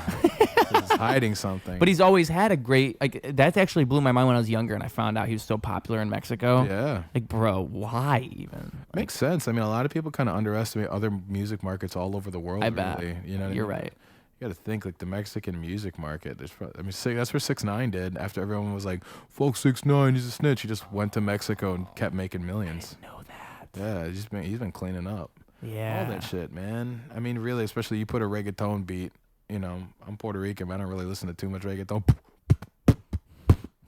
I bet Snoop Lion was a lot more successful than I realized. Dude, Snoop Lion. Yeah, Snoop Lion, dude. I remember that was the thing. He got so fucking high, he thought he was Bob Marley. I want some of that shit. He got so high, he thought he was Bob Marley for at least 3 months. It went on for a minute. Snoop Lion was there. Oh, man, I got a couple really quick train wreck stories of Snoop. So I went to go to the North Coast Festival. You've heard of that before, right? Okay. It's like our big EDM thing, but also along with EDM, we would normally have a couple rappers and then, like an indie band or two. So it'd be like a bunch of EDM and then like Snoop Dogg and Portugal the Man will show up randomly. I went, God, this is back in the day, bro, like 2013 or 14. I'm geeking, I'm in my vibe, and I'm watching some EDM shit, and then I'm like, all right, let me go see my boy Snoop Dogg. I'm chilling for a second, it's a good old time, and then he's like rapping, and he's like, where my motherfucking gangsters at? And everyone's like cheering, like, yeah, we out here, Snoop Dogg and shit. And then he goes, California girls, they're undeniable. And it's hilarious, but also I'm like, man, I'm trying to turn up right now. So I went to go watch this DJ. I think it was Dada Life. Dada Life was great. They shot bananas at the crowd and fucking, threw bass around. It was crazy. But a couple years after that, another Riot Fest. This is Riot Fest 2015. Tenacious D was playing. Also, R.I.P. The Prodigy. I saw The Prodigy there. The singer from The Prodigy passed not too long after that. Smack my bitch up. You know what I'm talking about? Yeah. They were there. Amazing. I grew up listening to them. Didn't know how hard their crowds went. The crowd was insane. Pits everywhere. But we're there that night. Before the Prodigy starts, they start around the same time as Modest Mouse. Before Modest Mouse, Snoop Dogg was to play. Snoop Dogg shows up an hour late. Of course, fashionably late. He shows up with his dancers, plays like 2 or 3 songs. He plays that "So What We Can Try." They done my little Wiz Khalifa song. Never been a Wiz Khalifa guy. God bless him, but it's just never been my kind of thing. God bless him, though. But, Weed and Boys is a good song. I've heard some of his songs that I've liked. Yeah. I just always hate how he raps. Yeah. I don't say over enunciates. I'm in smoke reefer. Yeah, it's very surface. It reminds me of like a 13-year-old that smoked weed for the first time and like makes that their personality. Yeah. But anyway, Snoop Dogg comes out. He does like 2 or 3 songs, and then they start cutting his shit because you can't just show up at a festival an hour and a half late, dude. There's like millions of dollars involved, and so he's like, "What the fuck? Y'all ain't rocking with the dog? Y'all ain't rocking with the dog right now?" He's just looking at the crowd mad, like they showed up late for him or some shit. It's like, bro, you showed up late as fuck. They're trying to get you out because they have a headliner coming here, 2 headliners, and he just like starts crashing out, and he's like, "All right then," and just like walks off. And those are the 2 times I've seen Snoop Dogg. God bless him, but it's like, man, abysmal live performances. I mean, let's be real. Anybody could get Snoop Dogg to do anything if you have like fucking $40. Yeah. Well, I mean, to try to act like the price is so high. I bet if you get a few thousand, you could get him to fucking shaking a G string in front of you. Yeah. He shows up anywhere doing anything. I gotta get him on this show. Snoop Dogg, if you're listening, we got a fucking Bitcoin with your name on it. Snoop, I just bought some pre-rolls. You swing by. That fucking oh my god, what's it called with the fucking what were the blockchain art?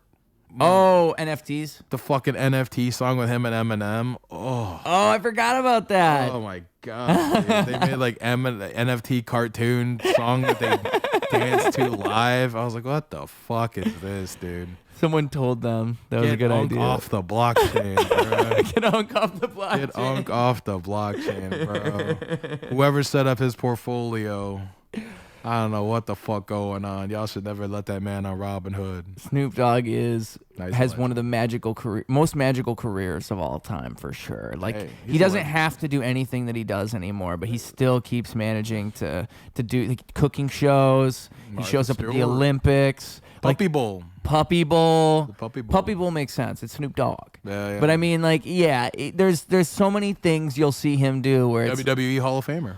no. Yeah. Really? Yeah. Oh, I didn't know that. I think 2 times over also, because he was like general manager like numerous times. Yeah, when they had the celebrity GMs. There was a time where he just did it for a while. I think. They just like Snoop Dogg's just the GM for a while. That would be okay if they did it again. I wouldn't even mind. I wouldn't mind. Snoop. okay with It's that. funny seeing him because every time I see him, I just point and I just go, "He high as hell. This guy high as hell. Look at him." Because he just is. It's just funny. I always like, again, with like being such an addict with weed, I almost feel bad for people who like make weed their thing with music, because it makes me think like you couldn't even stop if you wanted. Like if Snoop Dogg wanted to stop smoking Remember he weed. teased it like the other year, and it was just like a promo for the grill that he was selling. Yeah. I I believed him for a second. when I said I stopped smoking, I meant I started grilling, like or some bullshit like that. It's that one got me. just It really stupid did agree. get He got me. everyone for like 2 days. Snoop Dogg's gonna stop smoking weed on headline news. You know, that is a headline. That's it was crazy. everywhere. If he were to, It made me think like I was in the wrong simulation for a second. Like maybe 9/11 really did do all that. Maybe it was stepping on that flower, then 9/11 shifted the universe, you know, when we shifted timelines and it all branched Matthew off. Project really did kill those 2 women in 1987 in Yes. Ireland. I saw he does have a house that he bought apparently over there now recently. Really?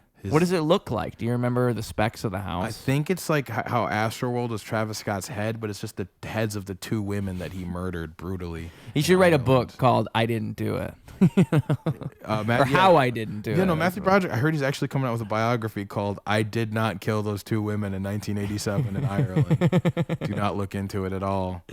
Kind of a long title. It's like a Panic at the Disco song. Yeah, get like a Oh, get like a stuff that your Brandon Urie's singing it. Yeah, dude, that's funny. But hey, man, it's been an excellent 3 Oh, and a yeah. half hours.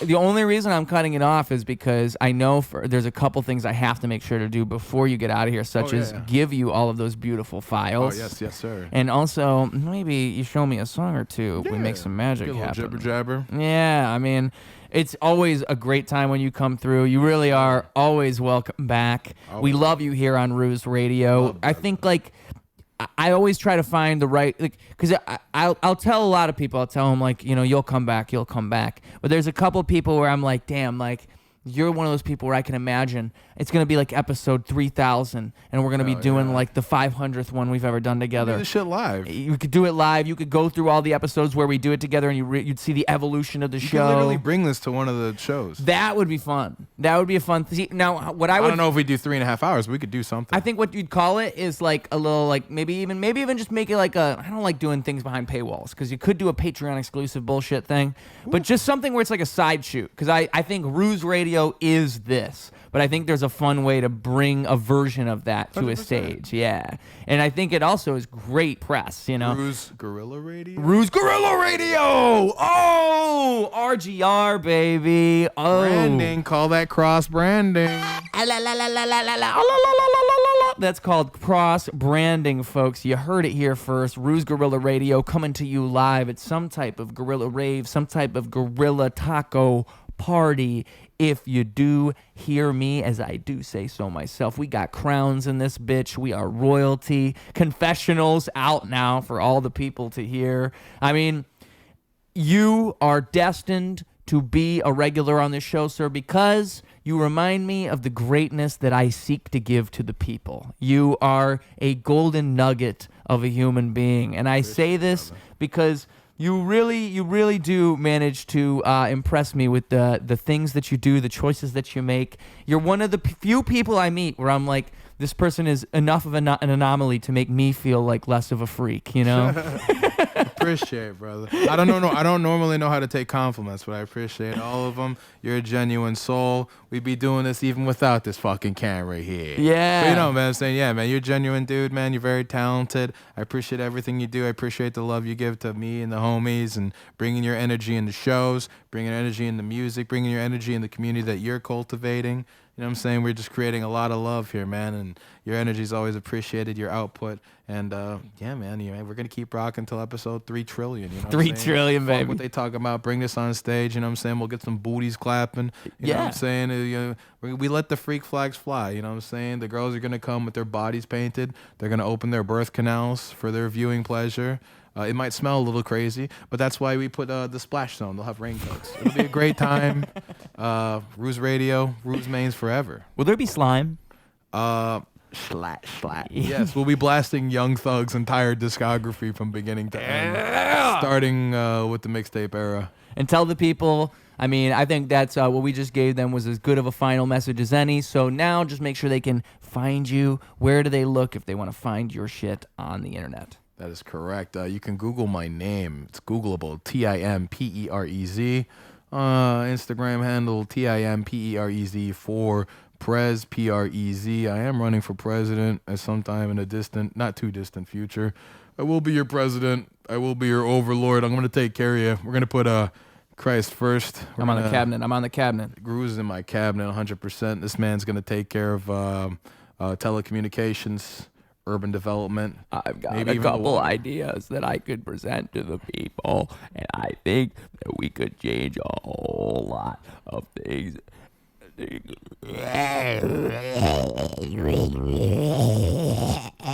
is your brainworm speaking. This is the brain. Why I'm the brainworm. You feel we got the fucking RFK brainworm, a conglomerate here. We got the Kennedy conglomerate here. We're gonna take all the. What's the shit he wants to cook everything with? Nutmeg. Yeah, nutmeg. We're gonna cook everything with nutmeg. We're gonna serve it to you hot. We're gonna serve it to you hot and ready like Little Caesar's pizza. Tim Perez for president. Watch Kino Crew Productions. Listen to Ruse music. Listen to Tim Perez music. Listen to Nikki Darko. Listen to all the boys. Come to a Guerilla Taco Party show. Follow Guerilla Taco Party.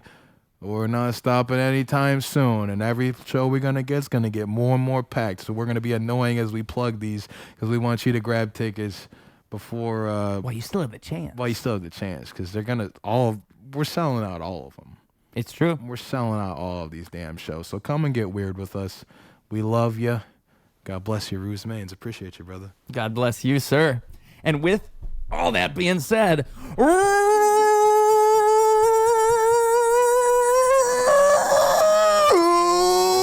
Radio clocking out. In Jesus' name. Double down, competition couldn't help him to rock. Missed the whole time, holy fell through the flock. That's an ordinary miracle, wealth to the block. It's a balance in the character that's calm and collect. It's apparent his caricature is lost in the